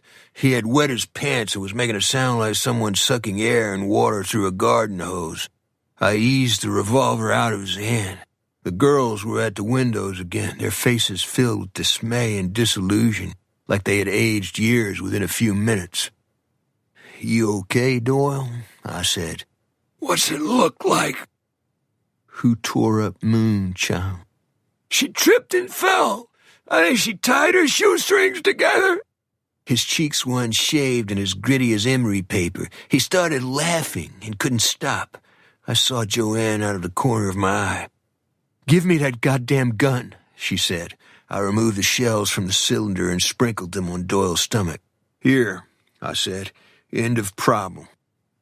"You call this the end of the problem?" she said. The sun was blood red between two mountains that seemed to teeter on the edge of the earth, as though the earth were not round but flat and precipitous, and all of creation were about to slide into infinity. "Why'd you bring Henri Devos back into our lives, Joanne?" I said. "You still got your mind on Henri?" she asked. "You tried to make a guy blow your face off, for God's sake." The bus had started. Two boys, naked to the waist with skeletal rib bones and hair a foot long, picked up Doyle and dragged him through the side door. I watched the bus lumber across the field, the dust rising like wisps of smoke from the tires. Stoney's face was pressed against the back window, out of shape, like a plumber's helper, his arms pinned behind him by people I couldn't see, his mouth forming words I couldn't read. I drove home by myself without saying goodnight to Joanne. My trip back to the Lowry farm was probably the loneliest of my life. The sky was black, the constellations cold and white from one horizon to the other, but I found no joy in them and certainly no light. Up on the hill, the Lowry house was lit as brightly as an amusement park, although I could see no cars parked close by. "Mama Bear wants to see you topside," Spud said. He was sitting on his bunk in his skivvies, buffing his dress shoes. "Mrs. Lowry?" "In the flesh. Powder and perfume. I thought I was going to pass out." "She wants to see me tonight?" "Want me to write it on the wall?" "I don't need this," I said. "Think about it. She probably got the Grand Canyon under her dress." He looked up. "Sorry, I got a dirty mind." I trudged up the slope and knocked on the door. She pulled it open slowly. "Ah, my darling boy is back. And so dressed up." "I was going to take Joanne to dinner. It didn't work out. You and Mr. Lowry wanted to see me?" "No, it was me who wanted to see you. Come in," she said. She was wearing a dark purple oriental silk dress with green flowers on it. Her skin was flushed, her dull red hair tied up with a bandana like a factory girl's. "You think I'm going to bite you?" "I'm not sure." "Sit on the couch. Don't talk until I tell you to. When I'm finished, you can be on your way. Or hang around." Her eyes crinkled. "Is Mr. Lowry here?" "Of course not." She pushed me on the couch. "Mr. Lowry has already talked to me, Mrs. Lowry. And he probably left you more confused than ever. You're an intelligent young man, so I'm going to tell you things I don't tell other people." I knew there was no way out of her house unless I listened. She sat down next to me with one leg folded under the other. She stroked my cheek. "Miss Lowry, this is embarrassing," I said. She leaned over and clamped my face in her hands and kissed me on both eyes. She smelled like a garden full of flowers. Then she let go of me with a loud oomph. By that time, I had realized that a grunt from Mrs. Lowry could mean almost anything, but probably wasn't good.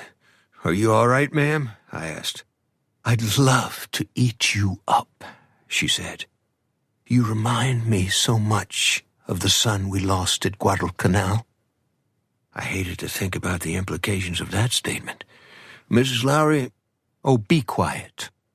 I have to speak with you about the unpleasant realities of commerce, so please put up with my little indiscretions. Since my husband is a gentle soul, I'm the one who has to take care of certain things. Our paradise in the southern Rockies is in jeopardy. The agricultural corporations are taking the meat off our bones. She picked up a strand of my hair and tugged on it. Are you listening? Y'all are going under? Not if I can help it. Some call it making a deal with the devil. Ma'am? She drummed her fingers on the back of my neck. Her eyes were reddish brown, her smile both maternal and flirtatious, of the nature that can make a young man's viscera melt. What are you thinking? She asked. Nothing. I'm a blank. Tempted a little bit. I sure am. I'm not a well person, and I wish you'd stop this, Mrs. Lowry. I wouldn't hurt you for the world, she said. But learn it now, Aaron. If you have money, people will do everything they can to take it from you. The Irish sailed here on the coffin boats and were treated like bilge when they arrived. Then they died in front of Confederate cannons, and not for the slaves either, but to protect the profits of the textile mills. My husband's Puritan ancestors got off the Mayflower and set about murdering and spreading disease among the Indians, and when they ran out of Indians, they hanged their neighbors. That's the bloody truth. Don't be deceived by the nonsense you were taught in public schools. I can't keep up with you, Mrs. Lowry. A great change is occurring as we speak. Its origins are the Golden Triangle and Latin American. You talking about drugs? Marijuana, heroin, and cocaine. Great amounts. I'm not sure what you're saying. We own properties in northern Mexico and the Rio Grande Valley. That's the equivalent of owning a subway between Mexico City and San Antonio. The traffic is mostly marijuana. I couldn't speak. I thought I was having a dream. She ran her nails through the back of my hair. Look at me, she said. Mrs. Lowry, please, I just need a yes or no. Would you be willing to stay on with us, knowing what I just told you? You're trafficking in drugs and telling me about it? What's worse, drugs that do less harm than alcohol or the weapons we export all over the world? I don't want anything to do with this, Mrs. Lowry. She took her hand away. You're a lovely boy. If my son had lived, I'd want him to be just like you. I was sweating, my head pounding. I got up from the couch. I wish you'd never told me any of this, Mrs. Lowry. I haven't made a serious mistake, have I? She said. Y'all have always treated me right. I'll always be in your debt. Translate that for me. I'm saying good night. You have to pardon my physical situation. I think I had an erection. I'd like to kill myself. You're sweet. You surely are. Joanne is a lucky girl. Be gone with you now. I could hardly walk when I left the house. I wanted to rise into the stars and sail over the mountains. I wanted to escape into the world of my father on the banks of Bayou Teche and the night smell of magnolia or jasmine or trumpet vine or orange blossoms. I wanted to be anywhere except where I was. I felt I had just watched the destruction of paradise. I cut through the yard, knocking into a bird bath and a sundial and tripping on croquet wickets that were pinned on the grass. A southbound train was blowing down the line. I saw myself on the floor of a boxcar, the wheels rocking on the tracks, Raton Pass sliding past the open door, a rolled blanket under my head. All I needed to do was close my eyes and I would wake in Albuquerque. Then I heard Mrs. Lowry call out from the doorway, The resonance and volume of her voice were operatic. "You're a babe among the heathens, Aaron." Chapter 23. The next day was Tuesday. I heard nothing from Joanne. Each time I started to call from Chen Jen's phone in the dining room, I could not erase the image of Joanne walking from behind her house the previous evening, a bottle of Henri Davos's Tuborg in her hand, as though the flower I had brought her and the dinner we had planned and my desire to marry her were inconsequential. Even worse, she seemed to have dismissed Davos's treacherous financial behavior and his exploitation of her innocence, as though she did not deserve better. I was also having problems with Mrs. Lowry's revelation about her and her husband's willingness to involve themselves with Mexican drug traffickers. The respect I'd had for them was gone. I couldn't believe their naivete either. Have you ever taken a nocturnal excursion through the back streets of Tijuana or Juarez? What you see is not human. Forget nuance, latitude, social science, church basement bromides. The worst that people are capable of is available for a few greasy coins. The violence imposed by the narco gangs on their enemies and sometimes on innocent peasants is something you never want to see or even know about, lest your faith in your fellow man fly away forever.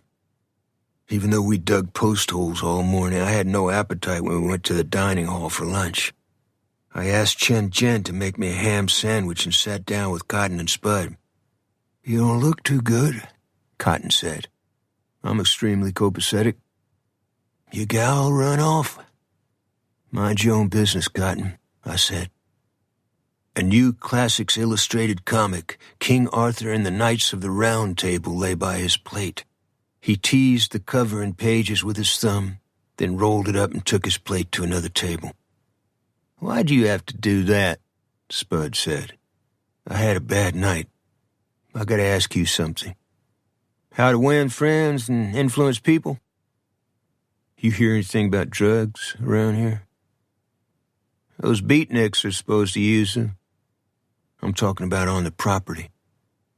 With Mr. Lowry running things? Who are you kidding?" I bit into my sandwich but couldn't swallow.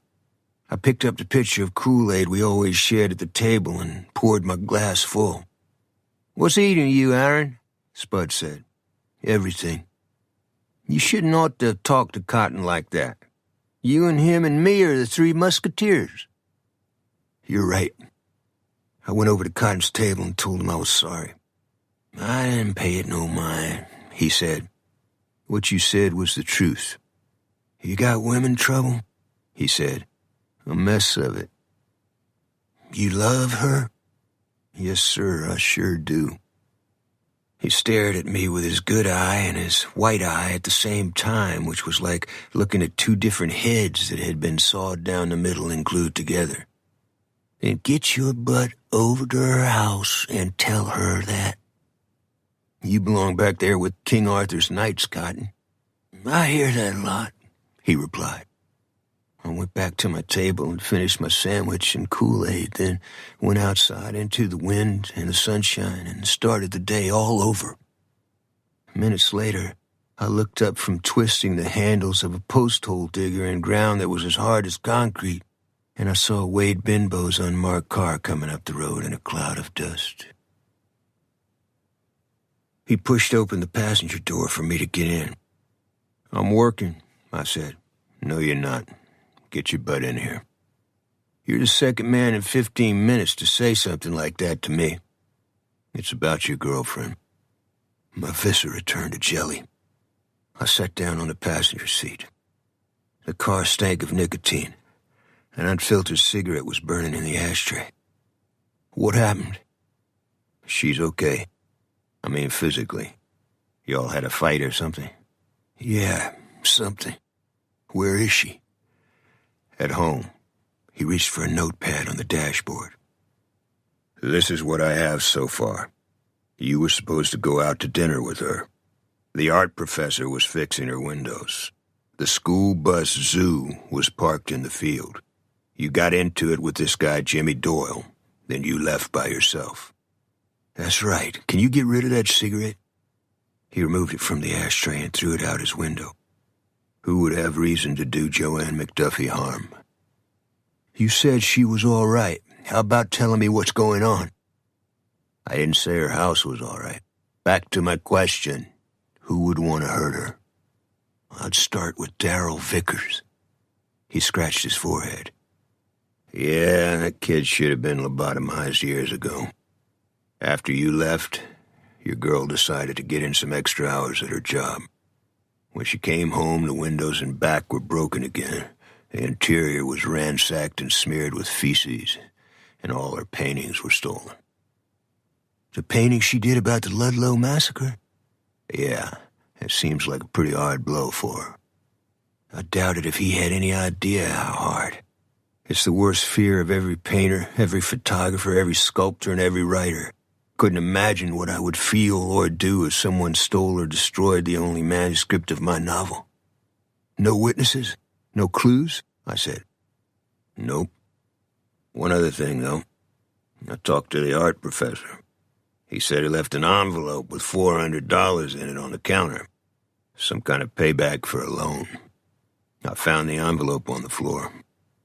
Benbow looked at his notepad again. This is what he wrote. Here's the rest of the money I owe you and a little for interest. I will always remain your student, rather than the other way around. Love, Henri. The envelope was torn open and the cash taken. Got any thoughts? Yeah, Henri DeVos is the stink on shit. Where's Joanne now? I'd try her house. It's going to need quite a cleaning. Where's this going, Wade? You know the answer to that.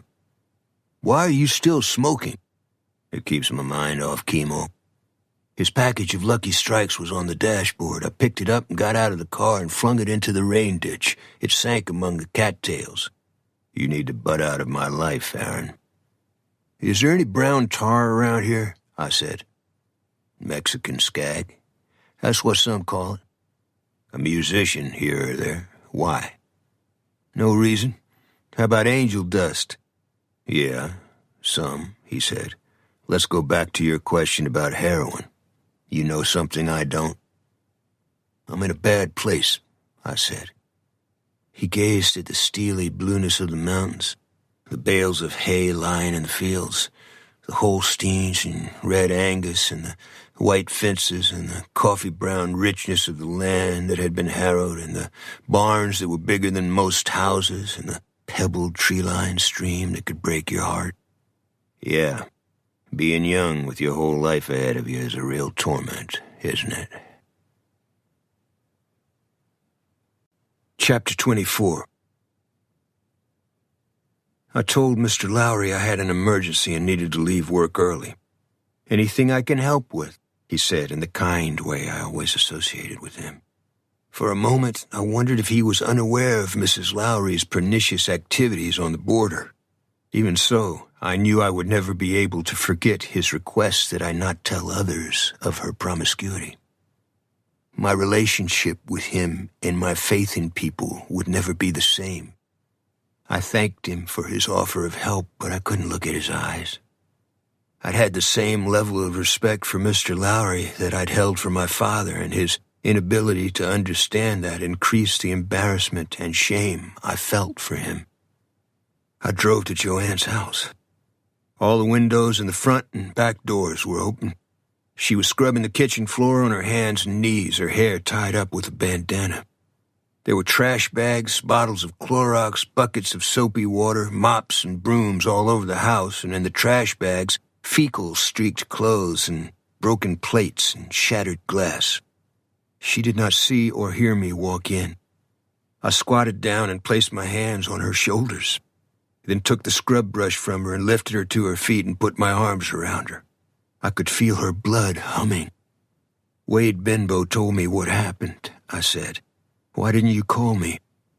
You left last night without even saying goodbye. All you seemed to care about was acting crazy. I felt hurt, Joe. I asked you to marry me, and you let a fraud and a cretin like DeVos on your property. I guess I'm just not good at throwing people out of my house. I pressed my cheek against the top of her head. "That's why I love you." She didn't answer. I heard her sniff, then felt the wetness from her eyes through my shirt. "All my paintings are gone," she said. "Benbow told me. We'll get them back." "How?" "The guy who did this plans to sell them, otherwise he would have destroyed them like he did everything else." She rubbed the skin under her eyes with the heels of her hands. "Where would he sell them?" "I don't know, but we'll find out, I promise." Of course, I had no way of knowing if she would ever see her paintings again. But is there a greater sin than robbing people of hope, particularly when thieves who break in and steal have taken everything from them? Why would anyone smear my home with excrement? It's not dog feces either. I think it's from a human being. We're talking about a sick person, Joe. That's how you have to think about this. The person who did this is not human. He's a disease. You don't hate a disease. You think it was Darrell Vickers? He's a good candidate. Why just a candidate? Who else would do this? Benbow said the intruder took the envelope of money Henri Davos left for you. That's right. And there was a note to you on the outside about the money? Yes. That bothers me a little bit. I don't understand, she said. Why wouldn't the intruder just put the envelope in his pocket instead of tearing it open and throwing it on the floor, maybe leaving his fingerprints? Maybe he had gloves on. If he had gloves on, he wouldn't waste time digging the bills out of the envelope. He would put the envelope in his pocket. She looked into space, her eyes clouding, as though a fly had swum into her vision. What is it? I asked. I didn't see the envelope until the cops got here. It was on the floor. Henri must have left it on the counter to surprise me. So you never saw the money? No. I looked away. The implications about the torn, empty envelope that had supposedly held money were coming together in her eyes. You're saying Henri did this? I didn't say that, Joe. I can't think straight.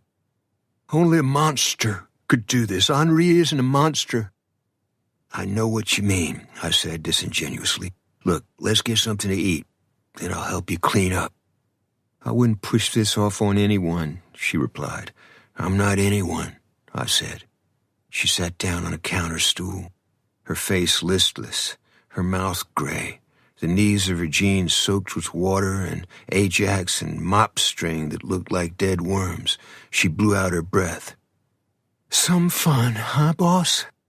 Then her eyes closed slowly, and her arms slipped off the edge of the counter. Her head jerked up. Oh, sorry, I think I'm going to fall down. Before I do that, I need to ask something of you. What is it? Stay with me. Don't go anywhere. Just stand there for a long time. Sure.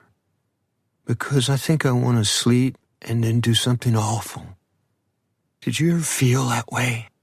You know, to sleep and maybe die inside and then get up and hunt down someone and punish them for everything that's wrong in the world?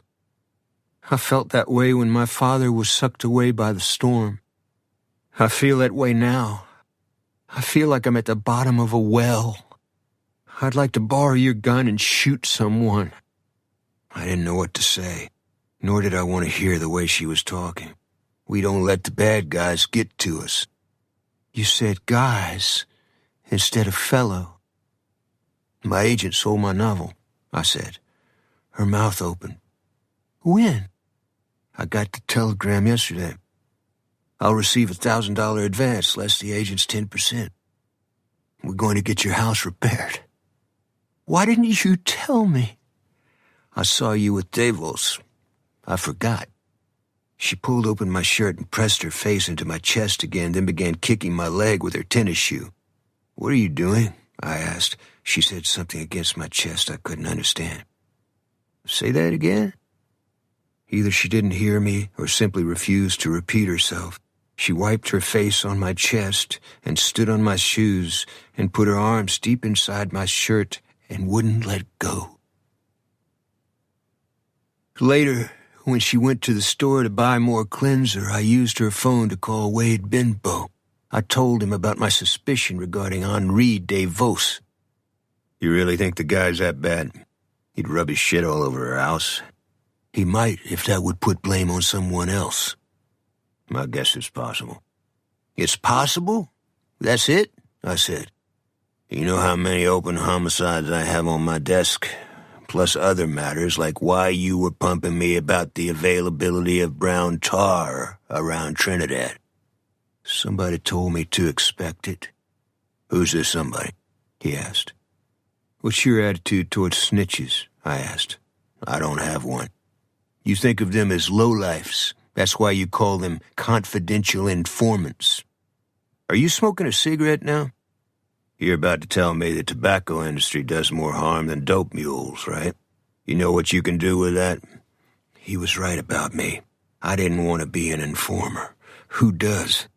Joanne's car was coming up the road. The sun was in the west, the sky purple, snow and rain blowing in her headlights. Don't mess with me on this, he said. Maybe it was just talk. I know you better than you know yourself, partner. You have a conscience. This is going to eat your lunch. I don't have any more say on the matter, I said. You sitting down? Why? He coughed slightly. That kid named Moonchild? What about her? I said, my heart seizing. The nurse found her dead an hour ago. A pillow was on the floor. Joanne came through the door clutching a bag of groceries and a jug of Clorox. She was smiling. I took the bag and jug out of her hands and told her what had happened, or at least most of it. She's dead, she said. Moonchild died in the hospital. I told her about the pillow. She sat down at the counter. Her face was as colorless as cardboard, her hair hanging in her eyes. She was murdered in the hospital? How can that happen? Where were the cops? It's not their fault, Joanne.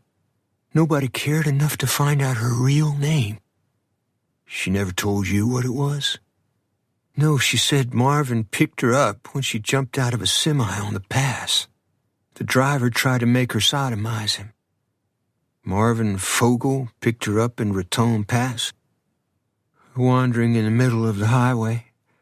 She said he fed her and gave her clean clothes and money. She said Marvin was the only man who was ever kind to her. Did she ever say where she was from? California, I think. She said something about Buck Owens and Bakersfield. She said she was going to be in the movies. In California? No. Trinidad. A science fiction picture or something. She was going to play a goddess. She told you this when she was loaded? All of them are loaded. If I grew up like them, I'd stay loaded too. I need to find Stoney. The bus goes wherever there's free food. She stared at the floor, her defense system obviously used up. The rain had stopped, but I could hear it dripping from the eaves and smell the coldness of the fog and the clean dampness of the earth coming through the broken windows. The sun was a whitish yellow with the pale, thin fragility of a communion wafer buried inside a cloud. I felt strange about Moonchild. She was the angriest of the kids I'd met on the bus, yet perhaps the one who had the most courage. How could she have been led on by a Hollywood con man claiming he could cast her in a movie? I put my hand on Joanne's shoulder. I'm going to call a carpenter friend of mine and hang some blankets over the windows and take you out to eat. Is that okay? Sure. Then we'll take a ride down to the Sally. They're good people. The what? She said. Back then, when you were on the drift, you learned quickly that the other America was a complex culture held together by the poetry of Walt Whitman, the songs of Woody Guthrie, and the prose of Jack Kerouac. I knew former Wobblies and CCC boys who were still riding the rods, bumming their way from Ammon Hennessy's Joe Hill house in Salt Lake City down to the date palm harvest on the California-Mexico border, their faces as lined as an old leather glove, most of them toothless, vibrating on the floor of a flat-wheeler, filled with joy from their first drink in the morning until they slept under the stars that night. Marines never denigrate the Corps, not even brig rats who are kicked out of the crotch. When it came to the Salvation Army, the fellas with their legs hanging out the side door of a boxcar had the same degree of loyalty. Hallelujah missions were everywhere on Skid Row, but the Sally was special. Their brass bands might deafen street drunks into ear-bleeding sobriety, but they were steadfast when it came to teaching the equality of women and people of all races. The Sally in Trinidad was in the warehouse district. An ex-pug and two-time loser friend of mine who worked there told me he knew the crew on the bus well, but he had not seen them in 3 weeks. My friend, Jersey Joe Finkelstein, had the skin and light hair and eyebrows of an albino, and brain damage from either the ring or a blow from a piece of pipe in the state pen, whichever account you wanted to believe.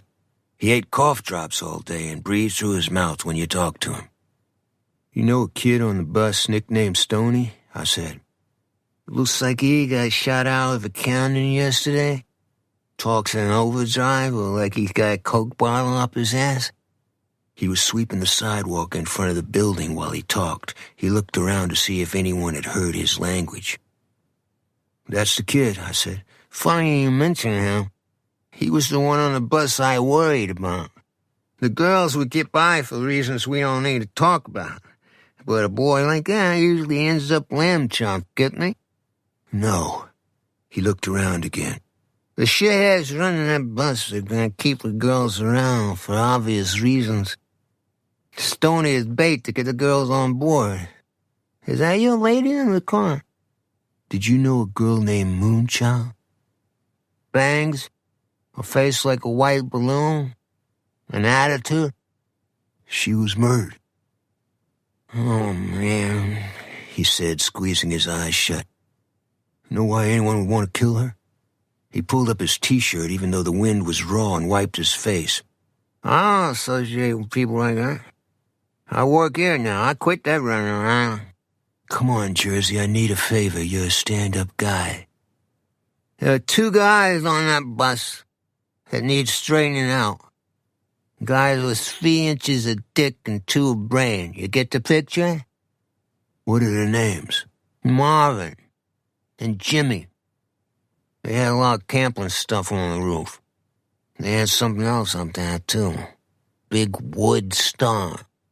I asked them why they wanted a big star on the roof like that. Marvin said it was a hex. I said, 'What's a hex?' He just grinned at me."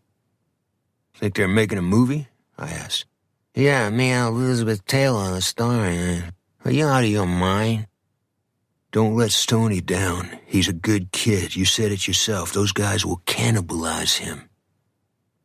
"I heard them talking about Ludlow and going on through the massacre site into some place around Cordova Pass and then way to shit on over in the Sangre de Cristos. You been in those canyons? You gotta bring in the sunlight on a truck." Chapter 25. Each day after work, I helped repair the damage done to Joanne's house. A couple of afternoons, Spud and Cotton came along with me. Wade Benbow dropped by. Moonchild had died of suffocation. What else was new? Cynical? You bet. Most crimes go unpunished. All cops know that, and so do the victims. You just live with it. The days were becoming shorter, the light colder and more brittle, and my idyllic life with the Lowry family was coming to an end. Even though I would receive part of the advance from my book, I did not have a great deal of money. However, that was far less of a problem than the loss in Joanne's eyes when she looked at the sun porch where she had kept her paintings. It was Friday evening, and Joanne had the night off, and I was cooking tamales and eggs on her stove, a storm buffeting the window panes. Spud and Cotton said they might come over with a few beers and bring Maisie. I thought we might have a fine evening. Then out of nowhere, Joanne said, "I painted the children inside the flames at Ludlow in order to release them from their pain. Now they'll never be free. Whoever stole my paintings will keep them inside the fire. Do I sound crazy?" "No," I said. You can paint the children again. The man upstairs gave you a talent for a reason. He's not going to take it from you. He took my father, she replied, her face pinched with anger. Then I knew the source of our problem, the barrier that would always be there. I could be her companion, confidant, an occasional lover, a witness to her aging process and finally her death, but I would never be the one, because he had already disappeared up a funnel into infinity. Why the look, she said. You don't think God did that to my father? I've never understood the great mysteries, Joe. She sat on a stool, her shoulders slumped. I can't get the children out of my mind. I see the screams on their faces. I thought if I told the world what happened to them, it would make a difference. A wet line slid down from each of her eyes. I don't know how human beings can be so cruel. Molly Brown was on one of the Titanic lifeboats, I said. The water was full of drowning and freezing people. Everyone else on the boat, including a ship's officer, was afraid to row among them. Molly Brown was the only one who wanted to go back. 3 years later, she walked the picket line at Ludlow. She never gave up on her fellow man. Joanne got off the stool. Her face was inches from mine. You were not thinking about Molly Brown or my paintings. Don't pretend you were. Pardon? Don't lie, Aaron. Every thought you have is always on your face. I asked you to marry me. I never got an answer. Silence makes people think the worst. Her eyes hazed over. You thought I insulted God? No, I did not think that. And what did you think? You're already spoken for. No man will replace your father. Her face was like a sheet of white paper with nothing written on it.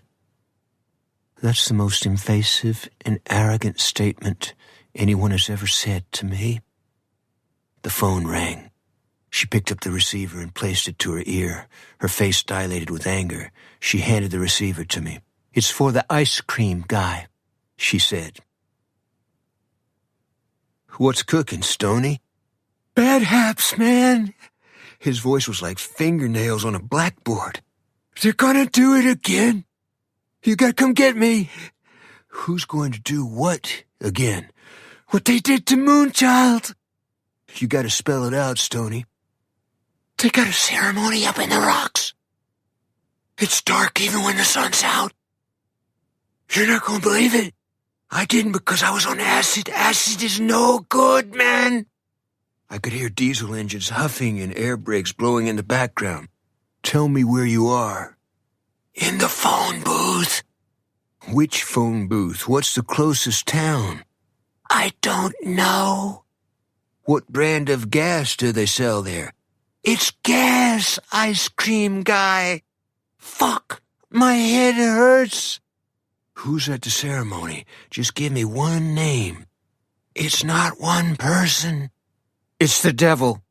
No, a bunch of them. All with the same face. I felt my knees go weak. Hang up and dial the operator. Tell her you're being kidnapped and leave the receiver off the hook and start running. Wave down a truck or a highway patrol. He started to hiccup. They're coming. They're coming.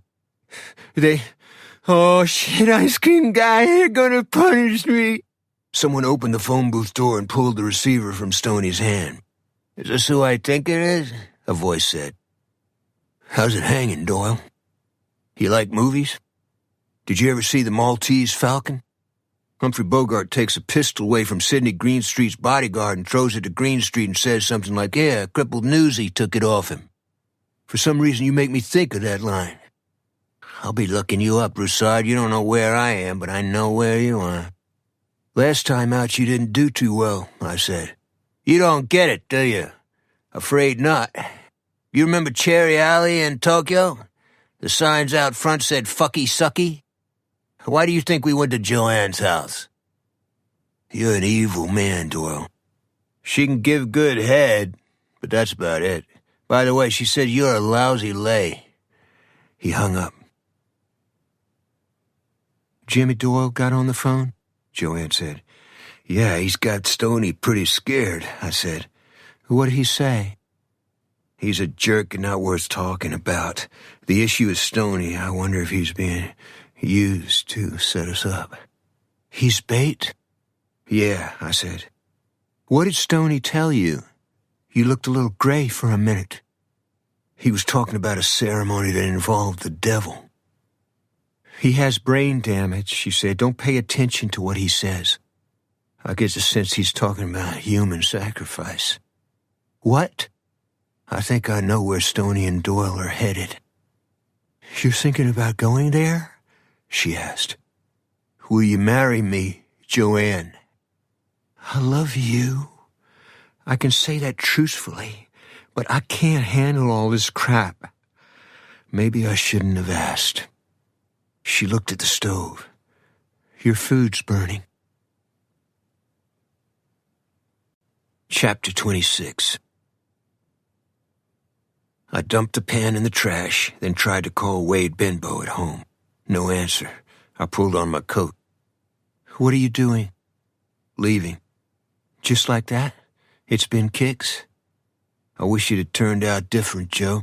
Tell Spud and Cotton and Maisie I'm sorry I got them out on a bad night. I went out the door. The snow crystals stung like chips of glass in the wind. I got into my car and began to back out of the driveway. The front door of the house flew open and Joanne ran for the car in a sheepskin coat and a beat-up felt cowboy hat tied on with a scarf. She jumped into the passenger seat and slammed the door. You're not going anywhere without me, she said. I have to do this on my own, Joe. Do you have a flashlight? No. She turned off the engine and pulled out the key. Stay here. She went back into the house and returned a few minutes later with a flashlight and a deerskin bag tied on her belt. The bag banged against the door jamb when she got in. What's in there? I said. Shit. Joe. She leaned forward so she could see the sky through the windshield. The storm's coming right out of the Sangre de Cristos.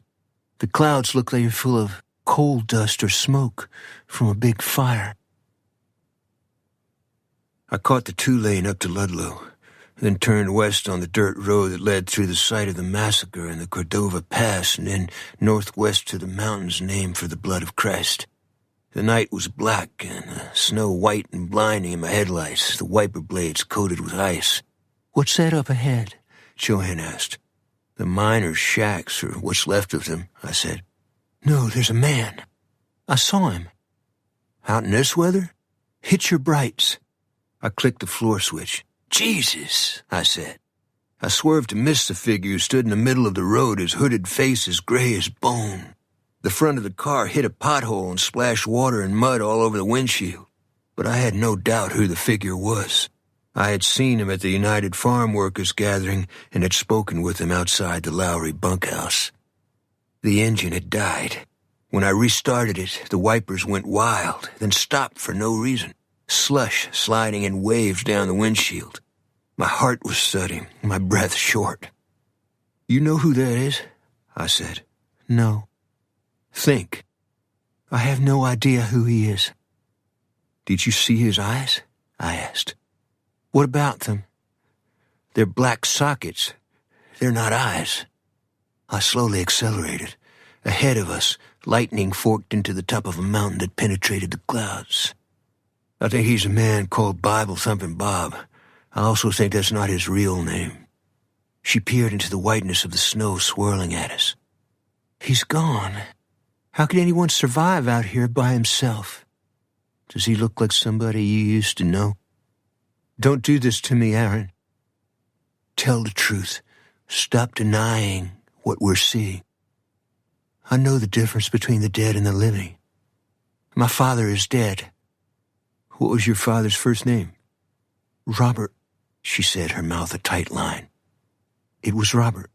There's no possibility that's your dad? I looked for him for 2 years. Robert McDuffie is dead.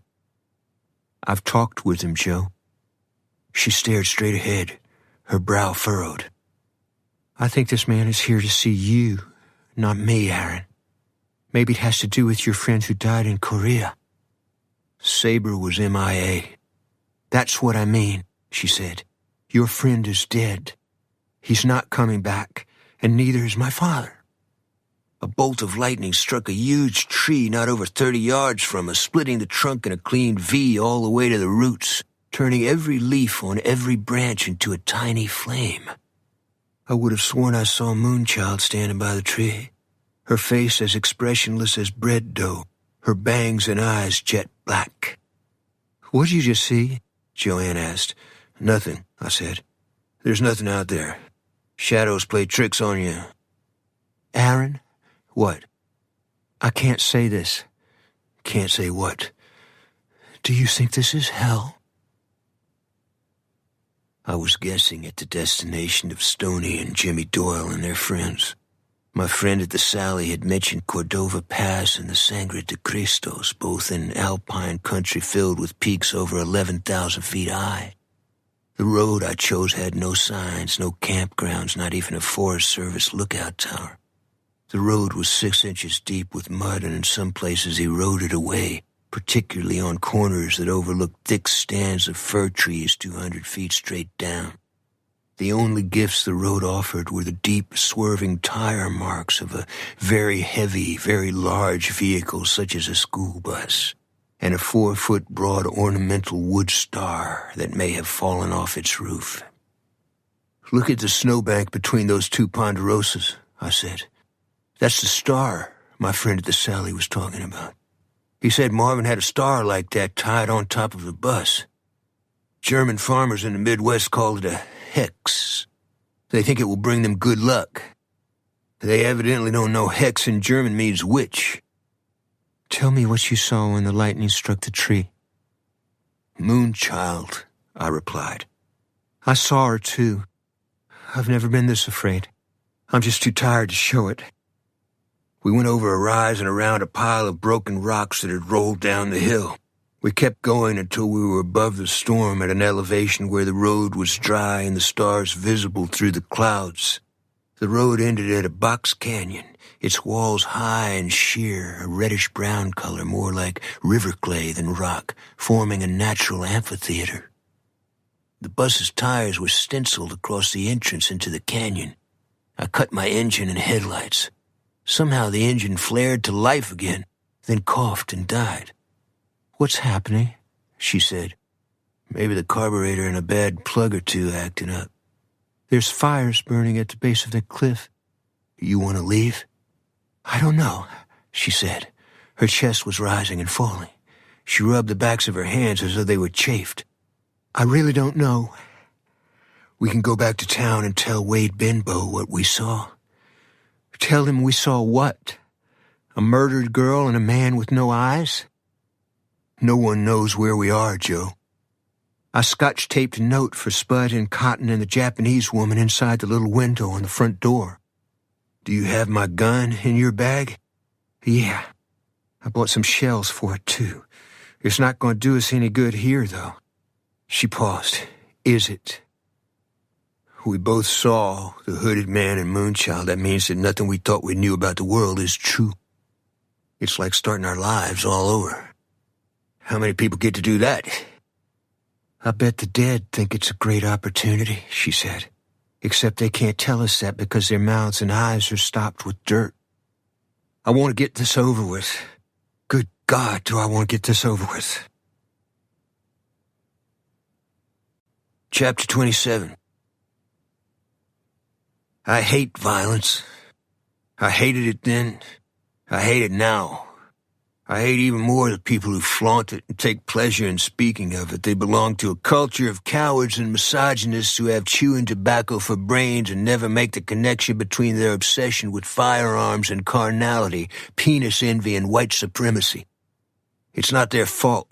Most of them were unwanted at birth. Every one of them is cruel. Every one of them a spiritual failure.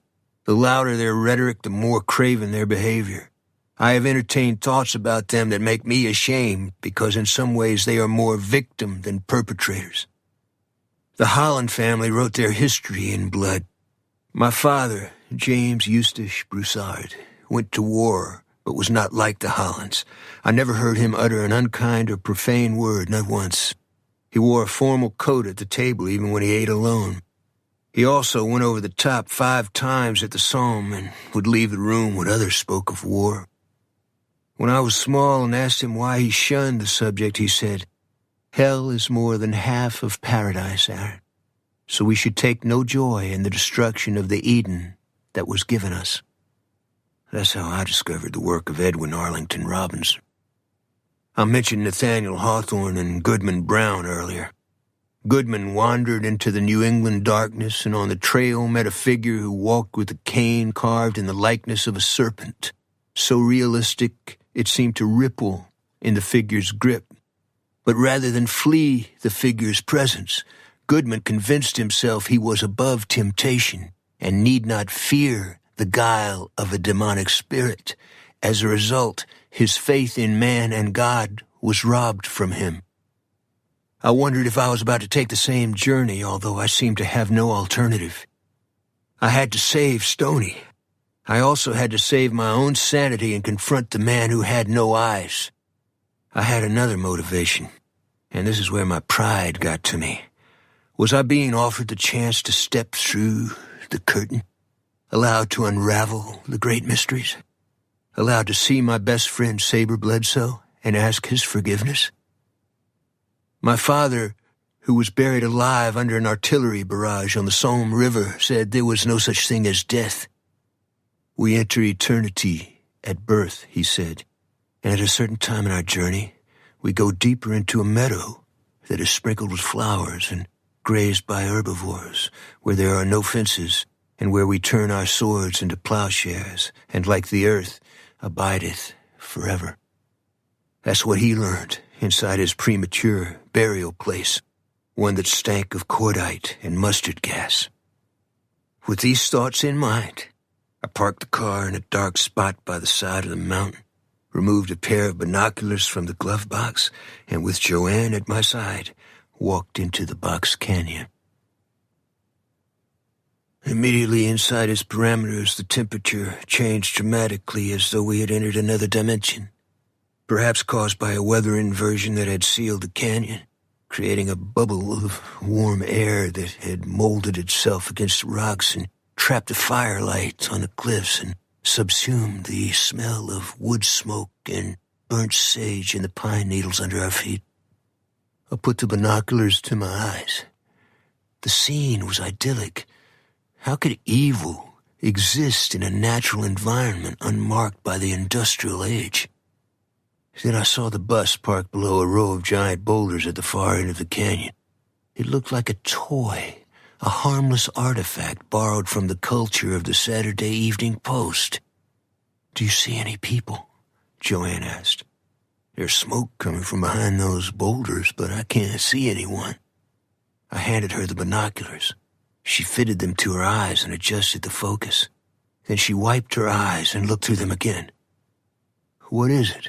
I said. "Turkey buzzards flying in and out of the smoke, but they're too big." "What's too big?" "What I saw," she said. "They were as big as people." I took back the binoculars. "There's a big gush of black smoke rising from between 2 of the boulders. Is that what you saw?" "No, it didn't look like smoke at all." We were on a narrow deer trail about a third of the way to the bus when we heard the dry, clattering sound of slag or small rocks above us. Joanne looked up and grabbed my arm. "Oh, Aaron," she said. "Oh, my God, Aaron." "What?" I said, off balance from her pressure on my arm. "On that ledge." She fumbled in her bag for the gun, then dropped it. She looked up again. "Oh, God, oh, God, oh, God." And now I could see them. 4 or 5 of them, going from rock to rock. They looked like stick figures, similar in structure to a praying mantis, but as tall as human beings. They bounded away as fast as they had come. "You saw that, didn't you?" she said. "Yes," I replied. "What are they?" she said. I could hear her breathing when I didn't answer. "I don't know what they are." She picked up the .38 and tried to give it to me. "I never shot a gun." "I don't want it," I said. "You're suddenly a pacifist while we die here?" I saw the look on her face and didn't argue.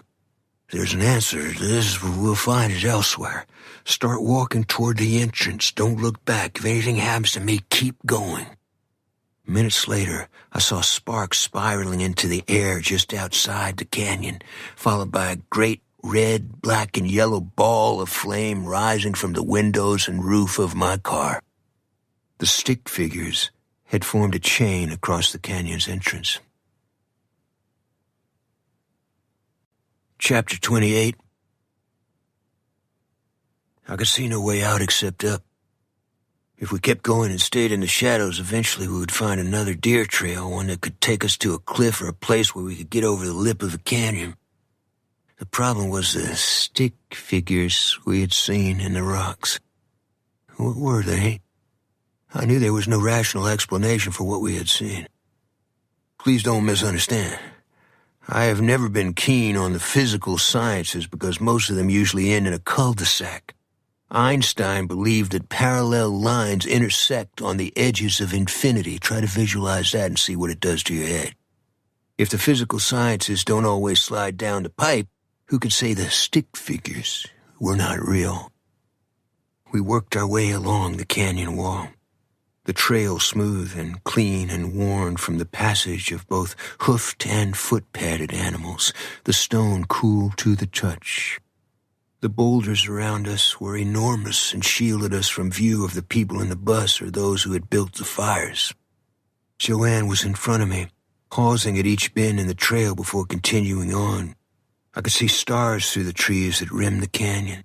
There was a dry wash 20 yards ahead of us, slanted at 40 degrees. With luck, it would put us on a ledge where we could stay until sunrise, when the nightmare world we had stumbled into would recede like a harmless shadow. "Joe," I whispered. She turned around, then stepped into a hole, twisting her ankle, her mouth opening slightly, her face draining. I grabbed her before she could fall and lowered her to the ground. "I think I tore it," she said. I cupped my hand on her ankle. It was already hot. "Hang on," I said. I worked her back against the boulder so she could sit up comfortably and keep her ankle straight out and the other leg pulled up. I took off my coat and put it behind her head. "Go on. Get out of here," she said. "That won't happen." "That's what you told me to do if you got hurt." I learned long ago not to take my own advice. "We need help, Aaron."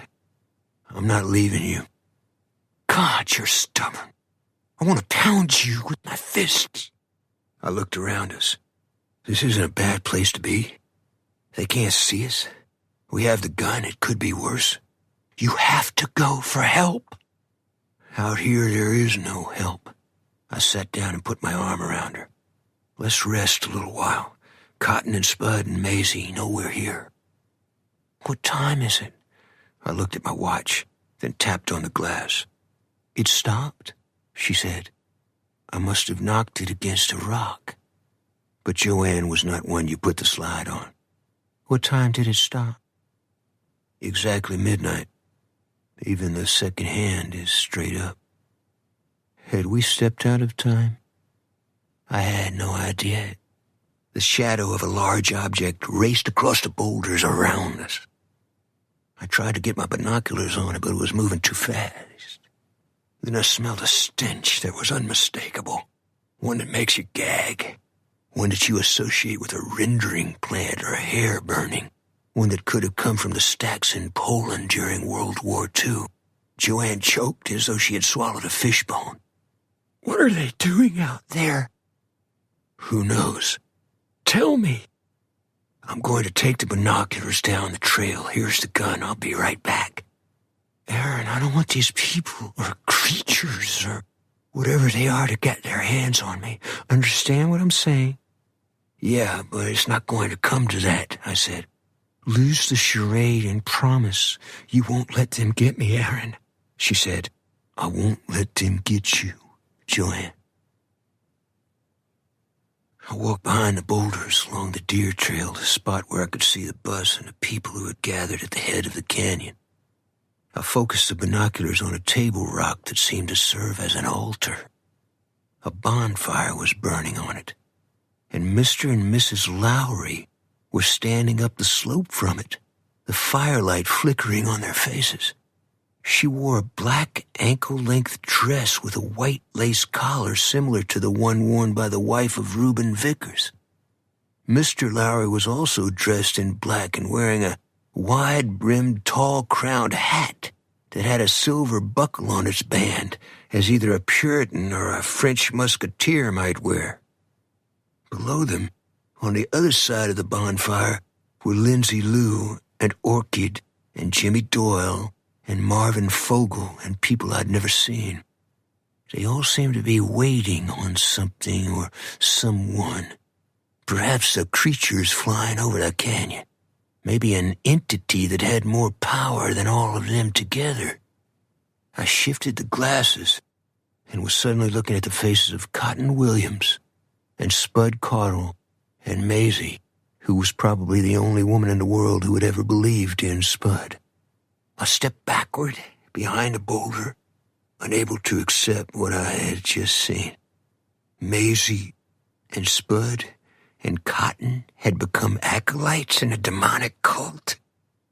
I closed my eyes and tried to think, then realized that something was wrong, that the body language of my friends was out of sync with that of the people around them, their expressions wan and resentful. I looked again through the glasses. Cotton had a rope around his neck. Spud's fedora was gone. Maisie's scarf was knotted around her mouth. All of them had their wrists tied behind them. Then I saw the birds that Joanne had seen, except they weren't birds, nor were they witches on brooms. They had faces like bats, and wings that were singed and streamed ashes. A stick figure leaped back and forth across the bonfire, then skittered up into the rocks. But none of this explained the odor that was like incinerated offal. I lifted the glasses again and focused them on the bonfire. I did not believe what I was looking at. It was too cruel to be real. The humped and charred remains of a human being, wrists bound in back, head slumped, was in the center of the flames. The victim was slight of build, with arms that could have been pipe cleaners. Stony? Was there not one person who would try to protect this innocent kid? I thought I had seen the worst in human beings in Korea, and I mean our F-86s strafing miles of civilian refugees as they fled south on foot, hoping for safe harbor. I looked at the fire and wanted to weep. No, I wanted to kill the people who had done this. I went back down the trail to Joanne and squatted beside her. "What did you see?" she asked. Mr. and Mrs. Lowry seemed to be in charge. "That's crazy." "They're dressed like people from the 17th century. Who else is down there?" "Cotton and Maisie and Spud. Their hands are tied." "They were our only hope," she said. "I've got to tell you something else.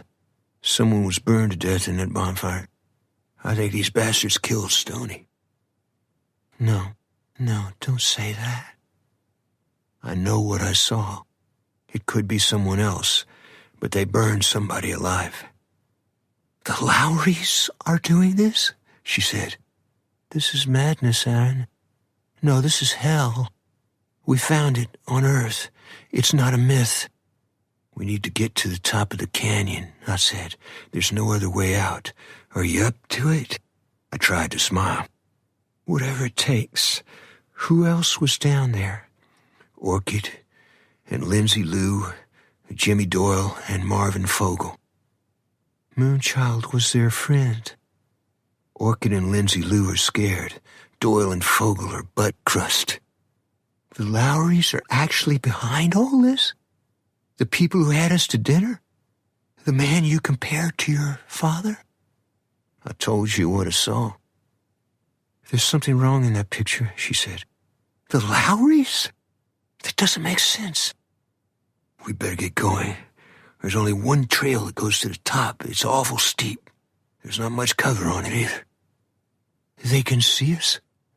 "If we let them," I replied. I got her to her feet, and we began walking up the trail and branched off to another trail that led to a cave. The opening was probably less than 30 yards below the canyon's rim. The pain in Joanne's ankle was obvious. I tried carrying her, but tripped and almost dropped her. "Set me down," she said. "No, I think we can make it. We'll be out in the open. Those creatures flying in the air will see us. Get help and come back. I'll stay in the cave." I eased her down on a smooth clay-like spot 15 feet from the cave's entrance, then put the binoculars on the bonfire. The number of people gathered before it had doubled. They were cheering and clapping. I moved the glasses back to Mr. and Mrs. Lowry. Again, I could not believe what I was watching. Reuben and Darrell Vickers were standing next to the Lowrys. Both father and son were wearing black robes with red trim, although Darrell wore his coned-up cowboy straw hat as well. A German Luger hung from Darrell's right hand.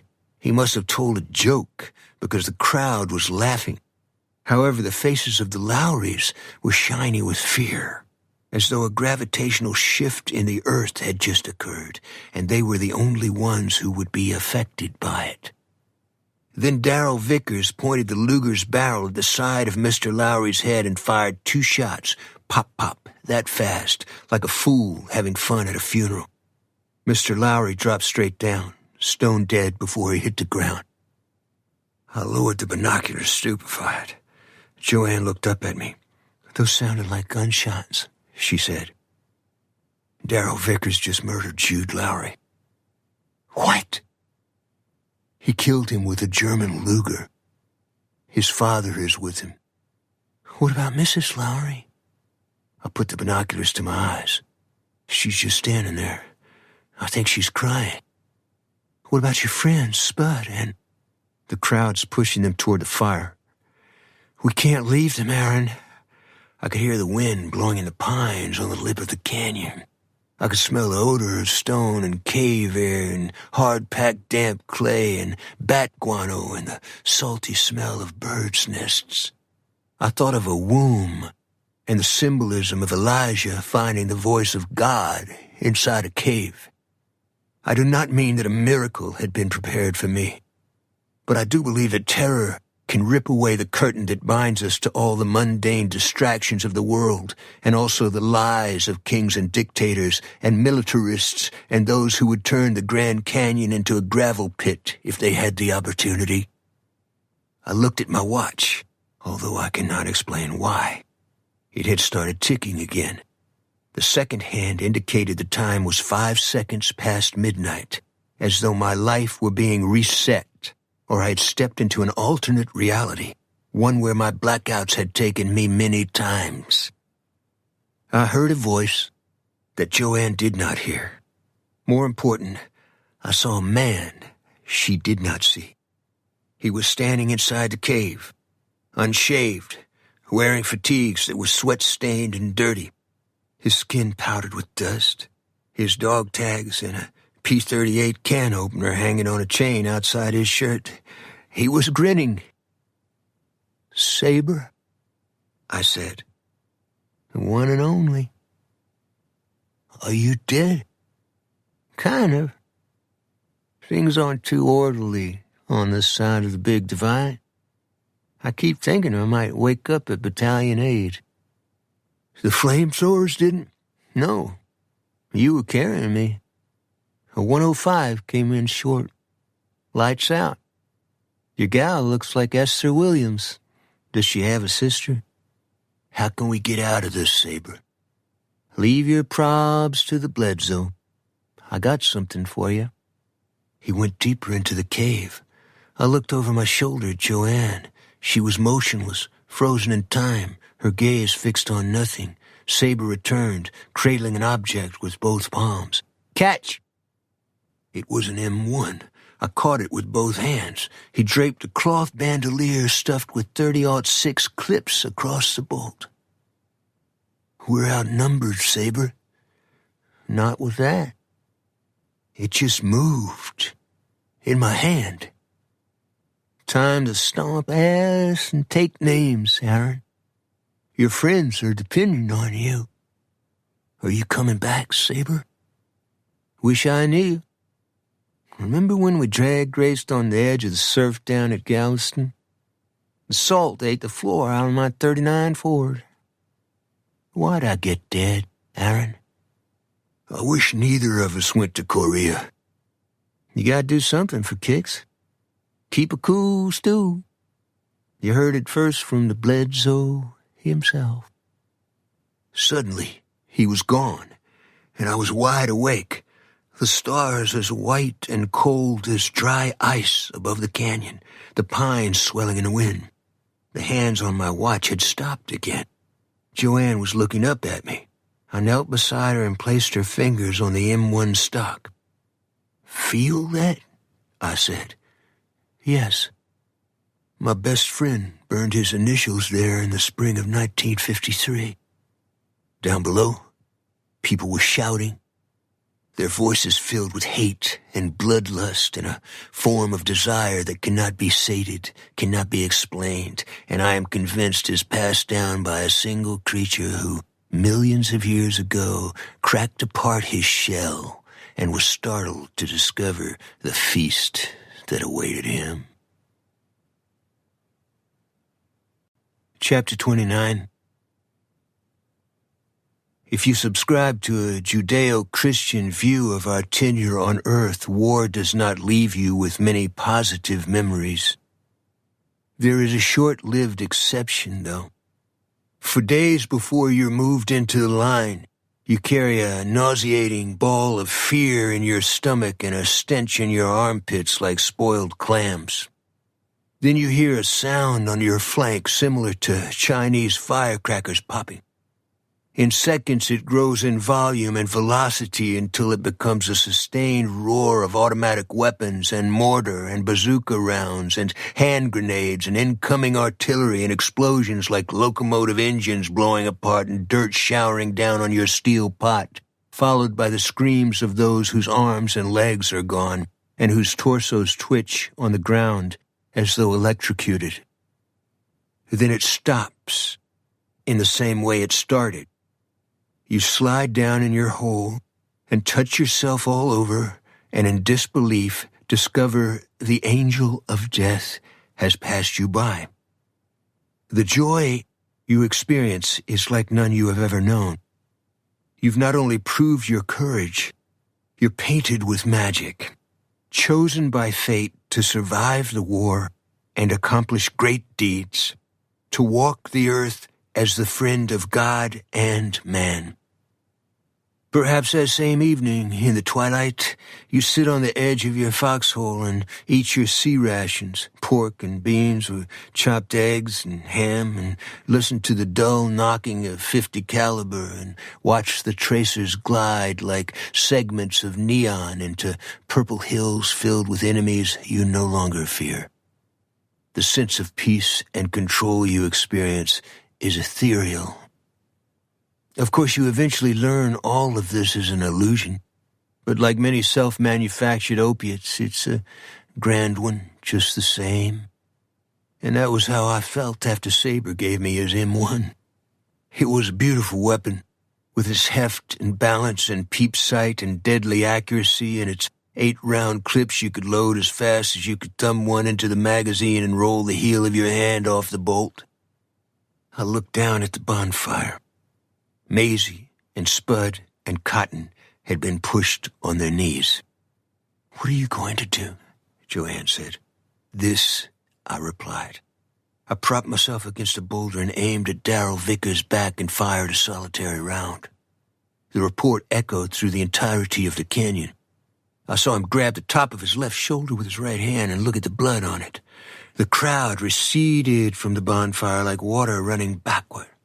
Some ran for the bus, others crouched among the shadows and the rocks. Both Darrell and his father looked up the incline in my direction, although I doubted they could see me. Mrs. Lowry was bent into a ball over her husband's body, her face buried in his chest. "That you, Broussard?" Darrell yelled. "You can't shoot for shit!" He waited in the silence. "No comment? Is Joanne there? Jimmy Doyle says she chugs serious pud." I aimed through the peep sight again, this time lower, right under the breastbone. I wet my lip and began to squeeze the trigger. Darrell cupped his hands round his mouth, seemingly indifferent to the round he might have to eat. Think you got us by the shorts? Watch your army buddy at work. Doyle came out of the shadows and stood behind Spud and Maisie and Cotton with a cigarette lighter raised above his head. Your friends are soaked in gasoline, Darrell said. Come down, or we light them up. I saw a shadow zoom across the rocks around us. I looked up and saw one of the winged creatures making a wide turn, coming back for another flyover. I wanted to burn the whole clip on Darrell. I thirsted to shed his blood in every way I could. I knew then I had denied my true identity my whole life, that indeed the Holland legacy of violence and mayhem had always lived inside me. I wanted to blow Darrell Vickers apart, one piece at a time, then reload as I walked down the slope and do the same to his father. I wanted to kill them for the boy whose blackened body was little more than embers about to collapse into ash, and I wanted to kill them for Moonchild and all the other people they had tortured and murdered. And I knew, like my ancestors, I would never have a minute's remorse. Joanne got to her feet and put her hand on my shoulder. "What should we do?" she asked. "About what?" "Everything." "Stay behind me," I said. I began firing at Jimmy Doyle. I saw his face and head break apart like a flower pot. I saw one round drill through his throat and another cut the fingers that gripped his lighter. Then I swung the iron sights on Darrell and got off one wide round before he went behind some rocks and began firing wildly with the Luger. I also fired at his father. Then the bolt locked open, and the spent shell and the empty clip ejected with the brief metallic clink that every soldier who has fired the M1 rifle never forgets. Darrell was running up the slope, headed for cover in the larger rocks. I pushed another clip into the magazine and released the bolt and fired 3 rounds, each ricocheting and whining into the darkness with a sound like a bobby pin twanging. I've got to get a better shot at Darrell. "You're going?" "Not far. Stay. We have to put Darrell out of business. Please stay. I'll be back." I walked down a path to the edge of the clearing, my head roaring with sound, hating to leave Joanne, wondering if I was making a terrible mistake. "Hey, ice cream guy, it's me," I heard a voice say. Stoney stepped into the light. He wore a Mackinaw and a battered football helmet and navy blue sweatpants and pink tennis shoes. "Is that Jimmy Doyle? Jeez, what a mess. His face looks like a pepperoni pizza that got run over by a garbage truck." "I thought that was you in the bonfire," I said. "Oh no, he was a hitchhiker. They were really mean to him, ice cream guy, just because he got into their stash." I was trying to look at everyone in the clearing, including Maisie and Spud and Cotton, and listen to Stoney at the same time. Also, I was drunk on adrenaline from having just killed a man. "What stash?" I said. "Bags and bags of it. Behind the panels on the sides of the bus. The kid was sucking it up his nose like an anteater." "Do you know where Darrell Vickers' father went?" "The guy with the face like a bowl full of walnuts?" If Stoney ever got off chemicals, I was determined to get him into a creative writing class. "Yeah, that guy." "Stay away from him. That guy is definitely a criminal." "He's a criminal?" "Fucking A. I know his type. I wouldn't trust him." I took out my long blade Swiss Army knife.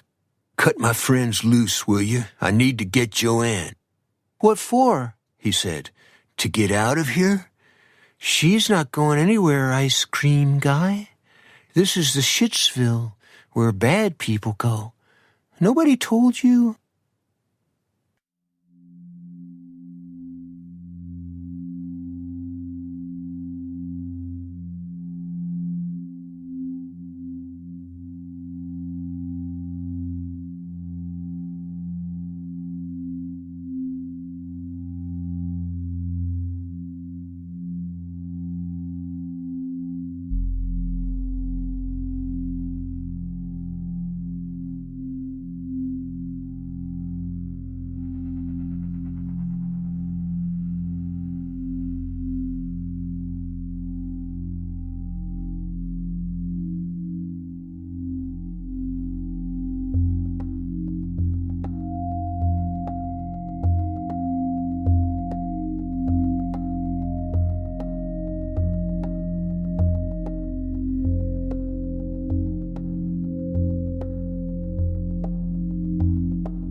ran up a trail, with the M1 gripped with both hands at 45 degrees, my lungs aching in the thin air, and tried to think my way through all the events of the last 2 hours.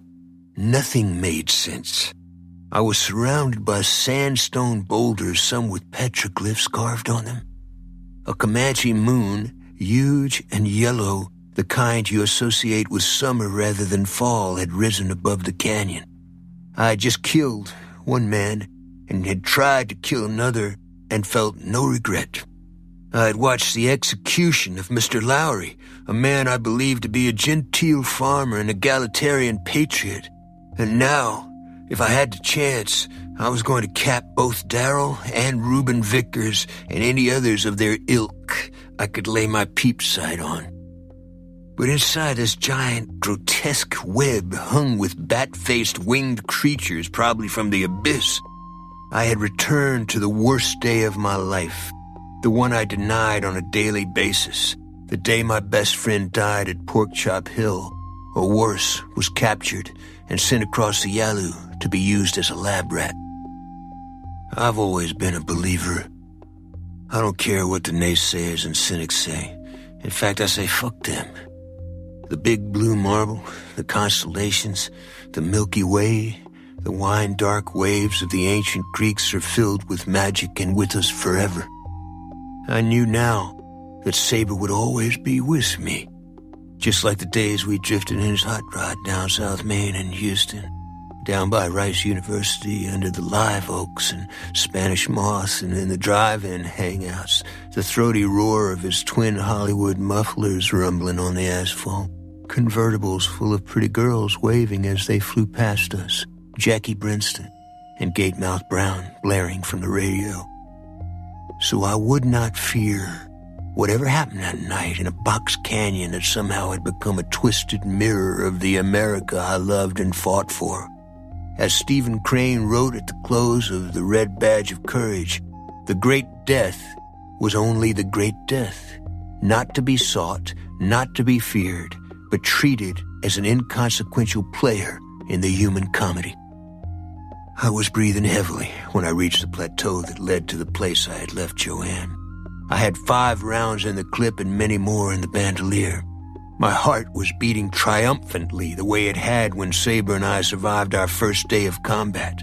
I knew that Saber and I would prevail again, that the evil forces of the world were essentially craven and not worth grieving on. Up the trail, I thought I saw Reuben Vickers. I could have shot him, but I felt pity rather than hatred toward him, an angry man who knew his seed should have been cast upon the ground. Then I rounded a corner and looked into the faces of Reuben Vickers, Henri DeVos, and Joanne. Henri was standing next to Joanne, his arm around her waist, his face gleeful. Darrell stepped from behind a rock and pressed the muzzle of his Luger behind my ear. "Let the rifle fall to the ground, asshole," he said. "Joe?" I said. She didn't answer. "You want your brains on her shirt?" Darrell said. I let the M1 drop. He peeled the bandolier off my waist. "Joe," I repeated. "How does it feel? Former instructor at the University of Southwestern Louisiana?" Henri said. He wore an electric blue backpack and lugged boots and hiking knickers with white socks pulled up on his shins. "Joe, say something." "What's to say?" she replied. "You never listen. That's always been our problem. You just never get it." Chapter 30. "Pick up the Garand," Mr. Vickers said. "I'll carry the Luger." "It's called an M1, Darrell said. "I was in the Army," his father said. "I know what it's called." "Okay, Dad." Darrell told me to stand back, then handed the Luger to his father. He leaned over to pick up Saber's rifle. Then he hesitated, staring down at it. "What are you waiting on?" Mr. Vickers said. "It moved." "It did what?" Darrell put one hand on the stock, then jumped back. "It came alive, just like a snake." His father shook his head. He slapped his son on the ear with the flat of his hand and gave him the Luger and picked up the M1 and balanced it on his shoulder. I don't know how I got involved with you pissants. I really don't. Darrell stood stiff as a post as he watched his father walk down the trail. I walked ahead of them down the trail, numb and sick at heart at Joanne's behavior. Most of the bus community, which was far more numerous than the original group, had stayed in the shadows, leaderless and without direction, their expressions disjointed, as though their Messiah had deserted them, and they did not know who they were or why they were there. I could smell weed and see a kid shooting up with an eyedropper. A half-dozen girls dressed in white had clasped hands and were dancing barefoot in a circle stoned out of their heads. Jimmy Doyle's body still lay curled on its side, like a broken worm. Mrs. Lowry had disappeared. Marvin Fogel was flinging logs on the bonfire, crushing the remains of the burned hitchhiker, as though the intensity of his work would extricate him from the chaos taking place around him. Stoney was nowhere in sight. Neither were Spud and Cotton and Maisie. The tape that had bound their wrists lay on the ground. "Looks like your friend's bagged ass," Darrell said. I looked over my shoulder. Henri was walking slowly behind us, his right arm locked around Joanne. She refused to look at me. "How's it feel to get sold out?" Darrell said. I didn't reply. "She's a prick teaser, man," he said. "That's why I dumped her." You dumped her? "After I fucked her brains out." "Don't use that language, Darrell," Mr. Vickers said. "Your son smeared his feces all over Joanne's house," I said. "He did what?" "That's the way a succubus operates," I said. "It probably has something to do with toilet training." "Darrell," Mr. Vickers said. "He's lying, Daddy." "Darrell has done things like this before, hasn't he?" I said. Mr. Vickers knotted my shirt in his fist. "I'll break your teeth." "You're a smart man, Mr. Vickers. How did you get mixed up with drug traffickers?" He tightened his grip on my shirt. "I don't have anything to do with drugs." "You want your son putting dope in his arm?" He hit me in the mouth. I felt the blow all the way to my knees. The inside of my mouth tasted like pennies. I spat in the dirt. "You can tear me up, Mr. Vickers, but your son will always remain a coward. That's because of you, sir, not a succubus. Early on, you made him hate himself. That's why he suffocated the little girl in the refrigerator." "Shut him up, Daddy," Darrell said. "I was good to him," Mr. Vickers said. "I loved him. His mother tried to baby him. I made him a man." "Is that the way he sees it?" I asked. Mr. Vickers looked at his son. "Tell him, Darrell." "Tell him what?" "I loved you. I took care of you. I was proud of you." "That's a tough sale, Dads. You made me cut my own switch." "I did not." "I was 4 or 5 the first time. I had on short pants. You whipped my legs until they were red all over. You knew how to do it, Dads." "That's a goddamn lie," Mr. Vickers said. His face twitched violently, his right shoulder shaking. "That M1 on your shoulder acting up, Dads?" Darrell said. "I don't know what it's doing," Mr. Vickers said. "Here, I don't want the rifle." "Does it feel like it's alive?" Darrell said. "Take it." "When I told you it was alive, you made fun of me." Mr. Vickers swallowed, then pushed the rifle off his shoulder as though it were attached to his skin. When it hit the ground, he stepped away from it. "Do you know why I shot Mr. Lowry, Daddy?" Darrell said. "You said you were taking over. Maybe I don't agree with you shooting Jude, but he could be a difficult man. That was your choice, and I respect it." "I lied. I was practicing. I'll show you." Darrell lifted the Luger and fired a round into the center of his father's forehead. The muscles in Mr. Vickers' face collapsed, or better said, dissolved into tapioca, as though someone had whispered a dirty secret in his ear. The crowd in the shadows went silent and turned in unison. their features shiny and ghoulish as plastic masks, the eyes and mouths scooped by a spoon. The only sound was the wind. Darrell stared at the body. A dust devil spun through rocks, then lifted into the air and fell apart. Bet you didn't think I could pop my old man, did you? Darrell said to me. I feel sorry for you, I said. Why? He said. You only get one father. I think he was telling you the truth. About what? He loved you. The change in his eyes was one I didn't expect. I think for the first time in his life, Darrell understood the irrevocable nature of loss.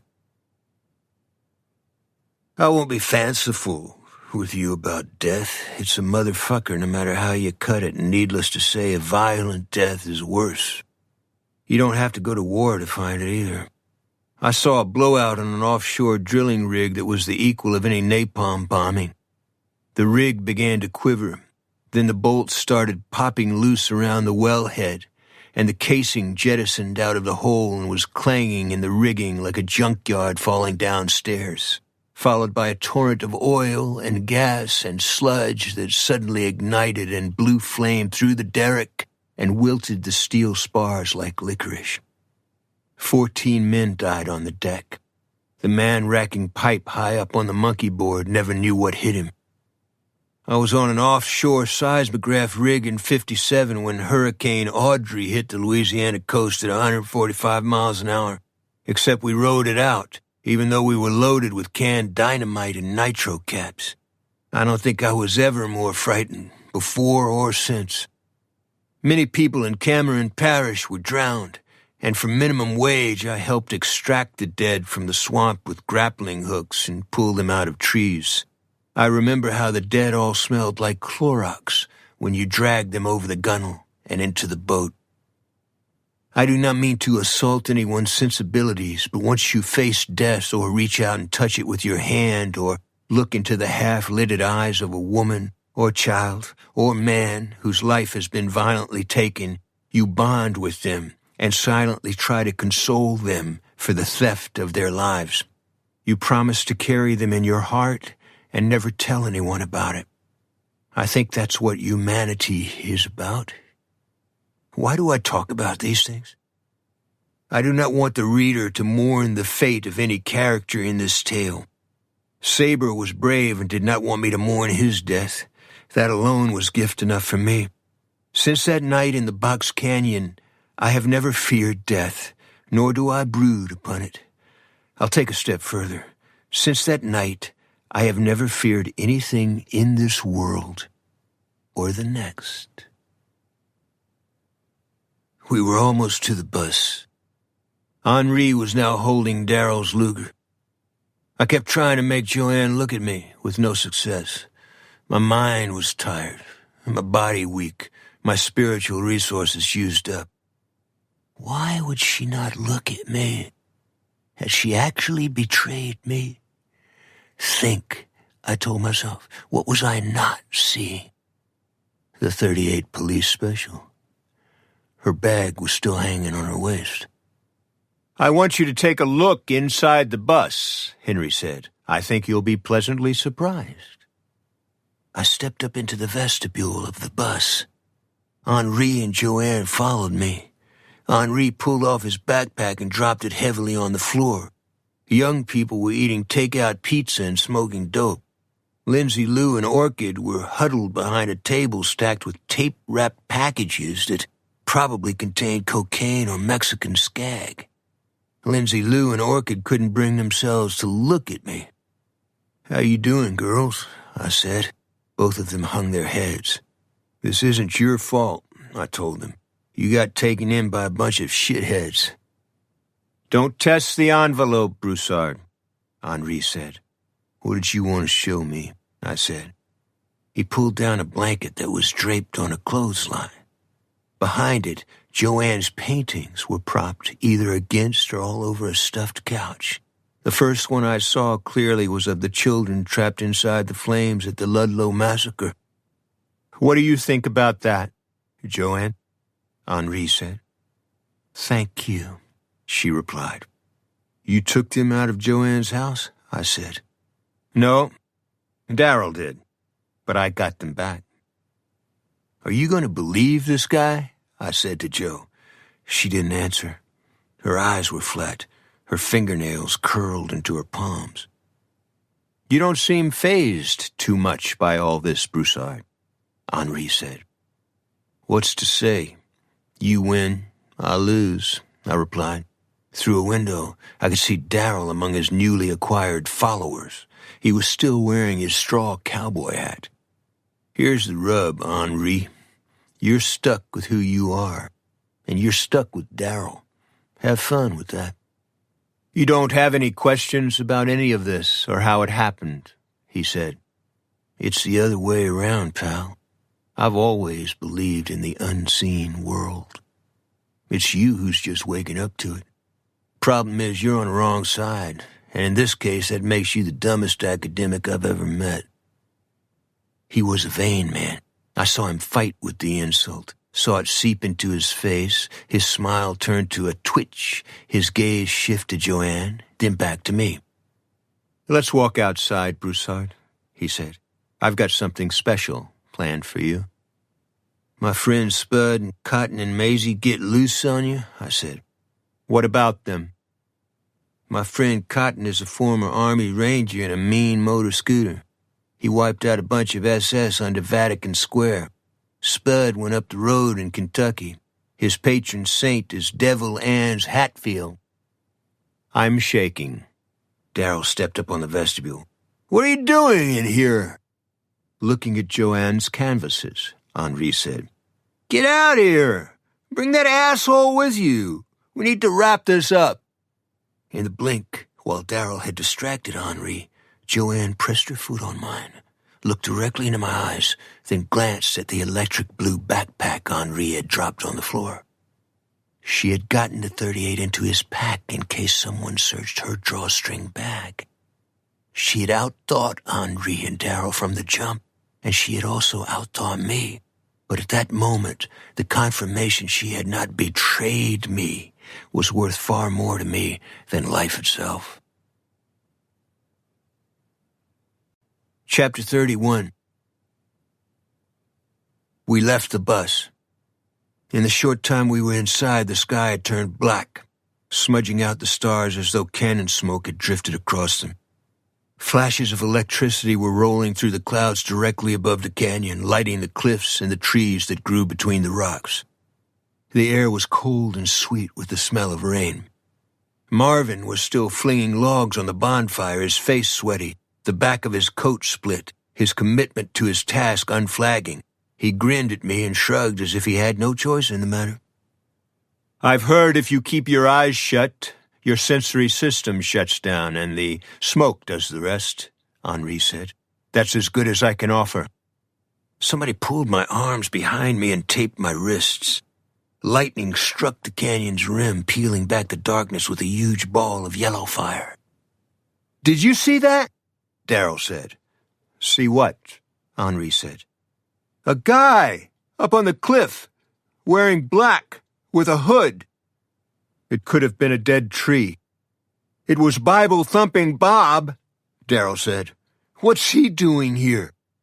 Let's get this over with, Darrell. I want to get my old life back, start over with Joanne, Henri said.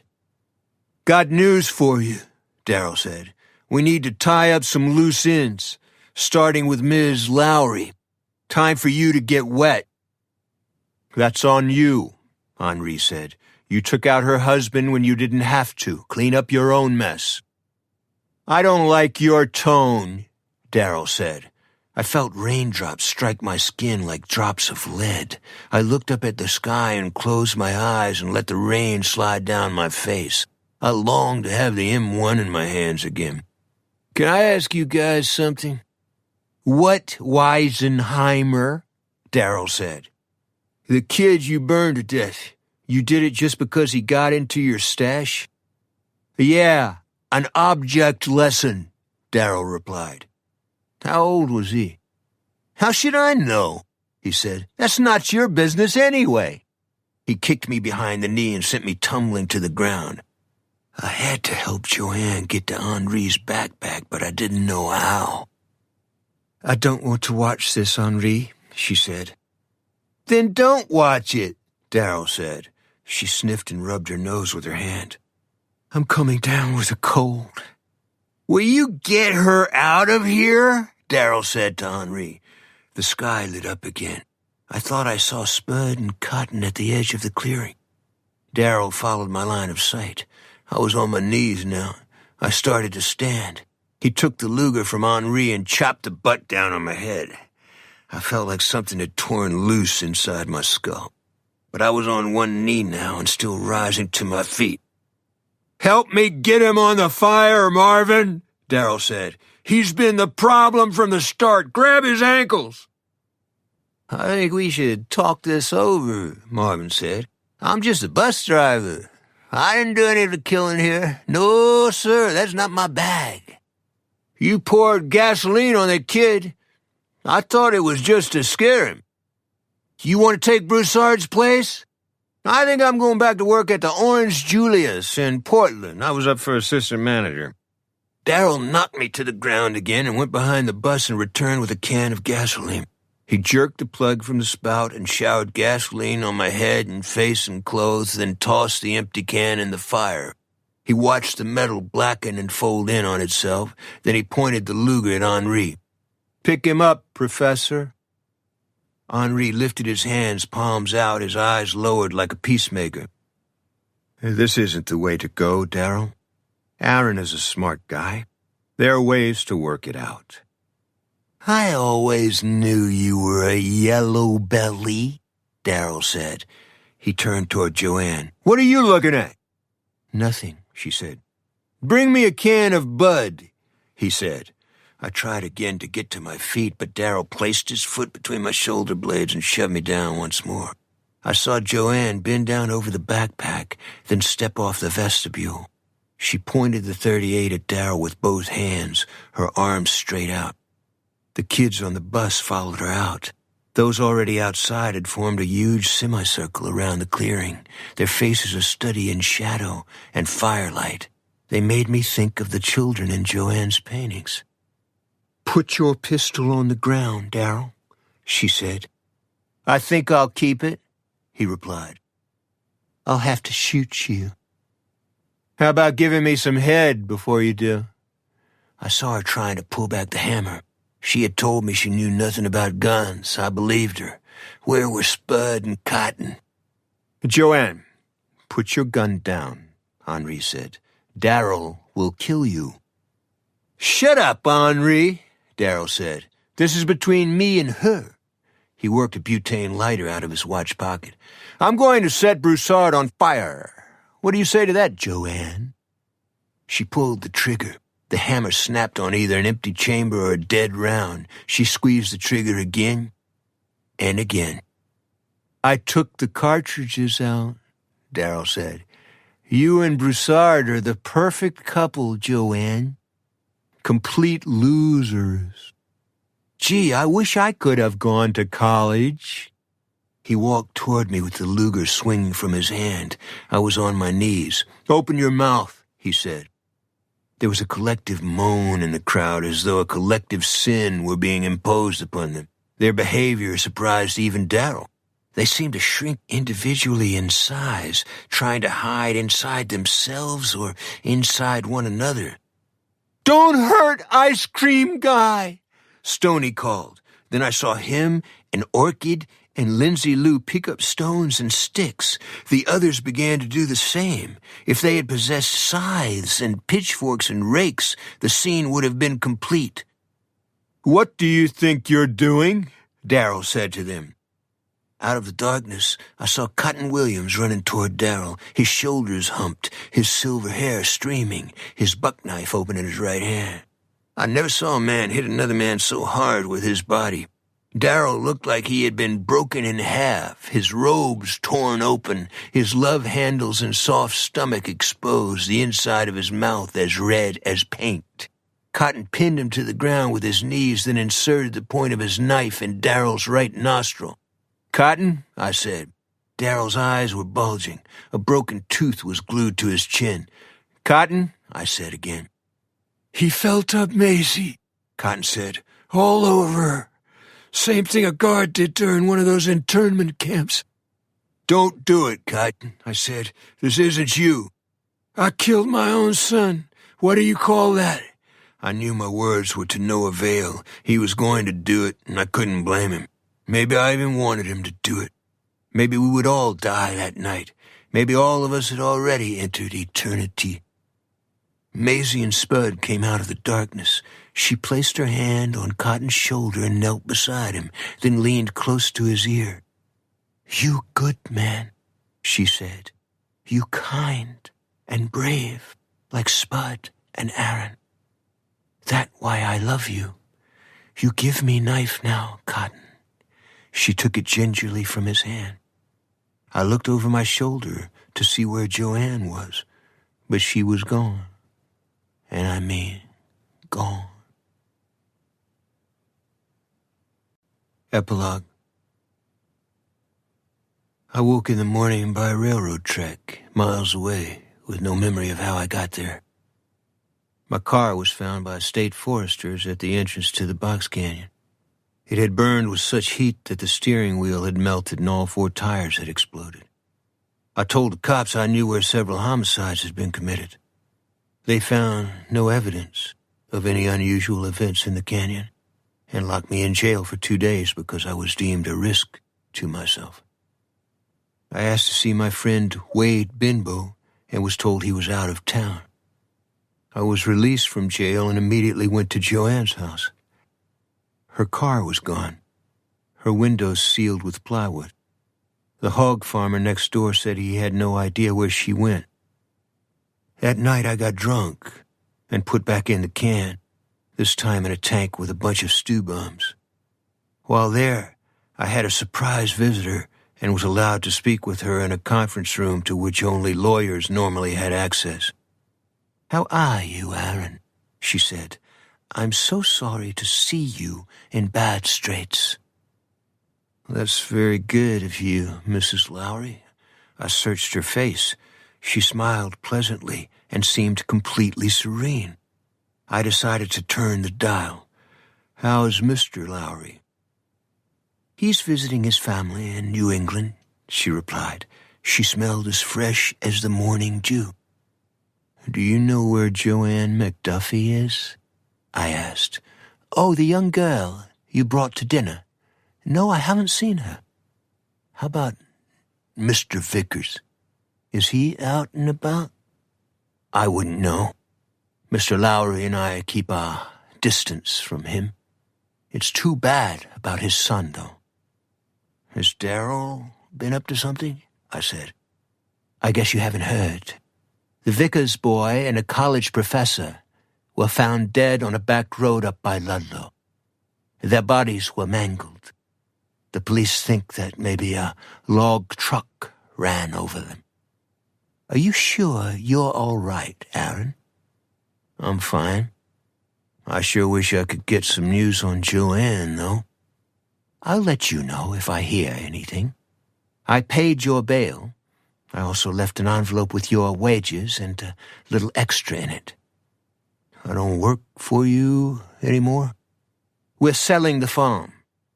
Your friends Spud and Maisie and Cotton have already moved on. They're starting up a poultry farm in New Mexico or Arizona, I think." "Good for them," I said. Mrs. Lowry got up to go. I was handcuffed to a chair by one wrist. She stroked my cheek with the ends of her fingers. I kept waiting for her to give up the ruse, but she didn't. "The door will always be open for you," she said, and winked. Then she bent over and blew her breath into my hair. "Sweet boy," she said, "good enough to eat, that's what you are." When I got out of the can the second time, I thumbed a ride to the Lowry farm, put my clothes and Smith Corona in a duffel bag, and picked up my Gibson guitar and said goodbye to Chen Jen, then headed for the train yard outside Trinidad. hoping to grab a side-door Pullman that would take me to Albuquerque and onto a winter job working date palms around Calexico. I might seem cavalier in my attitude toward the events I have described. However, I see it this way. I've acquired little knowledge and even less wisdom in my life, but early on, I learned not to argue with the world. I believed Joanne had chosen her father over me, and the two of them had gone on to a better life than the one I could have given her. I think her paintings went with her, too, and I believed that one day I would see them in a gallery or a museum. I also learned that madness is madness, and we should not question its presence in the majority of the human race. And I learned, as George Orwell once said, that people are always better than we think they are. I was never a criminal, but I was in a southern prison when I was 18. A psychiatrist told me I suffered dissociative personality disorder. There were 3 different people sheltering inside my skin. I've had non-chemically induced blackouts all my life, and I've written and published 40 books that I have trouble remembering as though someone else wrote them. The characters in them are strangers and seem to have no origins. The words are like a rush of wind inside a cottonwood tree. I do not dream any longer about the events in the Box Canyon. Even before I started to swing on a freight car for the screeching grind down Raton Pass, I had almost convinced myself I'd experienced a psychotic break and imagined the monstrous creatures and the murders inside the Sangre de Cristo Mountains. But the word is almost. I'll explain why. I saw the train coming and began running with it, pacing my speed so I could throw my duffel and guitar inside an open car, when a yard bull grabbed me from behind and pulled me away from the tracks. "I'll be out of the state in 10 minutes, boss," I said. "How about some slack?" "Sorry, bud," he replied. "It's your misfortune and none of my own." "We're talking about 6 months on the hard road, boss." "Life's a bitch, then we die," he said. He walked me to the freight depot and called the cops. Guess who pulled in? "How you doing, Wade?" I said.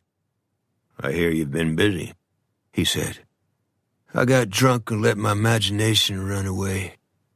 "Where are you going?" "Down on the Cal-Mex line." "Stay here a minute." Wade walked out of earshot with the yard bull and shook hands with me and rejoined me.